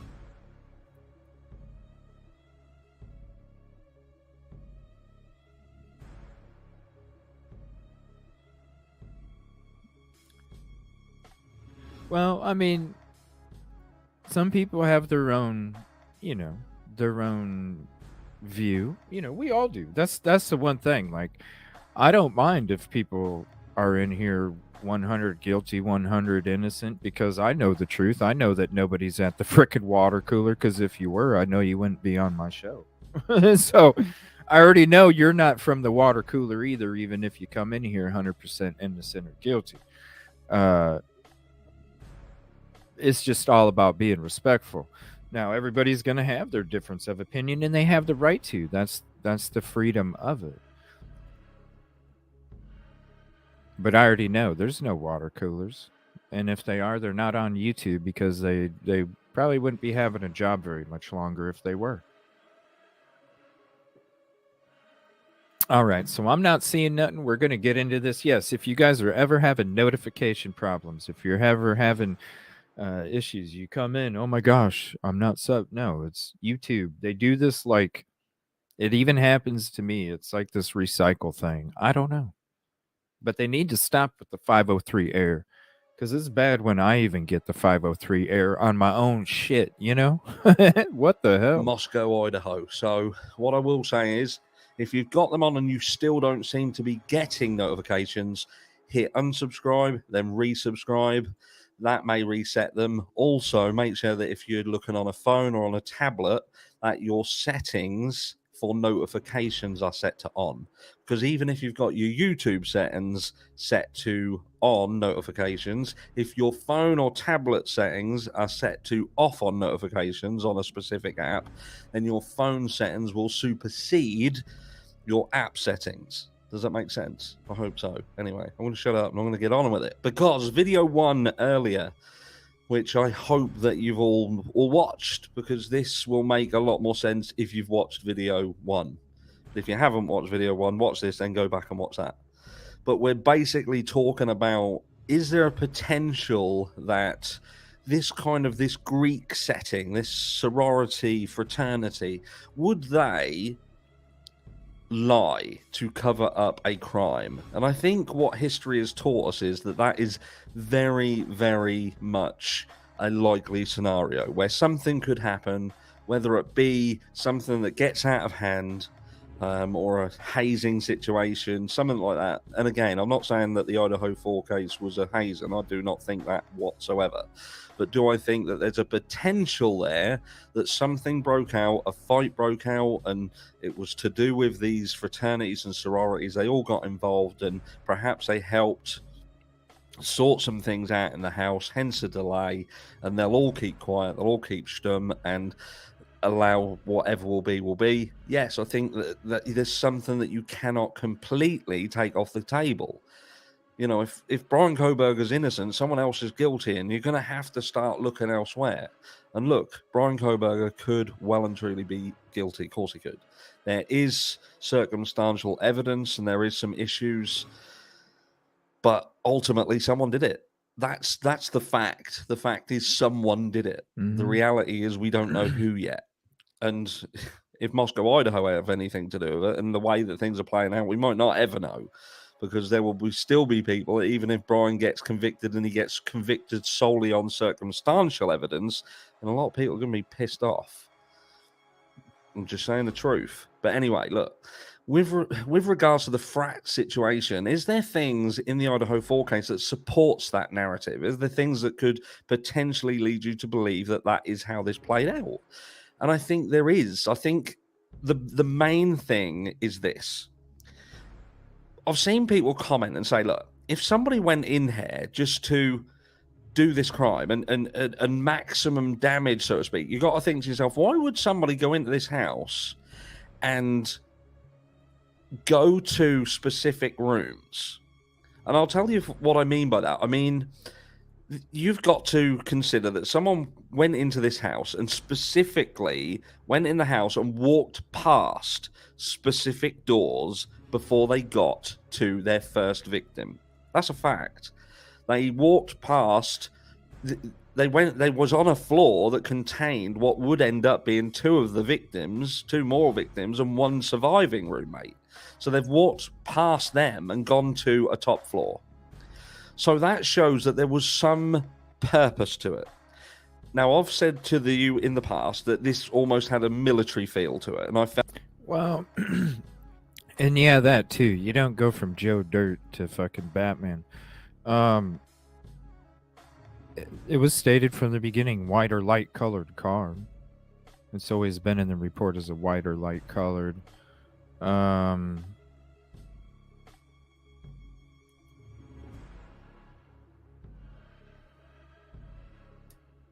Yeah, I think so. Felt that, you know, if you're someone who's going to clear a building, so to speak, you'd start at the top and you work your way down. Or they was it someone who just went in here? Or how they didn't take off the freaking crime scene tape of the freaking ladder, you know? Or they didn't investigate the little teeny part of the roof outside Ethan and Xana's window, you know? Like different things. Or we're going to park all of our vehicles all over the parking lot before we close it off. Bit of military history, done a bit of reading up, whatever, thought they were fucking Rambo, went in there and done what they did upstairs, and then were going to come downstairs. But then they still walked past another door. So I'm thinking to myself, right, so why did they walk past that door? They must have gone into this house with, and I've said this multiple times, with the foresight that they may have to force doors open. Because they must, unless they had prior knowledge that those kids did not lock their doors, they must have considered that they would go in here and all the doors would be locked. Right. Does that make sense? Or am I talking shit? Let me know down below. No, it's the truth, you know? So they're gone in here with the foresight. They may have to Which is why you maybe use the DoorDash as a decoy to gain access to the property without having to break anything. You know? Or if you really did stalk the property out, maybe you had already did a test to see if the upstairs balcony sliding door is usually locked or not. Who knows? Maybe you just assumed. If you were stalking the property, wouldn't you know that Kaylee isn't using that room anymore? Right? So then maybe you would be like, all right, well, I know nobody's going to be in that room. I could maybe possibly gain entry without anybody knowing while everybody's gone.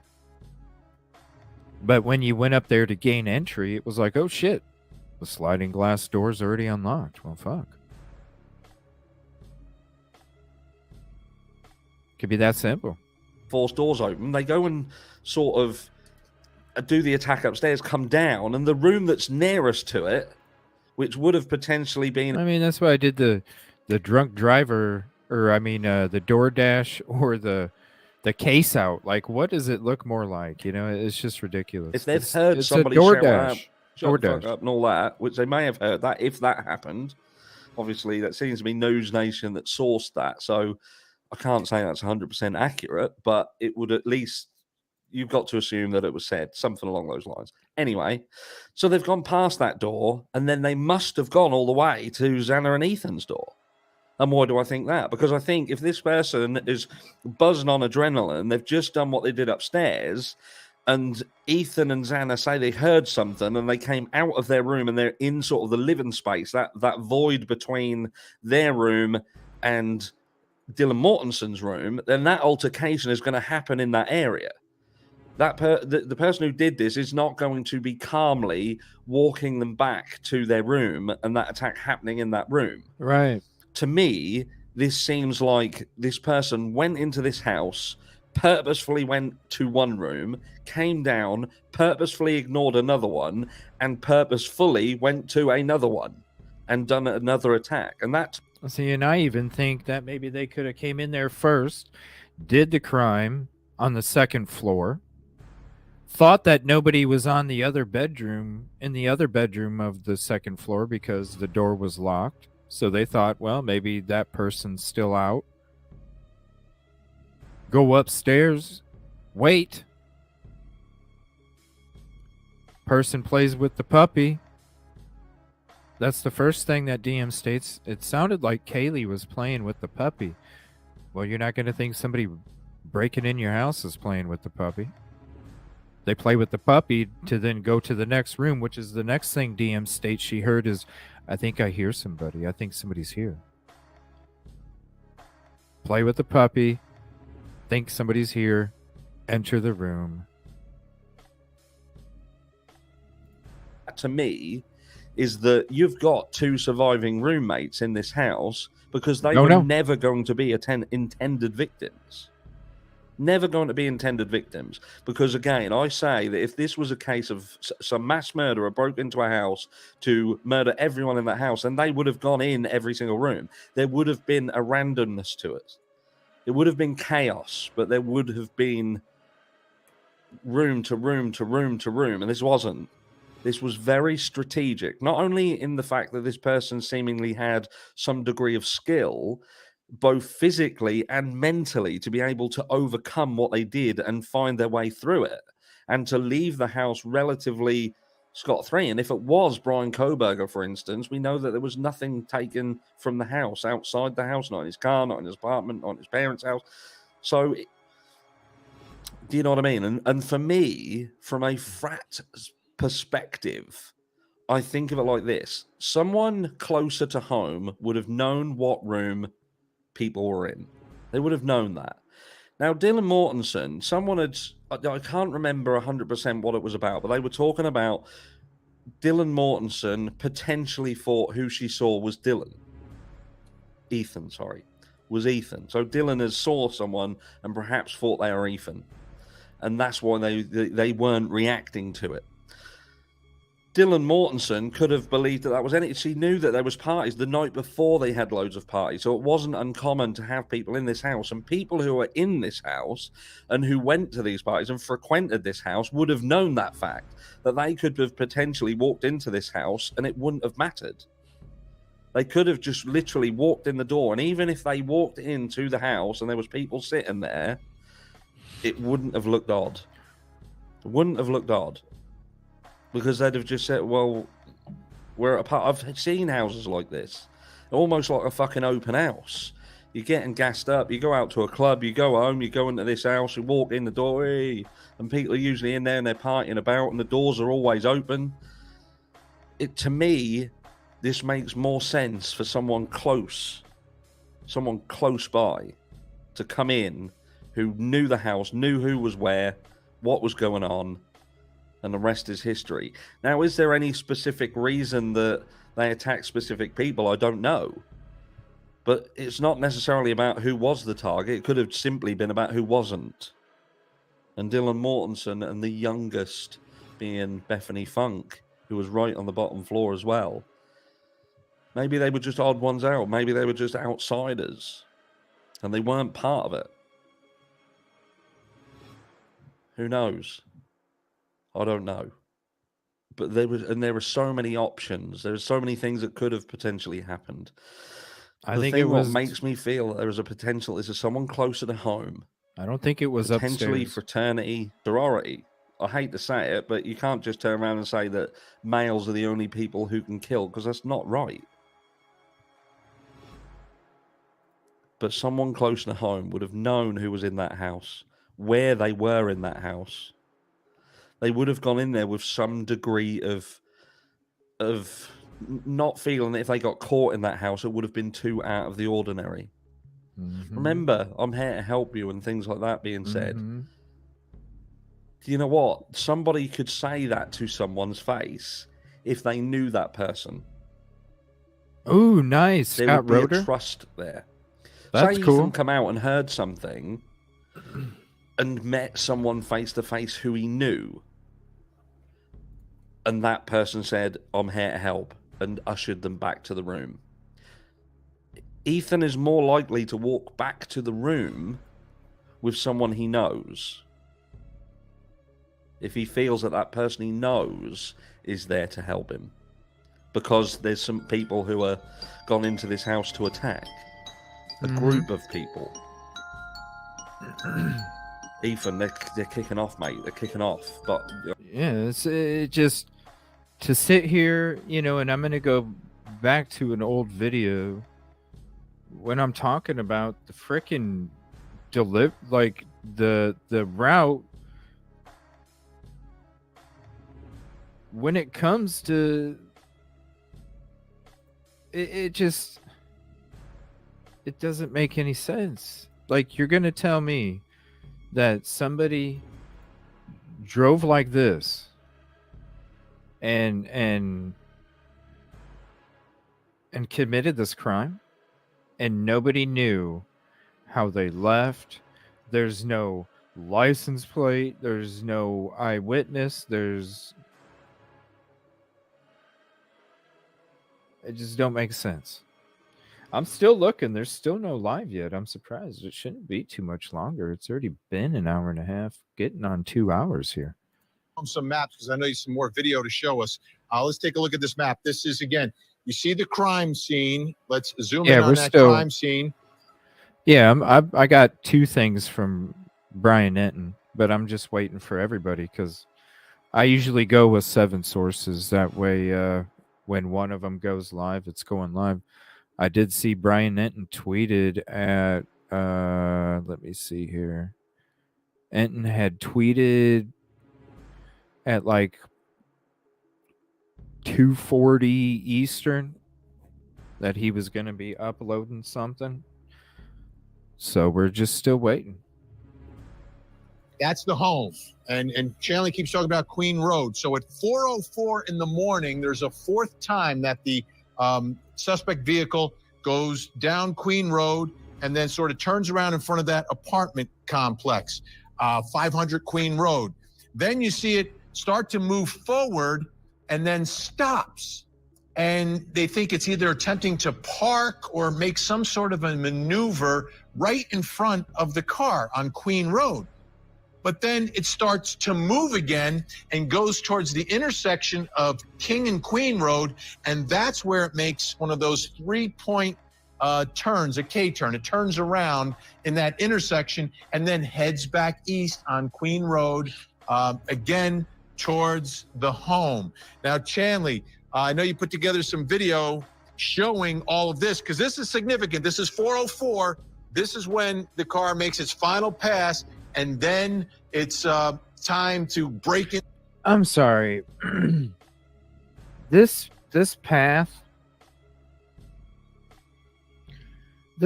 is like Joe Dirt going to commit this crime. Not somebody that studied SKs, that had questionnaires about what they felt, what mistakes they made. This is like a route that Joe Dirt would have took to go do this crime. Like, you're gonna fucking drive up, turn around right there, then come back around, do another turn, and then come back around.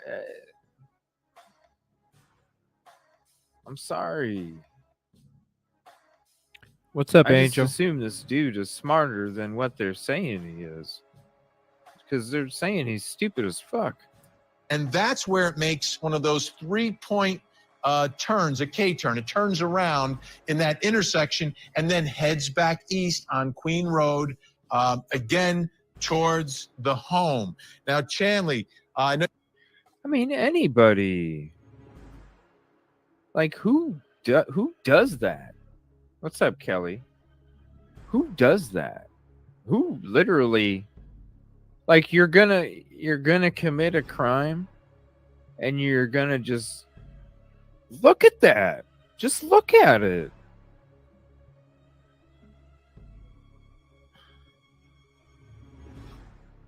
To me, that looks like somebody that got lost trying to deliver food. And they got confused because they were like, wait a minute, I'm on Queen Road, but I need King Road. I need 1122 King Road. I'm on fucking Queen Road. What is my GPS telling me? That's like somebody got lost. I know this because when I go on my damn trips, sometimes my GPS doesn't like to tell me the right way, and all of a sudden I'm doing shit like this. That's somebody that got lost. That's not somebody that stalked out the property 12 times. Come on. Stalked out the property 12 times. But you're like Joe Dirt going to park the car. Now you put together some video showing all of this, because this is significant. This is 4:04. This is when the car makes its final pass, and then Give me a break. It's time to break into the home and commit a murder. Don't either, Katrina. Exactly. So again, we started at 3:29 a.m. So this is more than 30 minutes later, 3 passes by this home later. This is the fourth time, like you said, 4:04 a.m. again, making its way east on Queen Road one more time. This is the only way into this area. You see the crime scene to the right. He, according to this affidavit, continues on straight past these apartment buildings on the right and would make it's very narrow road. As you can see, I've spoke to most of these neighbors that live here on this road, this apartment complex. You would have to go all the way towards the end of this narrow road before you could turn around. It's going to be apartment number 52, according to the affidavit. In this area, this wider circle area where that white Hyundai Elantra turned around, according to this affidavit, and then goes back down the hill west on Queen Road, where he passes the crime scene one more time. It would have been on his left side, his driver's side of the car at that time. And according to the affidavit, that's when he sort of fails to either turn around, attempts to kind of park or turn around there right in front of the home. Remember those tire marks, Vinny, on this road that I'm showing you? They would be about where that red car is in front in this video, where those The tire marks, right where that red car is. Yeah. In the parking lot that wasn't closed off in the beginning, right?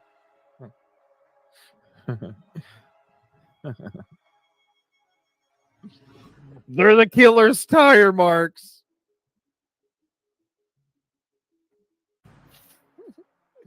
They're the killer's tire marks. It wasn't closed off, but it was preserved, sir. It was preserved. Tire marks were.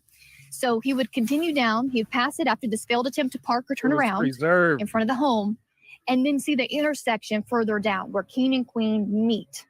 He does a 3-point turn there before heading back to this home where, according to this affidavit, committed these murders within about 16 minutes before speeding off at 4:20 a.m. this direction out Valencia Road.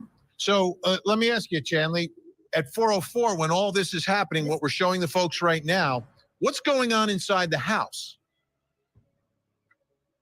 At 4:04, well, around 4 a.m., according to the affidavit, there was a DoorDash food delivery delivered to the home, and that was ordered by Xana Kernodle, the second floor room. She ordered food. I believe it was like Jack in the... That's what they just did with the killer. Look, okay. Does this not look like... We're not even going to listen to him, okay? We're not even going to listen to him. Does this not look... Okay? Does this not look like somebody that's freaking lost trying to order food? I'm not even going to play what they're talking. Just watch their driving, okay? Damn, I swear I'm on Queen Road, but it says 1122 King. Is there another way to get to King Road? How do you... Hold on a minute. Let me look at my GPS again real quick. Okay, well, it's telling me I'm at the location, but I'm not at the location. Is that it? I don't know, but it's telling me I'm at the location, but I'm not. Shoot, hold on. Let me see if I can go. It must come around. King Road must come around because it's on King Road, 1122. Okay, hold on. Let me see. No, shoot. I can't go anywhere.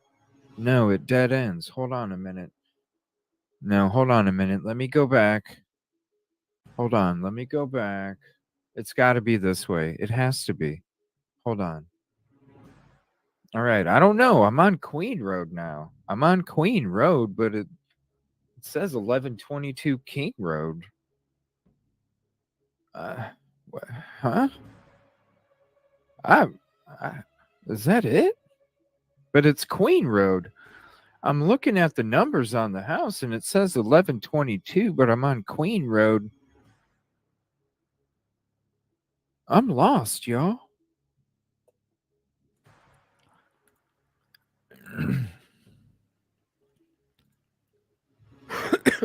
Excuse me.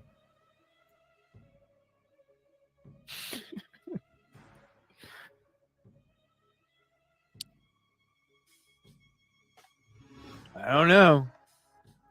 You see what I mean? And when you go back to this,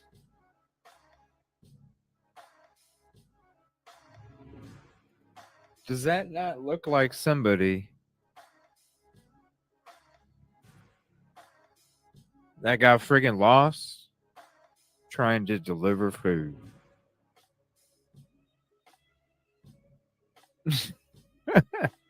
I'm just trying to make it realistic for you guys, you know? Just trying to make it realistic.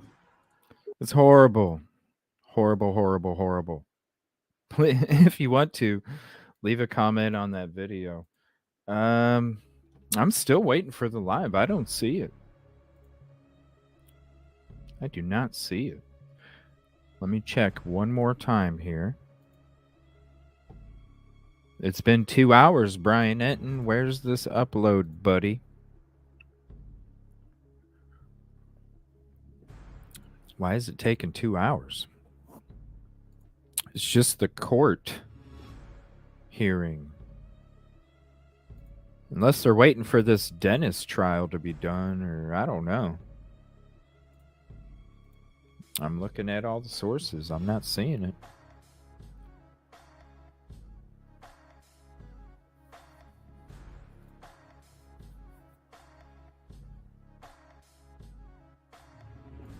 Two hours. What the hell?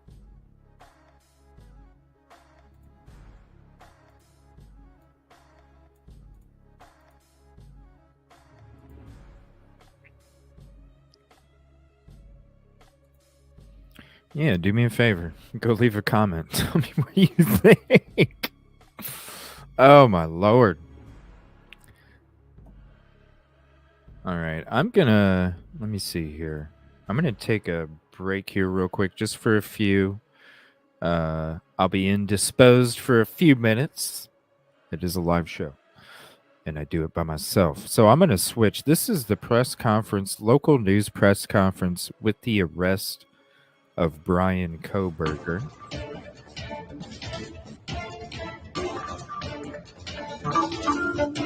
So again, this is January 6, 2023. This is a Creme 2 special, and they're going to be talking about, now all of these reports are going to be from January 6, 2023. So let's hear the spin that the local reporters are getting here.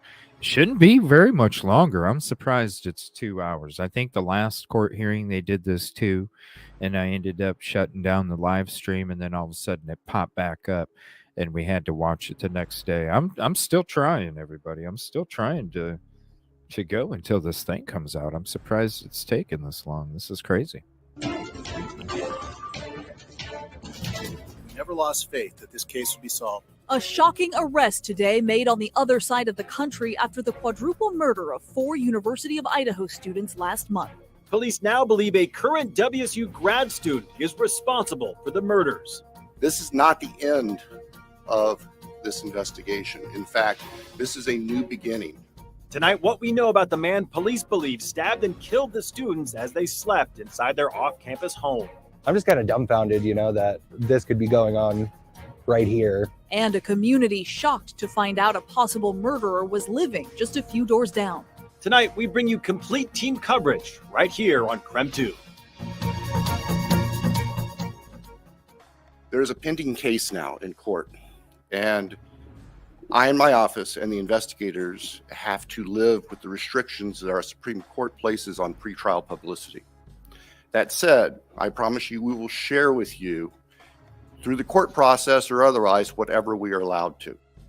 The Latah County prosecutor explaining the next steps in the quadruple murder investigation of 4 University of Idaho students following a breaking arrest on the other side of the country overnight. Good evening, and thank you for joining us for Creme News at 6. I'm Mark Hanrahan. It's good to have you here. I'm Whitney Ward. Those murders and the investigation to find the killer drew national, even international attention. Tonight, police say they are one step closer, though, to closing this case. Pennsylvania State Police arrested 28-year-old Brian Kohberger early this morning. He is now being held for extradition back to Idaho on first-degree murder charges. That arrest warrant was filed yesterday by the Moscow Police Department and the Latah County Prosecutor's Office. Kohberger is also charged with felony burglary in Idaho. Again, he was arrested across the country in Monroe County, Pennsylvania, overnight. It has been just over 6 weeks since the murders in the off-campus home. In the dead of the night, the students were found in their home on King Road, just steps away from the University of Idaho campus. The bodies of Madison Mogan, Kaylee Gonzalez, Xana Kernodle, and Ethan Chapin were found on Sunday, November 13th. Then for 6 weeks, police have been extremely tight-lipped about the investigation. We know now the victims were found stabbed in their beds. Autopsies showed all 4 were likely asleep during the deadly attacks, although some of the victims did have defensive wounds, indicating at least some of them may have woken up and tried to fight back. From that very first day, though, this crime rocked the entire Moscow community and beyond.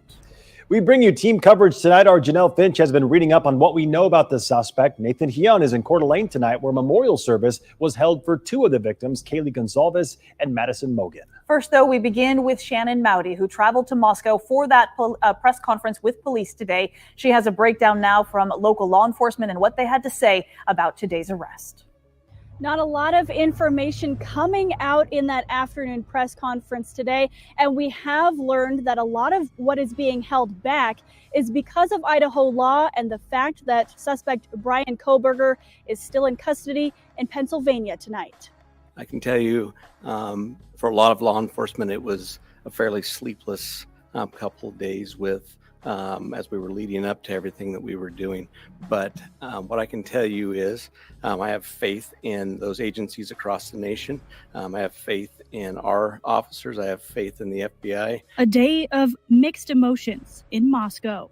Sad to be here, but happy to be here at the same time. As law enforcement confirmed the arrest of the man suspected of killing 4 University of Idaho students on November 13th. A criminal complaint was filed yesterday here in Latah County, charging the defendant, Mr. Kohberger, with 4 counts of first-degree murder, in addition to felony burglary, which involves entering the residence with the intent to commit the crime of murder. Under Idaho law, the details of what led police to Brian Kohberger are sealed in a probable cause affidavit, which won't be released until he's served an arrest warrant in Latah County. In Pullman, police searched a Washington State University student apartment connected to Kohberger. So we are still looking for all pieces of evidence, but we are still looking for the weapon. And I will say that we have found an Elantra. Though Moscow Police Chief James Fry wouldn't comment on Kohberger's connection to the Hyundai Elantra, the 4 victims, or what led to his becoming a suspect. That information is in the sealed court documents. Kohberger's extradition hearing is set for January 3rd. Moscow police tell KREM 2 that process could take weeks or months. Chief Fry says this isn't the end of the investigation. They now want tips related to Kohberger. I would say anything and everything. As we've said all along, we know what tips we're looking for. We will take those tips. As the mystery in Moscow enters a new beginning. While we cannot bring back Maddie, Kaylee, Zaina, and Ethan, we can thoughtfully and purposefully carry their legacy forward in the work that we do. We have also learned that the cleanup operation that started at the King Road home Friday morning has been put on hold. Chief Fry says that was at the request of the courts. In Moscow, Shannon Mowdy, KREM 2 News. A suspect named and arrested in this investigation is certainly a major break in the case. Brian Kohberger is now charged for 4 murders near the University of Idaho last month. KREM 2's Janelle Finch is joining us now in the KREM 2 newsroom with what we know about the suspect. Officials say the person responsible for the deaths of 4 University of Idaho students may be Brian Kohberger. Since Brian Kohberger's arrest this morning, we've learned he lived and went to school just a short drive from the crime scene. Moscow Police Chief James Fry confirmed Kohberger is a graduate student at Washington State University and a Pullman resident. This afternoon, WSU shared a statement following Kohberger's arrest. A quote from WSU Chancellor Elizabeth Chilton reads in part, "This horrific act has shaken everyone in the Palouse region. We will long feel the loss of these young people in the Moscow-Pullman community and hope the announcement today will be a step toward healing." KREM 2 located Kohberger's apartment building in Pullman. Today, crime tape was up around the complex and police were speaking to neighbors. We spoke to one of the people living here. He says it's disturbing to think he could have been living near someone capable of committing these crimes. I'm just kind of dumbfounded, that this could be going on right here, or somebody could be conspiring to do something like that right here. WSU officials say Kohberger completed 1 semester of the criminal justice program as a PhD student. Kohberger previously attended a private university out of Center Valley, Pennsylvania, where he received a master's degree in criminal justice. He is originally from Albrightsville, Pennsylvania, roughly a 40-minute drive from where he was arrested today. An Idaho appearance from the suspect may not happen for some time, as officials work through the technicalities of an out-of-state arrest. In the meantime, Moscow police are continuing to ask for tips and for patience as they move forward in this new beginning of the investigation. In the newsroom, Janelle Finch, KREM 2 News. All right, Janelle, thank you. And as we work to bring you more to every story, we are getting reaction also from the community about this arrest. Brian Koberger has been a teacher's assistant and a graduate student in the criminology program at Washington State University in Pullman, just an 8-mile drive from Moscow. Our sister station in Boise sat down with a WSU journalism professor, Matt Lovelace, about the situation at Washington State and the thought that a teacher and a student from the area is now accused in the killing of 4 students.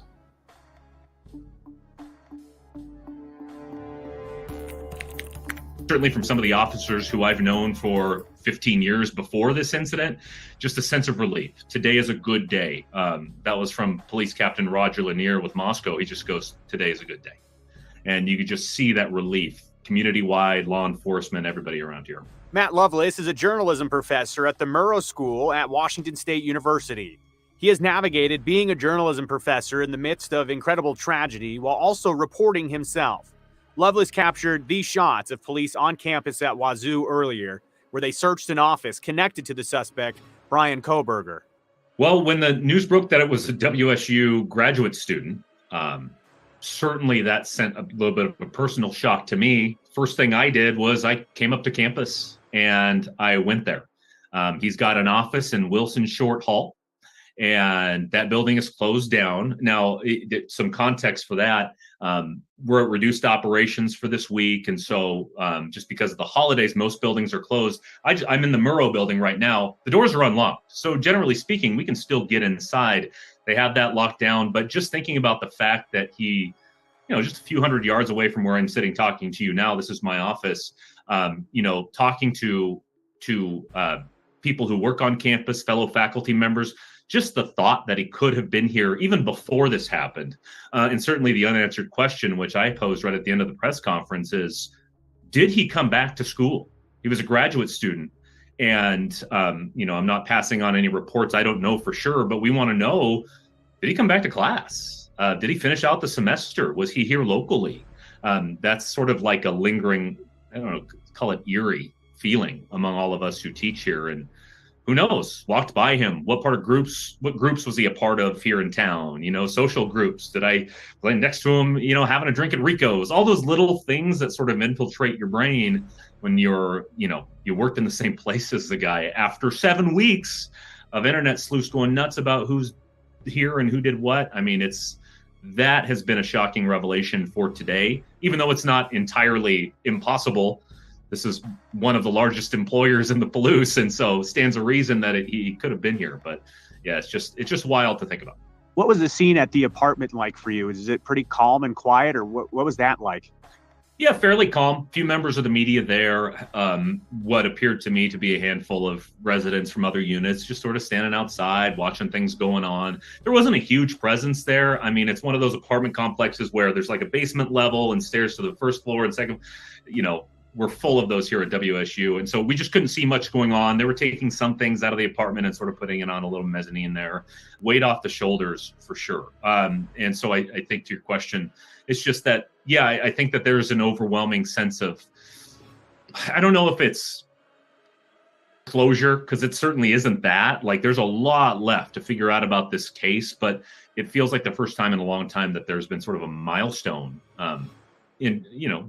other than reports of a Hyundai Elantra and, a few extra timeline details. This really feels like the first break in the case in large degree. And so, relief.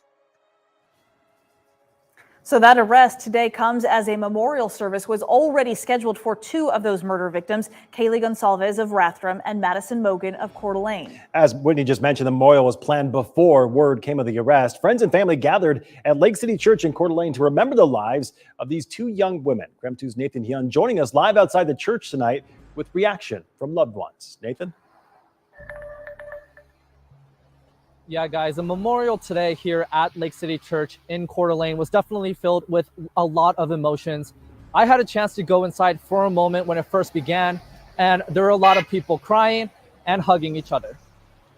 There were over 200 people inside celebrating the lives of Madison Mogan and Kaylee Gonsalves.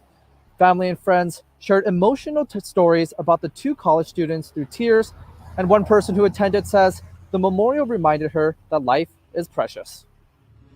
It's a reminder that you need to realize that life is short and to honor and love your friends and family every chance you get. Kaylee's sister and Madison's parents spoke during the memorial. Kaylee's sister described Kaylee as someone with contagious energy, and Madison's parents described her as someone who was always a bundle of joy. And I was also able to speak with Madison's godmother, who told me that she's not thinking about the suspect who got arrested today. She just wants to focus on the girls and their memories.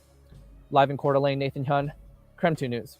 Nathan, thank you very much. Well, the arrest caps nearly 7 weeks of fear and frustration for the families of the victims. Tonight, we are also hearing from the father of Kaylee Gonsalves, who agreed to an interview for the first time. This is the first bit of joy that we've had in close to 7 weeks. We hope that they picked the right guy, and that gives us hope, and we haven't had hope for a long time. Also today, we heard from Ethan Chapin's family, the only male victim in that quadruple murder. In a statement, they told us, "We are relieved this chapter is over because it provides a form of closure," they said. However, it doesn't alter the outcome or alleviate the pain. We miss Ethan, and our family is forever changed. Over the last 7 weeks, we stood by the Moscow Police Department, FBI, and Idaho State Police. They said they were confident that they would solve this crime. So when we received the phone call last night, we congratulated them for their diligent work and service. They continued saying, quote, "We remain grateful to the University of Idaho and the Sigma Chi fraternity for their ongoing support. We also appreciate the outpouring of kind words from so many others, which we'll need as we enter the next chapter of this nightmare. Today, we marvel at the continued stories about Ethan and the lives that he touched in his short 20 years. If we all lived and loved as Ethan did, the world would be a better place." We also heard from Ethan's family in the very first week after those murders. At the time, they said they wanted the world to know they would remember Ethan as an outstanding young man and the light of their life. He's the kind of kid that everybody wanted to be around. You know, he was just a good kid He's a good kid. that Kind to all. didn't deserve what happened. No. Ethan had a twin brother and a sister who were all attending the University of Idaho. His parents had just visited all three of them the week before they were killed for Parents' Weekend. They said they are grateful for those last few days. And as we pulled out of Moscow, we literally were like, we've done it. We've literally done it as parents.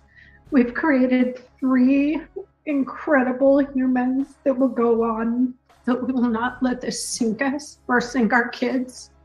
Because if anything, they have to go on and shine Ethan's bright light. This is the first bit of joy that we've had in close to 7 weeks. A sense of relief for the families of 4 murdered University of Idaho students. 7 weeks after the crime, the man accused of the killings will be in court tomorrow. Experts weigh in on what the process for getting him back to Idaho will look like. My opinion on it is that he will likely be transported back to Idaho as soon as possible. I would think very likely it's going to be sometime this week. Tonight, we have continuing coverage into what we know about the man accused of these brutal murders. Bryan Kohberger is scheduled to appear in Pennsylvania court tomorrow, where he's expected to waive his extradition hearing. But what does that mean in the overall process of getting Kohberger back to Idaho? I sat down with a criminal justice professor from Sacramento State University this afternoon to break down what lies ahead for the suspected Moscow murderer. We know from our sister station in Pennsylvania, Bryan Kohberger is behind bars at the Monroe County Correctional Facility. Officials brought him here after he was arrested early Friday morning. And here is where he'll stay until his appearance in a Pennsylvania court Tuesday, where his attorney shared he's planning to waive his extradition hearing. Basically, all that means is that he is not planning to fight his transport back to Idaho. So he essentially will accept that transport back to Idaho. Dr. Danielle Slakoff, an assistant professor of criminal justice at Sacramento State University, explains what this legal phrase means and why a suspect could choose to do this. My take on waiving that extradition hearing is that he is ready to have his day in court to see the charges against him, because they have not actually released the information that they have leading to his arrest yet. So I really take that to mean that he's ready to see what they have on him, and he is hoping to be absolved of being absolved of guilt or blame. In addition to sharing a plan to waive extradition, this weekend, Kohberger's attorney shared a statement on behalf of his client. He says, quote, Mr. Kohberger is eager to be exonerated of these charges and looks forward to resolving these matters as promptly as possible. Dr. Slakoff says the use of exonerated in the statement jumped out at her. When someone's exonerated, generally that means they've already been convicted and sentenced. So it is an interesting choice of words by him, reportedly, that he used the word exonerated. She says she's surprised he didn't use the word acquitted. It's possible he could have said, I'm looking forward to being acquitted, which means being found not guilty. In a court of law, suspects are presumed innocent until proven otherwise. And despite the noted interesting choice of words, Kohberger's attorney says at this time, his client also deserves that presumption of innocence. Bryan Kohberger is expected to appear in Pennsylvania court tomorrow at 3:30 p.m. Eastern Time, which is 12:30 p.m. our time. Following that hearing, he will be transported to Idaho as early as this week. There, he'll face the first-degree murder and felony burglary charges against him. Now, Kohberger's family and lawyer issued a statement on his arrest. The statement from the family reads in part, quote, "First and foremost, we care deeply for the 4 families who have lost their precious children. There are no words that can adequately express the sadness we feel, and we pray each day for them. We will continue to let the legal process unfold, and as a family, we will love and support our son and brother." At the end quote. Kohberger's family says that they are fully cooperating with law enforcement in this investigation. Looking back at the investigation, many were frustrated. When no suspects were named in the first days and then weeks, many felt police were hardly releasing any information to the public. Now, with the suspect behind bars, our Tim Pham takes a look back at how we got here. On the night of Saturday, November 12th, Madison Mokin, Kaylee Consalves, Ethan Chapin, and Xana Kernodle went out in Moscow. Their roommates returned to their home around 1 a.m. on the 13th. Then around 1:45, Ethan and Xana returned from a party at the Sigma Chi fraternity that Ethan was a member of. About 10 minutes later, Madison and Kaylee got back to the house after going out to a bar and stopping by a food truck on the way home. 10 hours later, right before noon, a call to 911 reporting an unconscious person in the house. That call from a cell phone belonging to one of the surviving roommates. In the week that followed, we learned key details about their death. All had been stabbed, apparently while they slept, with the same fixed blade knife, and police didn't know who did it. It was almost 3 weeks before the next major development. On December 7th, police said they wanted to find a white Hyundai Elantra that was seen near the home around the time of the murders. Fast forward to today, and finally an arrest on the other side of the country. Tonight, we're also hearing from those who knew Kohberger. Our sister station in Pennsylvania spoke to one woman who says she grew up with him and knows him personally. For people like Casey Arntz, the news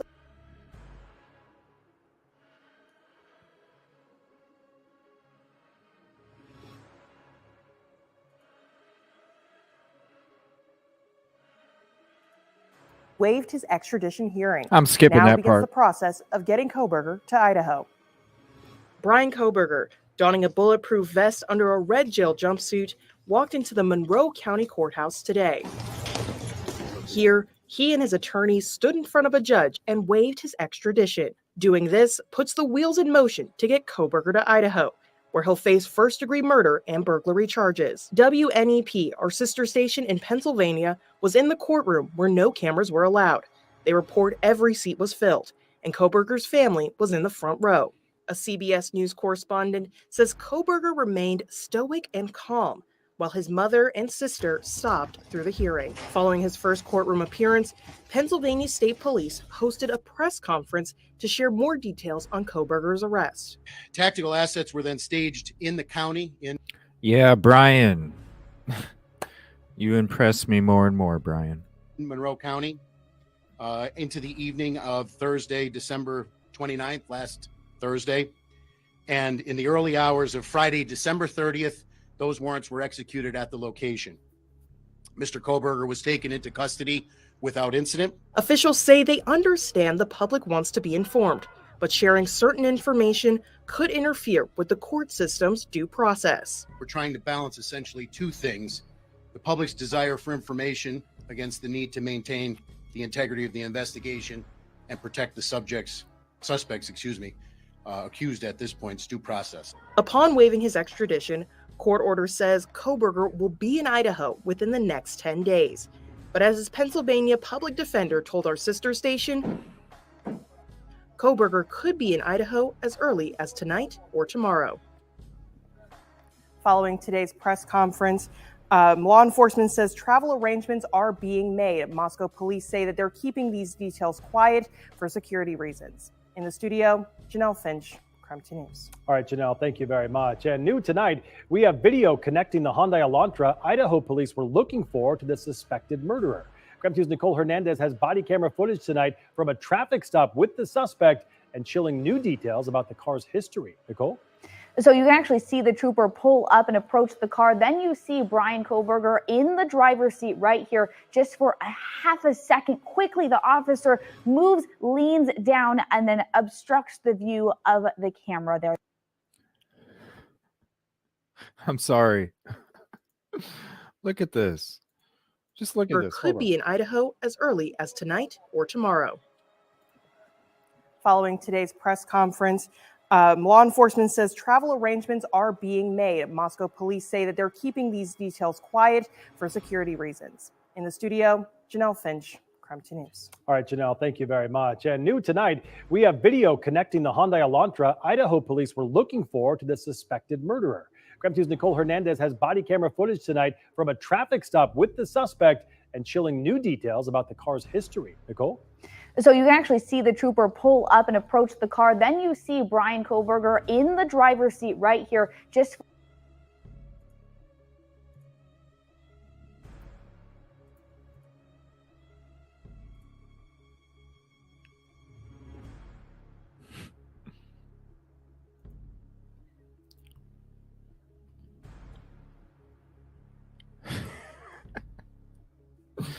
You're going to tell me.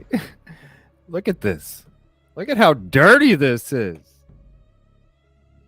Right, Kelly? Video connecting the car. I was like, whoa, what did we miss from January 6th? What did we miss? Yeah. Let down. Right? What did we miss? Fresh notes, old notes comes again. Right? But look at this. Look at how dirty. You're going to tell me that this car, just look at it. Just look at it.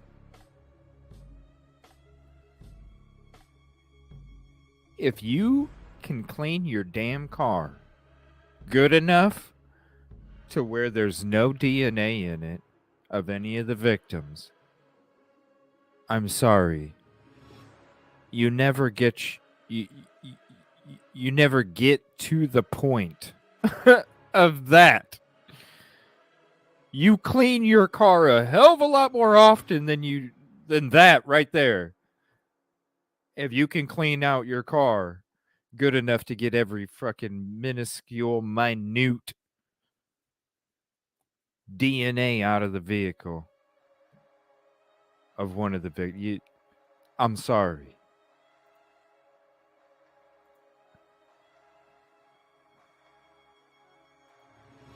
That is fucking gross. You're going to tell me please. I don't want to hear they were on a long trip. Daddy got into a Hershey bar and it got all warm in his pocket. And then he grabbed the handle. And next thing you know, it just collected a bunch of... No. That's something that took time. I'm sorry.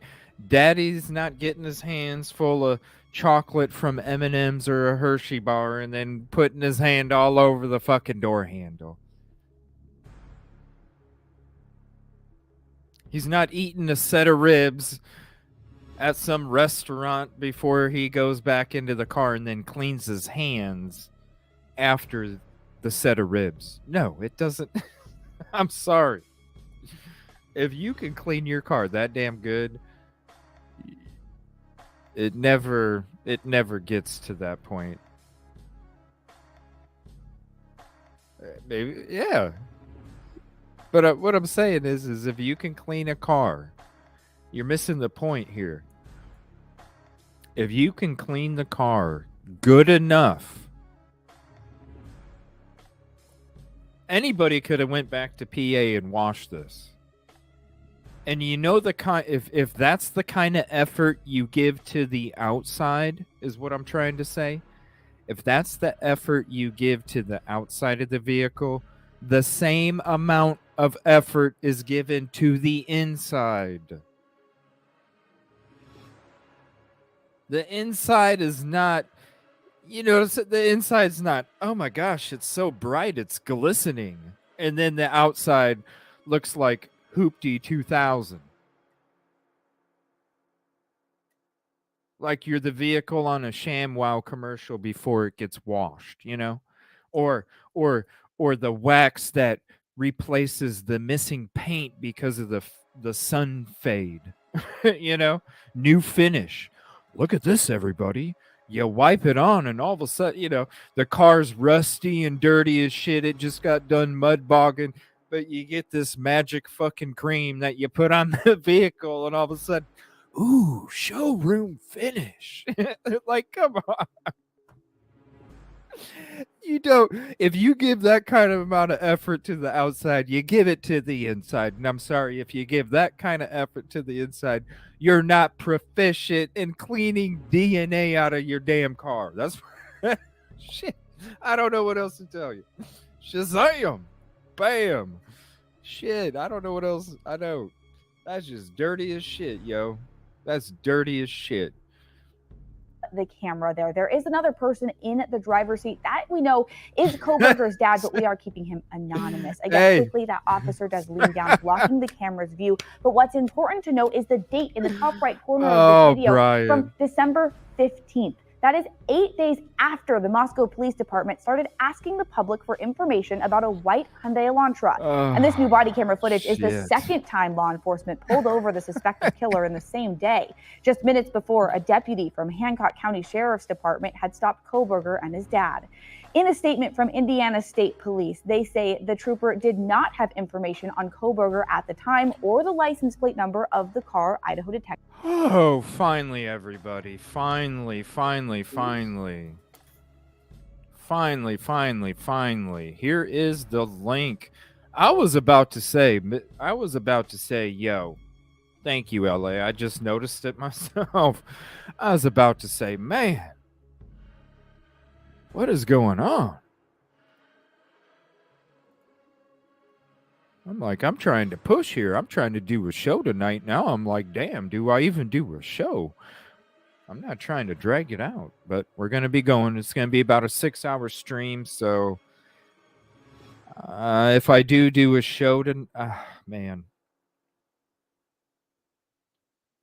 I'll have to decide a little bit after the show's done. I did not anticipate this thing going 6 hours. I got some, I got to get prepped and ready for some stuff coming up. Yeah, here we go. Thank you all for hanging out. Appreciate it. Let me put a freaking timestamp written down so I can timestamp when this damn thing was out. All right, here we go, everybody. Court hearing, Brian Enton. Great video, great audio. State of Idaho versus Brian Koberger. There is, by the way, there is no, let me mute my music. There is no closed captioning.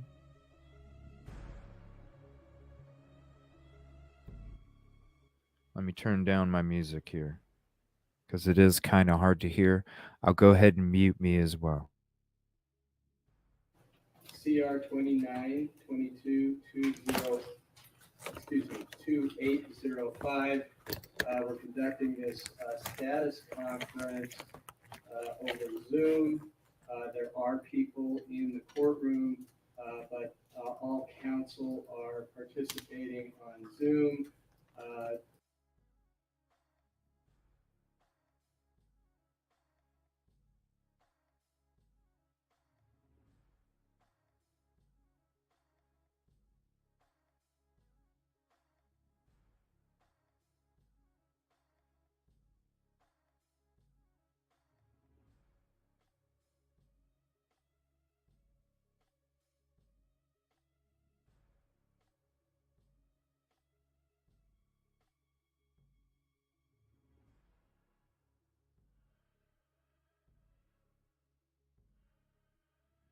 representing the state is Ms. Jennings, Mr. Thompson, Mr. Nye, and Ms. Beatty.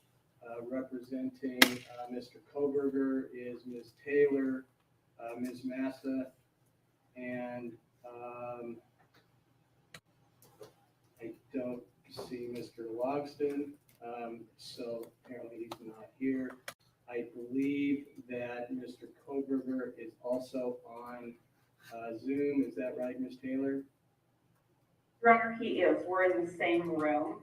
You can't see him, but you can hear him and he can hear you. Okay, great. Okay, so you are downstairs right now. I'm downstairs right now. Okay, thank you.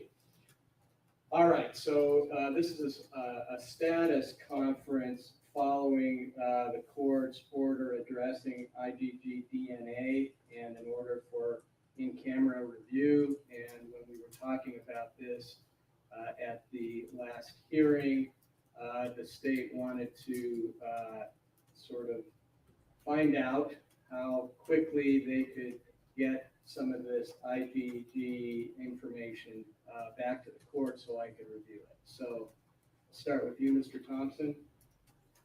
Thank you, Your Honor. We met via Zoom or Teams or whatever you call it with the folks from the FBI. Oh, how neat.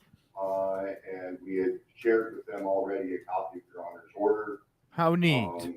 And we have now sent a 2E letter, which is the formal request.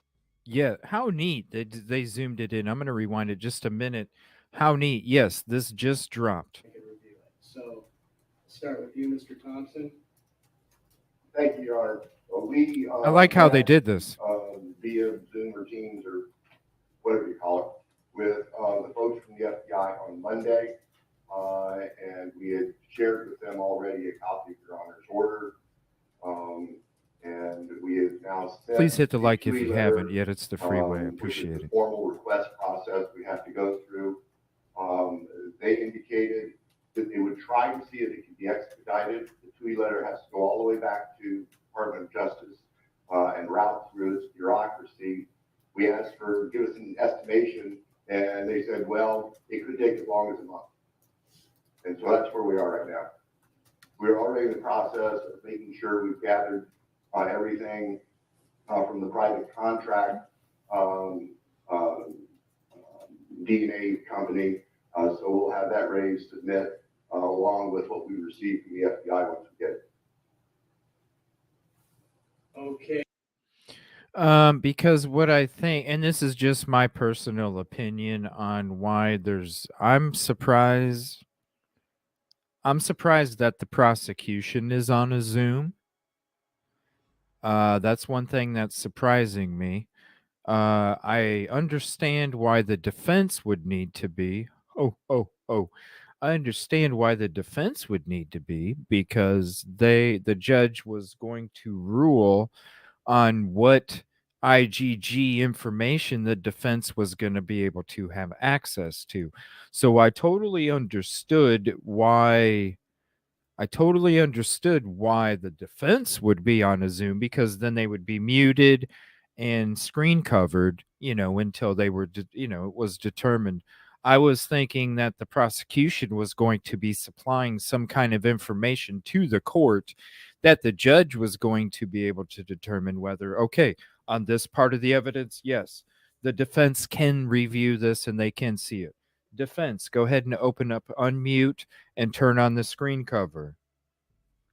Okay, defense, here is this part of the evidence. Here is the documentation.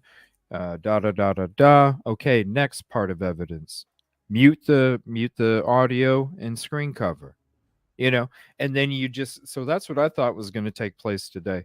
I'm really surprised that they're downstairs. I don't know. Okay, and has it been? You tell me. Specified in terms of what kinds of information they have and may be willing to provide? We gave them a copy of Your Honor's order and the 2E letter says, please provide all information that the court has directed in the attached order. Okay, thank you, Mr. Thompson. Let me go now to Ms. Taylor. Thank you, Judge. Your Honor, if I'm understanding Mr. Thompson correctly, the court should receive information from Othram Labs for the work that they did, probably ahead of the work that the FBI did. If reading between the lines, that's the private lab, and I think the state has more ready access to all of the Othram lab Right. work and filings.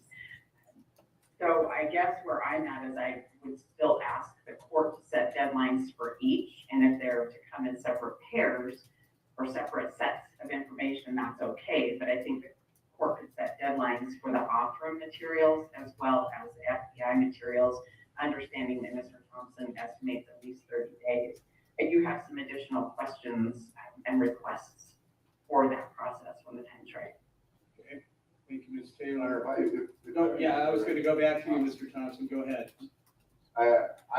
I mean, I think it's the lighting. I don't think she looks awful. I was like, damn, those glasses look pretty cute.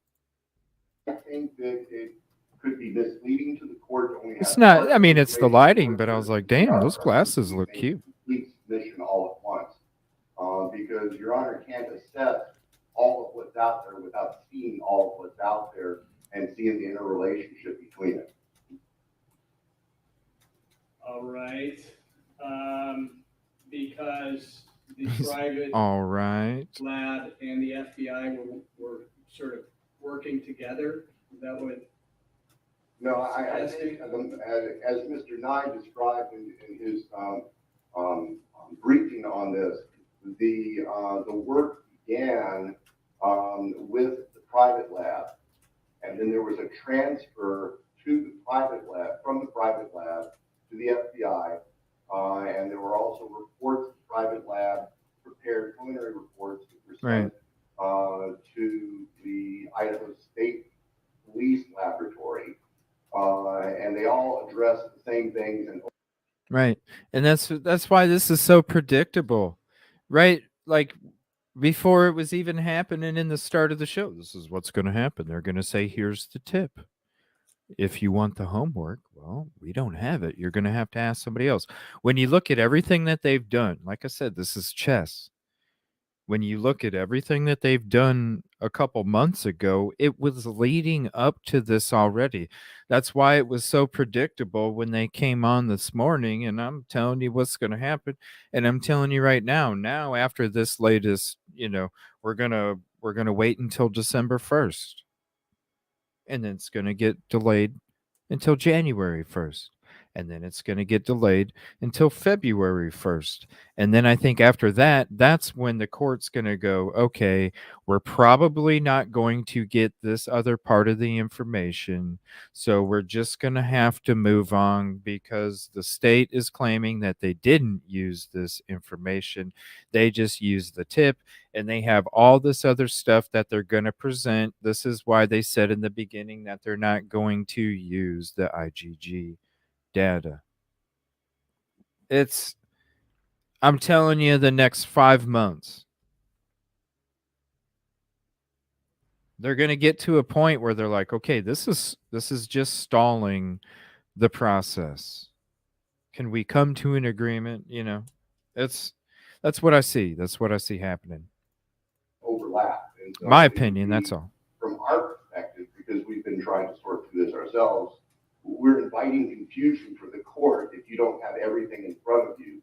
If you're just trying to look at this piecemeal, I mean, we're happy to give it to you however Your Honor wants. It's just a heads up that your review before having everything is not going to be particularly productive.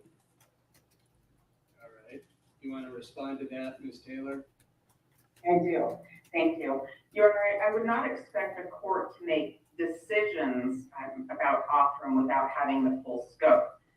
It's just been a long road for us to get information. The court is aware after our motion to compel and the state's response that we were going to get SNP profiles. LA. And I know that the state waited until they had the FBI profiles available to get us the SNP from Othram. Your Honor, we will have further discussions later about that, but I think that there's missing information from the off-room profile that we have. I'm hoping the court gets it, and I certainly understand that the court needs to see everything to make a decision. My hope is that Right. They said ISP lab, then the Orthram lab, right, LA? That's what it's been the whole time. We didn't even know about Orthram, did we?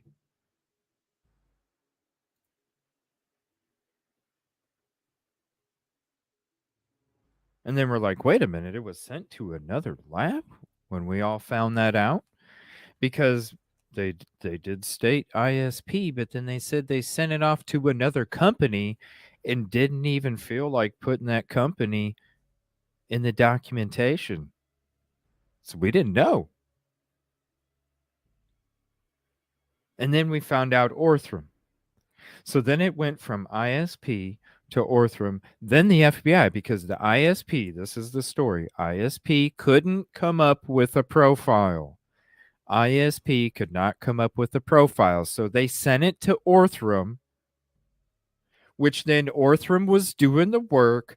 They're the ones that got stopped mid-work, and then it was taken over. So when Thompson is sitting here saying, well, we have to get it from the private lab too. Sir, you were asked this 2 months ago, and you said that you were going to see what you could do. Did you not see what you could do? Apparently not. So if you didn't see what you could do 2 months ago, do I really think you're going to try? Because let's be honest, you don't care to use it anyway. You don't care to put it in the discovery, and you don't even care to try and get the information from a private lab. So if you're going to give that kind of effort to a private lab, which would obviously submit the documentation if they have it, well, then you're probably not going to try too hard, which means you don't give a shit because you're not going to use it anyway.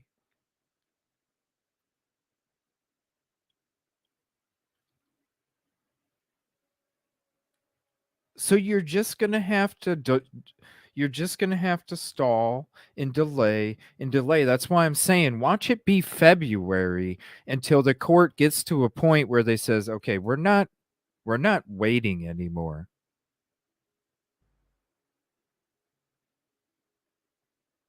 We're not. And it's sad because this should have been there. Do I think that the private lab is going to have the documentation? I don't think so. I don't think so.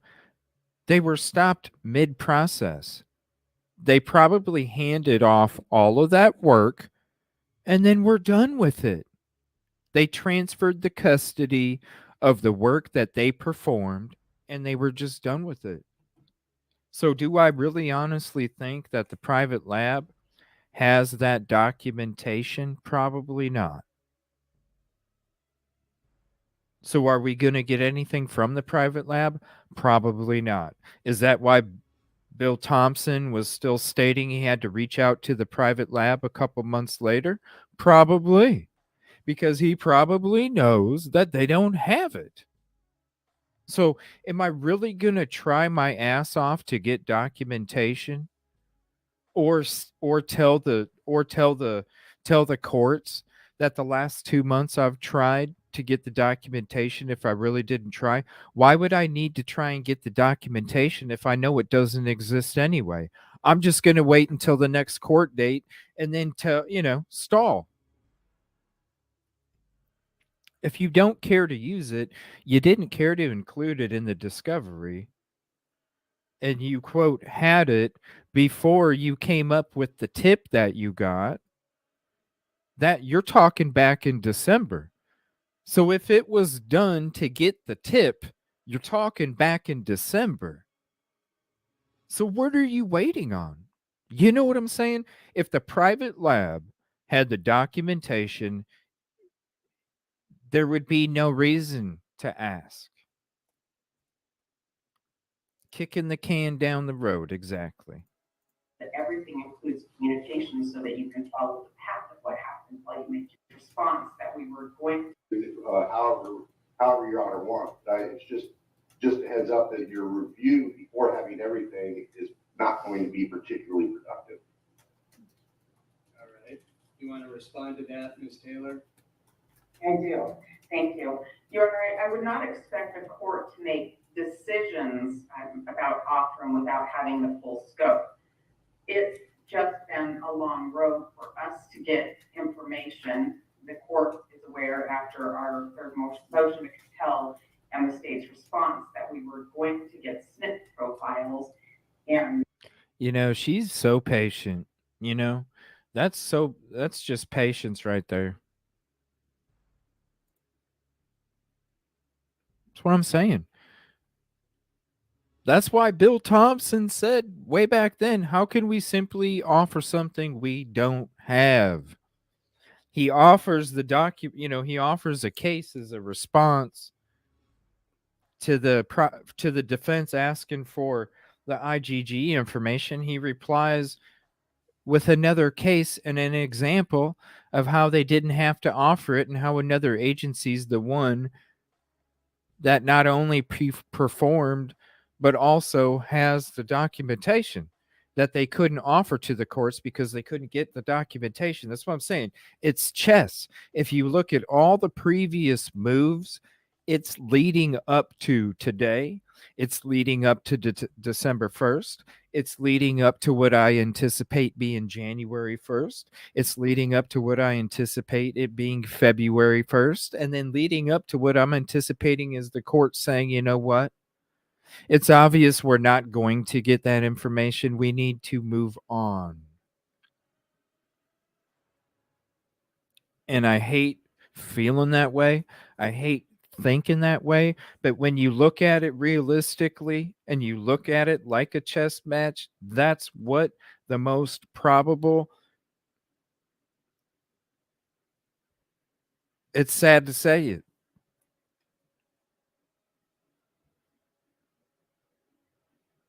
It's horrible. I know that the state waited until they had the FBI profile. This is our justice system. You know what I mean? What if it was one of us? From Othram. Your Honor, What if it was further us? discussions later about that, but I think that there's missing information from the You know, you go back, you watch my old video about why Brian Koberger could be innocent, about the Mark Carver trial. You know, these people go through some shit. Mark Carver was convicted on touch DNA, then exonerated. His cousin, which was supposed to be the co-conspirator of the crime, passed away the day before the trial.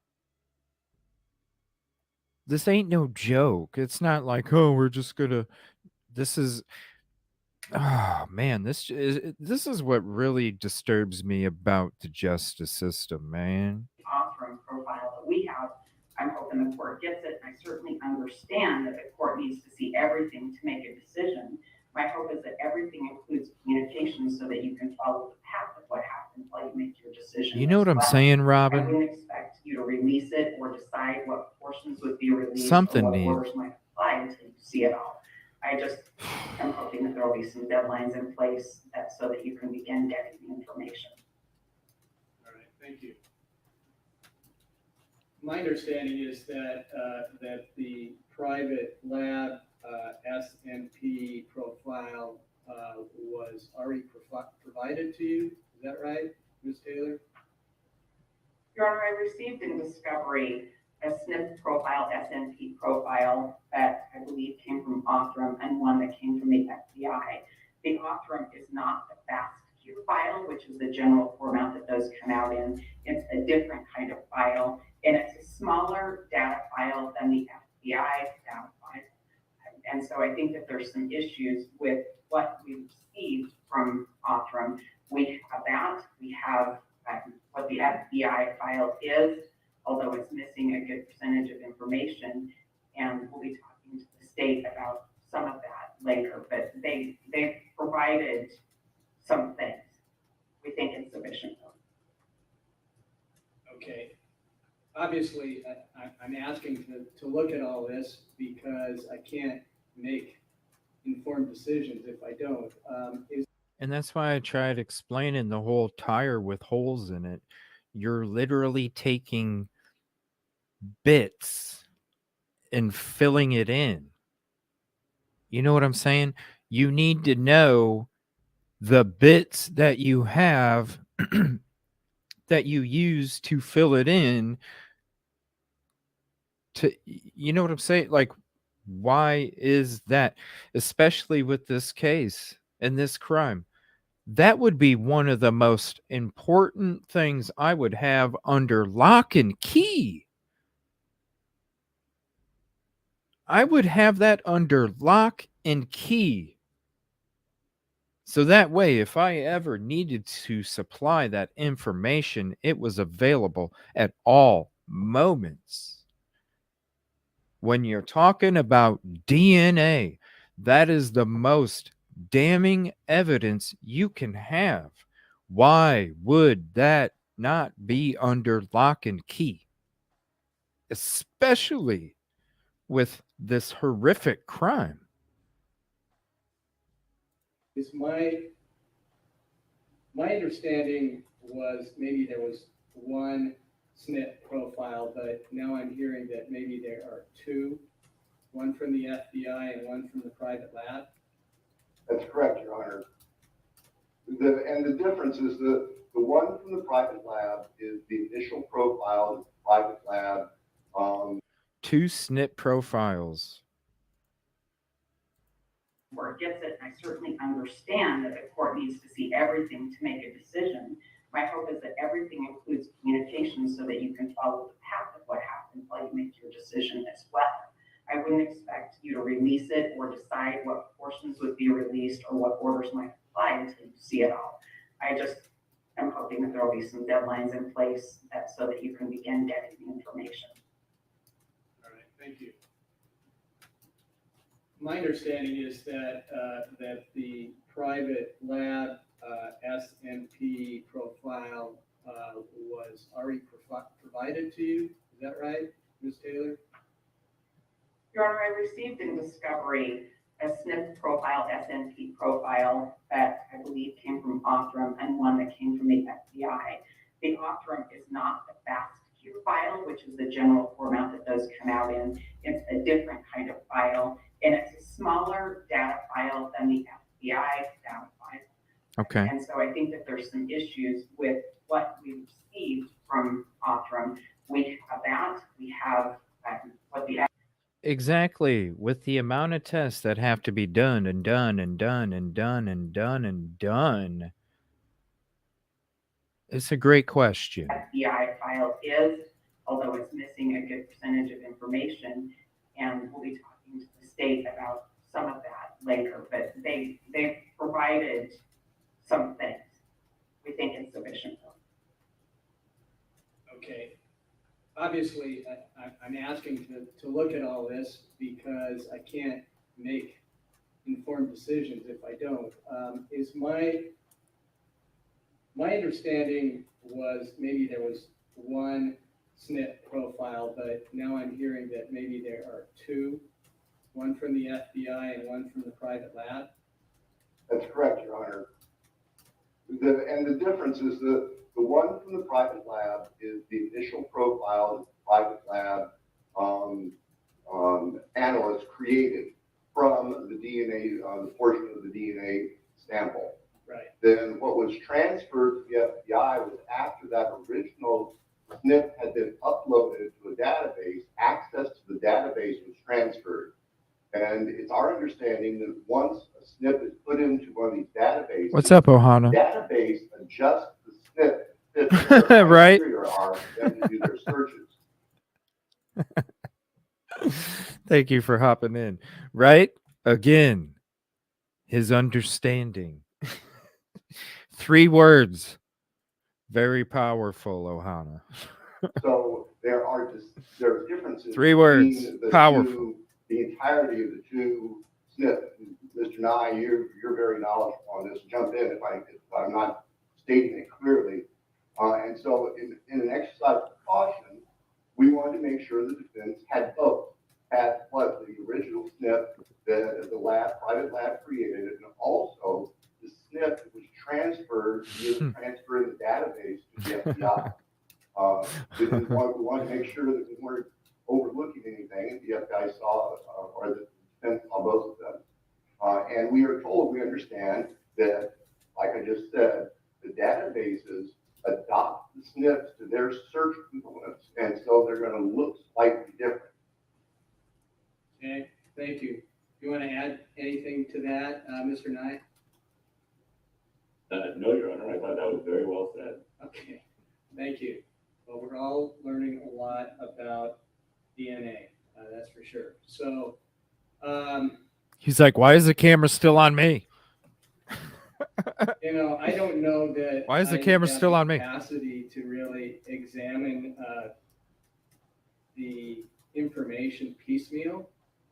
I would prefer to just look at it all at the same time because, I mean, maybe there are comparatives here, obviously.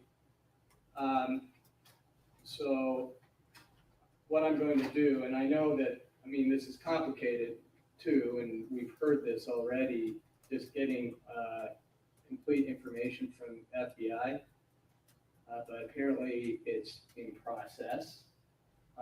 I'm going to set a deadline for all the information to be provided to the court by December 1st. That should be sufficient time. If something comes up between now and then, I'm sure I'll hear from some of you or all of you. We can have another status conference if necessary. But I would really just want to push this out, or not out, but more quickly as possible, so that we can get to a lot of the issues that we really have to address as well. So, not that this isn't important. All right, so I think that's really all we need to address today, unless anybody else has some other issues. Mr. Thompson? No, sir, and I will communicate that deadline to our contacts with the FBI today and let them know if there's going to be some delay. We need to hear about it sooner than later. Yeah. Don't let me catch you putting your hands in that cookie jar again, right? And then the little kid goes, that ain't gonna do nothing. Right? Don't let me catch you. Don't let me. Don't let me. Yeah, you're gonna really push to get that information, aren't you, sir? My I ass. think that's really all we need to address today. Don't let me. Anybody else has some other issues? Mr. Thompson? No, sir, and I will communicate that deadline to our contacts with the FBI today and let them know if there's going to be some delay. We need to hear about it sooner than later. Yeah, don't let me. Have a good explanation for it. Okay. You Excellent. tell 'em. Thank you. Anything else, Ms. Taylor? Yes, Your Honor. Two things. What's Your up, Honor, odds? I Thank am you. going to request that the court make a privilege log of what the court receives in this packet of information the court's going to review. I don't know if she's necessarily smiling. It's the lighting. A lot of it is the lighting. I will want that to be released to me to make sure the court has a full packet of information to review in making its decision. The other area that I want to talk about is what does in camera mean?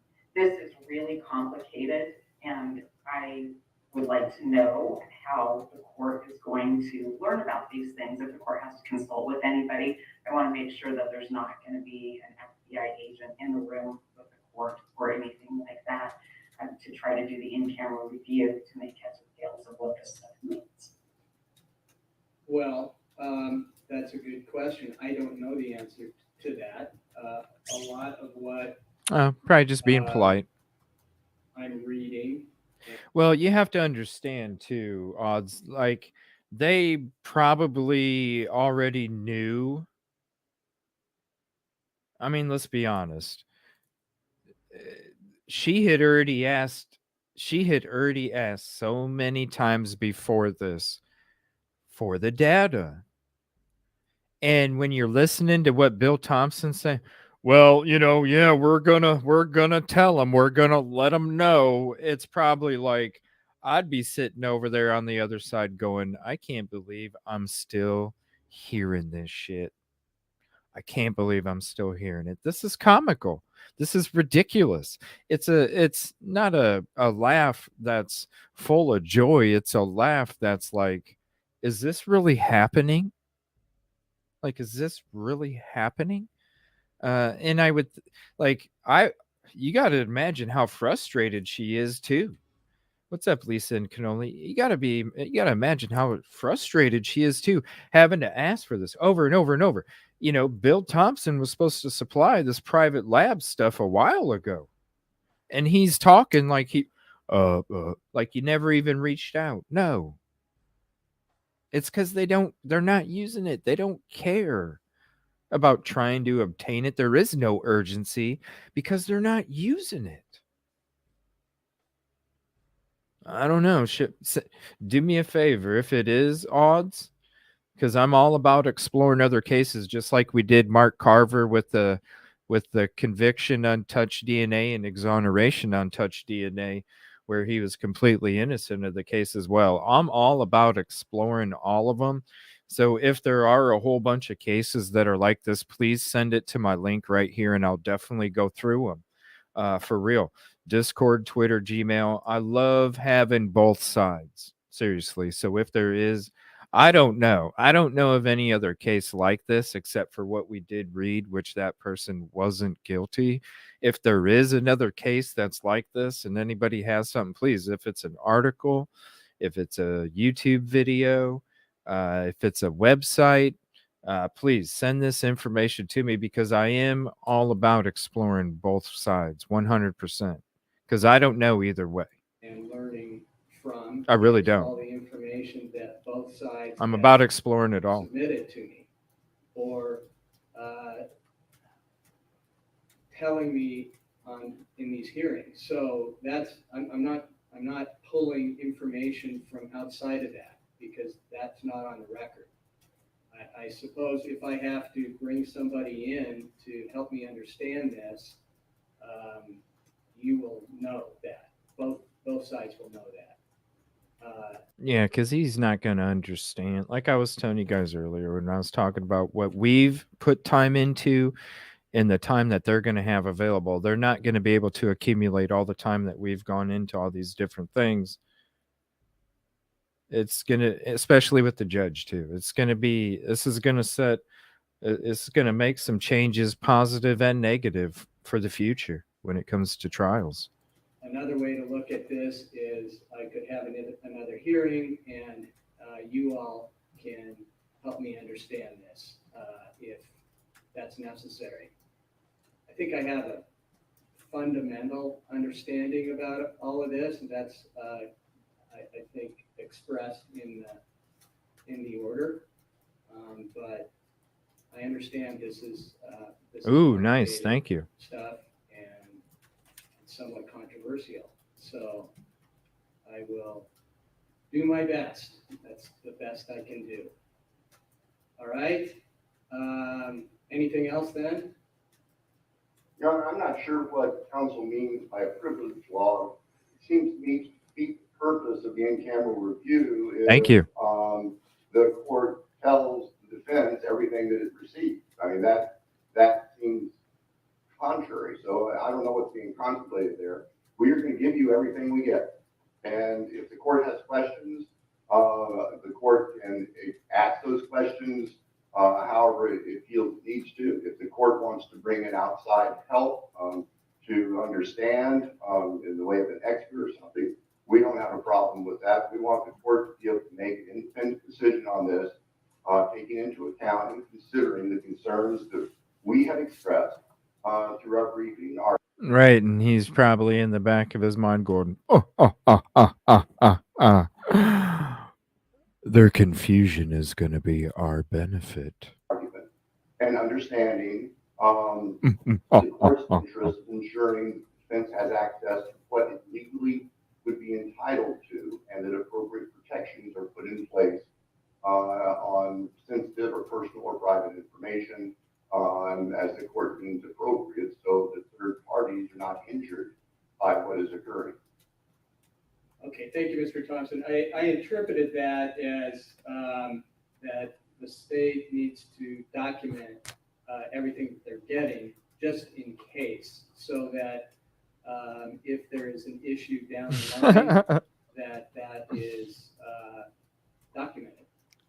That doesn't necessarily mean that you turn that over to the defense automatically. Oh, imagine the So payday. I don't know if Ms. Taylor suggested that, you know.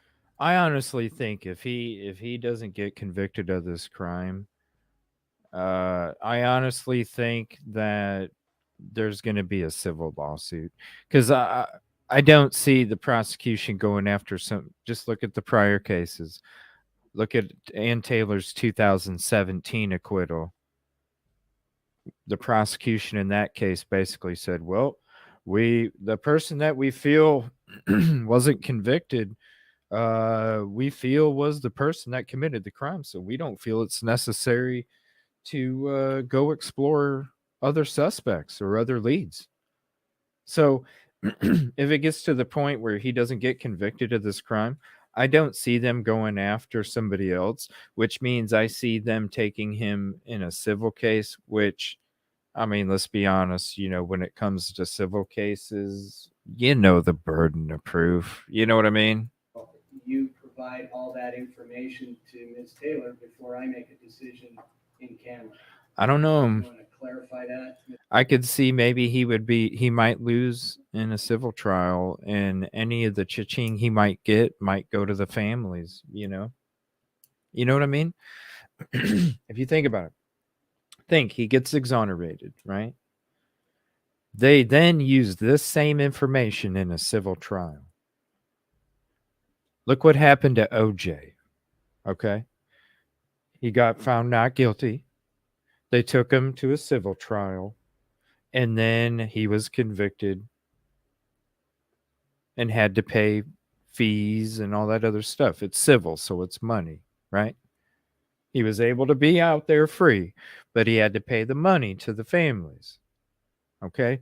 And even though, like with OJ, as soon as he was found, wrote a book, was doing interviews, doing all these things, he was doing all these things to avoid, in a certain way, that he could avoid paying the family.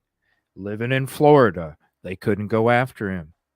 He was going around, which ultimately gotten him in trouble, going around selling his memorabilia under the table, so then it wouldn't have to be reported. So therefore, the money wasn't being given to the families. So he was doing all these things to avoid. I don't see. Yeah, he may write a book. He may get a lot of interviews.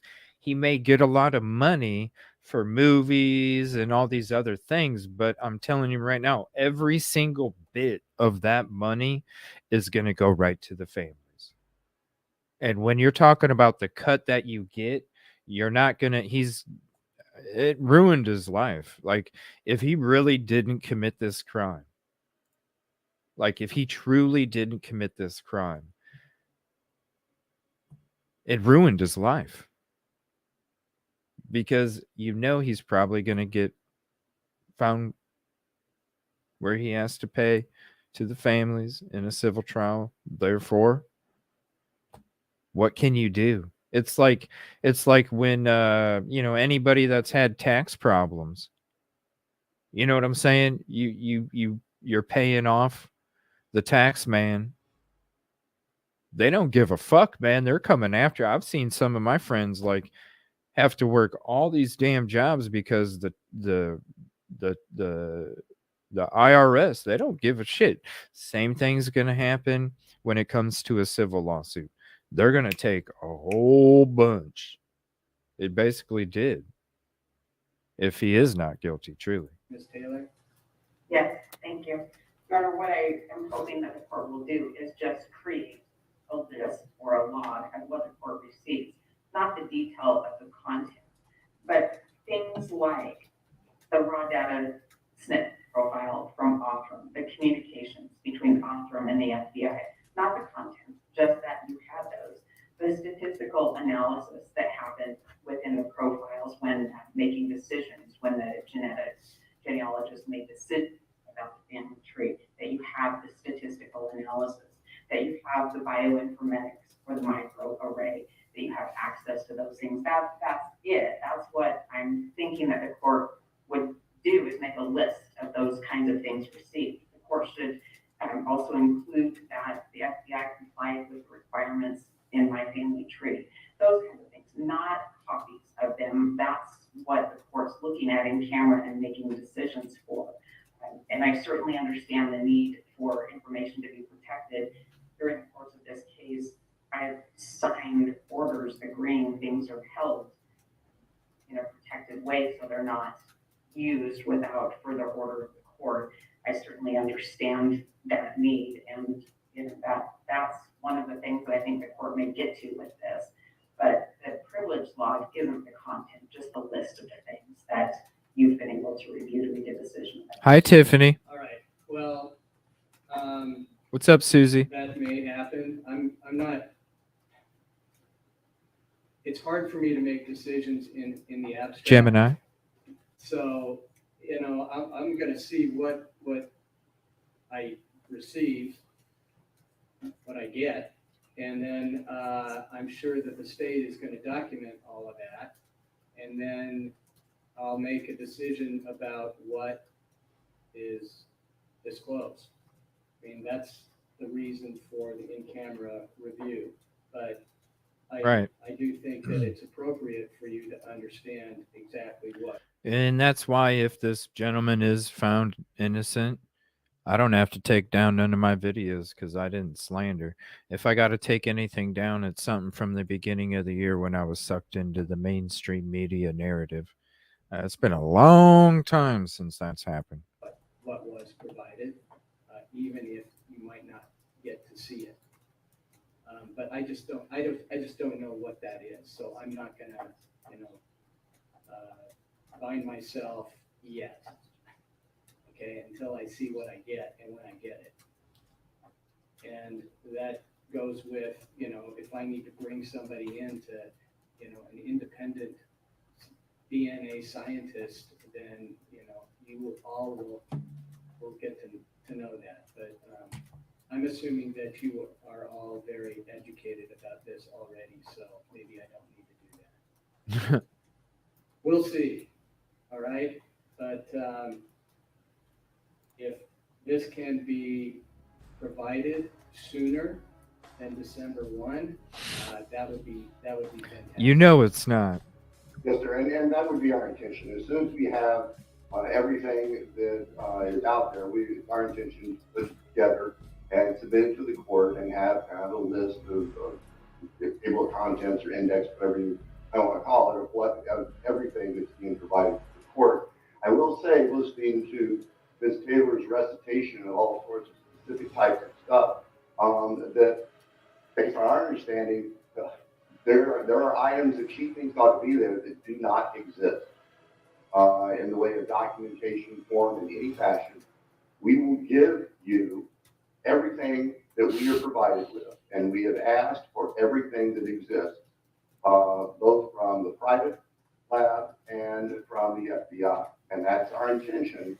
But I don't think that the lawyers ought to get into this guessing game of what should and shouldn't be there, particularly since it is our position defense has a fundamental misunderstanding of the difference between SNP profiles and traditional DNA comparisons and how that process works.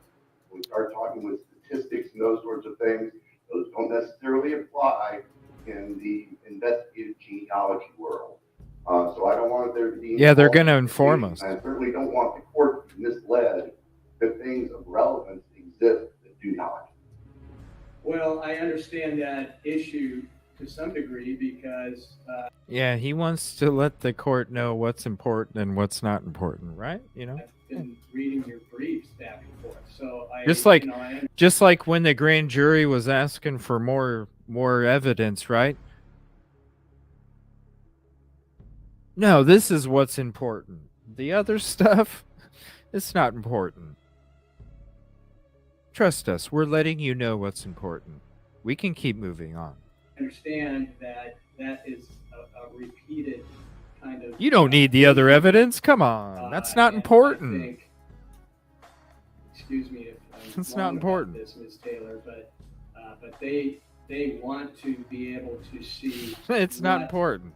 Has not been documented. We know it's important. So that's one of the issues that there's going to be a struggle about, and I understand that the process, procedures of some of these IGG procedures are not documented.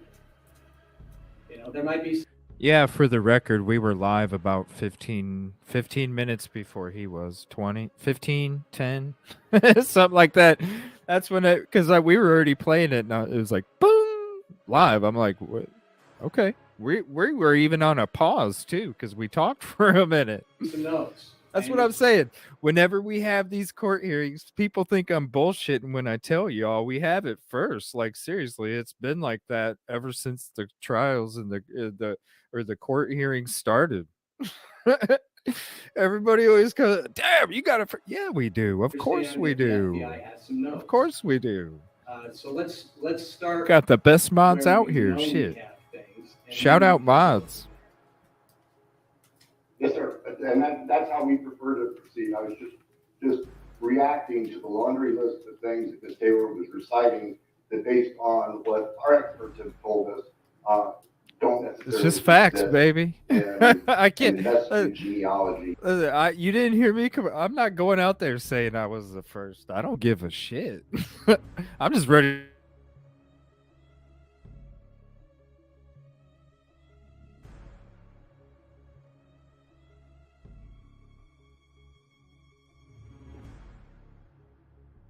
To watch it, you know what I mean? Yeah, I don't care. That they made Uh-oh. Uh-oh. Don't necessarily exist in Uh-oh. an investigative genealogy SNP analysis. That they may exist in a traditional STR DNA Shout out mods. and those are two separate and distinct processes. They do not overlap at all. So we want to make sure that there's no confusion, because some of the things that have been submitted by the defense don't accurately talk about the distinction. And that's why Mr. Nye in our filing submitted the affidavit from Ms. Nolan at the Idaho State Lab talking about the distinction, the difference between two separate approaches to DNA. I just don't want to muddy the waters. I don't want there to be false expectations created. I We understand. provide, as always, everything that we get, everything that we can find, everything that's provided to us, we will provide to the court for its review.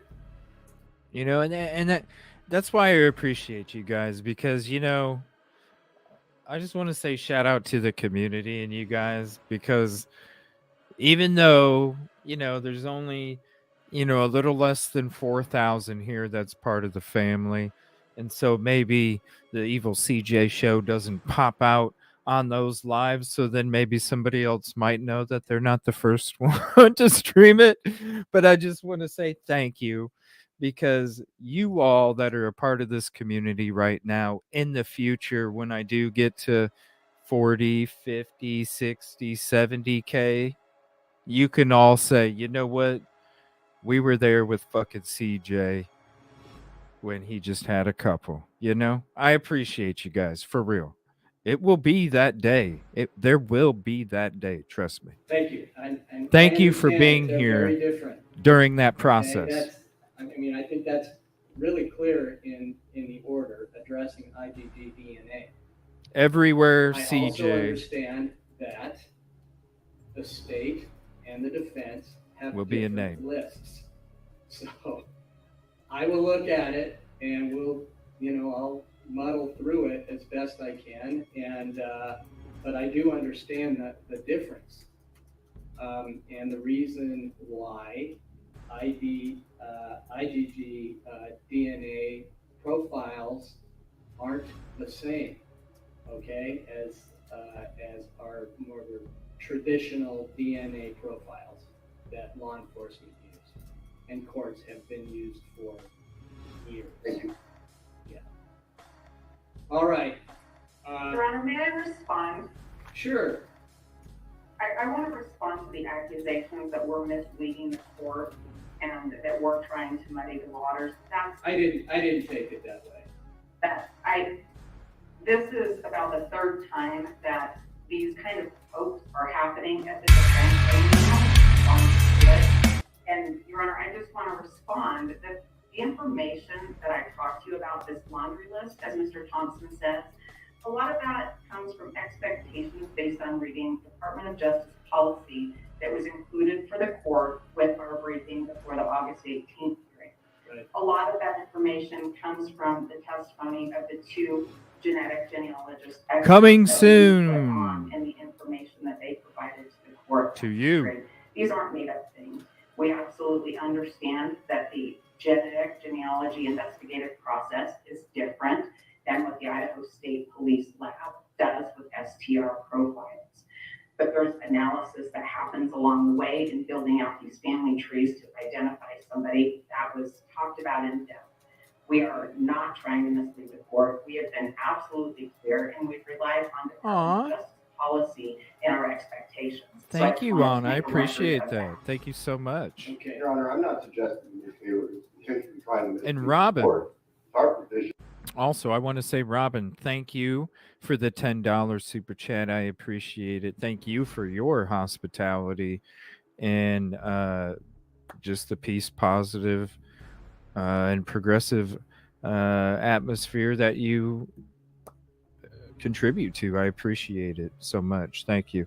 This is the only source of income. I am truly funded by the community. I don't have anybody else adding to my household. And I definitely report my income the proper way. So it truly is fully funded by the community. Because of you, I'm able to do this 24/7. Because of you, I'm able to go on location at a moment's notice. Literally, I have my gear bags packed up where I could literally take off in 30 minutes if I needed to. So I want to say thank you so much for that opportunity. We do have some surprises coming up, and I do have a little bit of breaking news for you. There's going to be a trial that I'm going to be covering coming soon, and I'm going to be live on location for that trial. That'll be coming up. If you want to know what trial I'm talking about, stick around after this is done, and you'll see which one. They've been provided with information that's not accurate, and it's creating Moscow false trip coming expectations, soon. And I don't want the court to be misled by that and to have expectations that are not accurate. That's all. Okay. Thank you both. And I really try hard not to get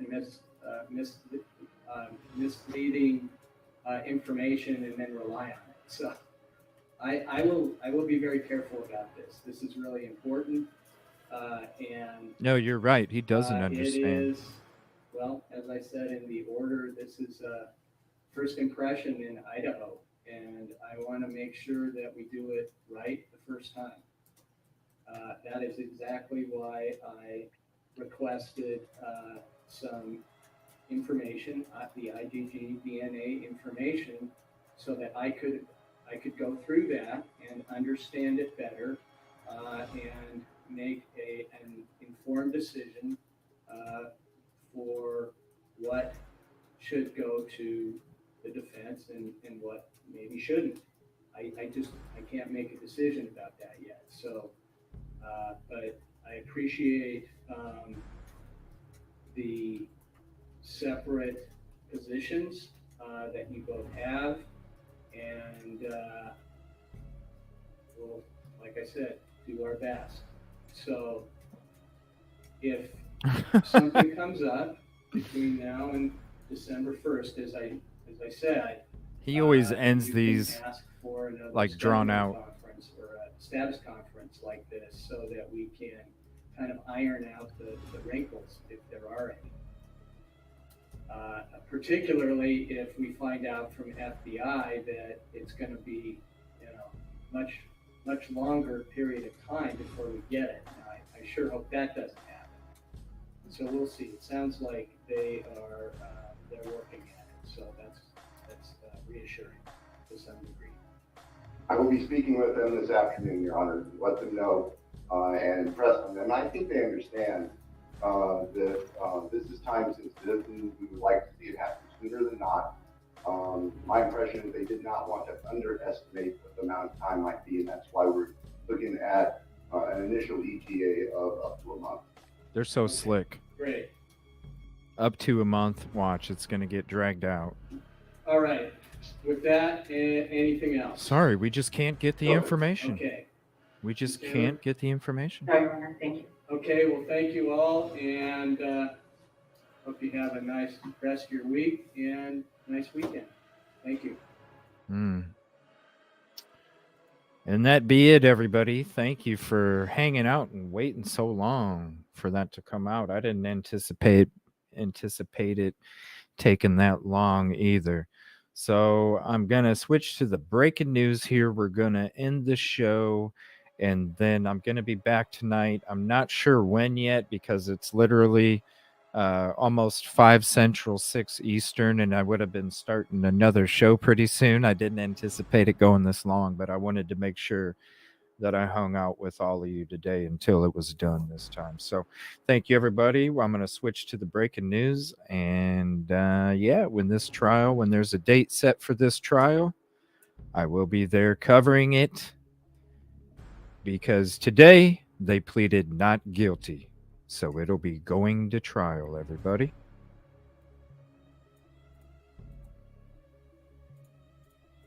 As to that charge, how do you plead, guilty or not guilty? Not guilty. Dwayne Kefe D. Davis pleaded not guilty to the 1996 murder of rapper Tupac Shakur. The defendant appeared in court for the third time, only entering a plea now. The judge had delayed arraignment because Davis didn't have a lawyer. Mr. Davis, have you been able to retain the services of counsel? No. Davis was still without a lawyer and was appointed a public defender. Nevada state prosecutors also said they were not going to seek the death penalty. In every first-degree murder case, I have to ask the state if they are going to commit to a committee to try to seek the death penalty. I just asked them that and they said no. Davis was arrested back in September, 27 years after Tupac's killing. Davis has said he was in the car the night of the shooting, but that someone else shot Shakur. Tupac Shakur was 25 years old at the time of his death. He's considered one of the most influential rappers of all time. This is Inside Edition Digital. So, since he pleaded not guilty, there will be a trial. I will be going to Vegas to cover that trial when it takes place. We'll be having some other trips coming up as well in the next month and a half. Like I said, I got 3 trips, 3 planned already. And then when we find a date for this trial, we are going to be there in Vegas. I'm taking the show to Vegas for this trial. I can't wait. Thank you all, everybody. I appreciate you. We got another trip coming up soon, though, before that. Appreciate you. I will see. I'm not sure when I'm going to be putting out the noti. Just look for me to be live later on in case you don't get a notification. And we'll see you soon. Thank you, everybody. Appreciate you.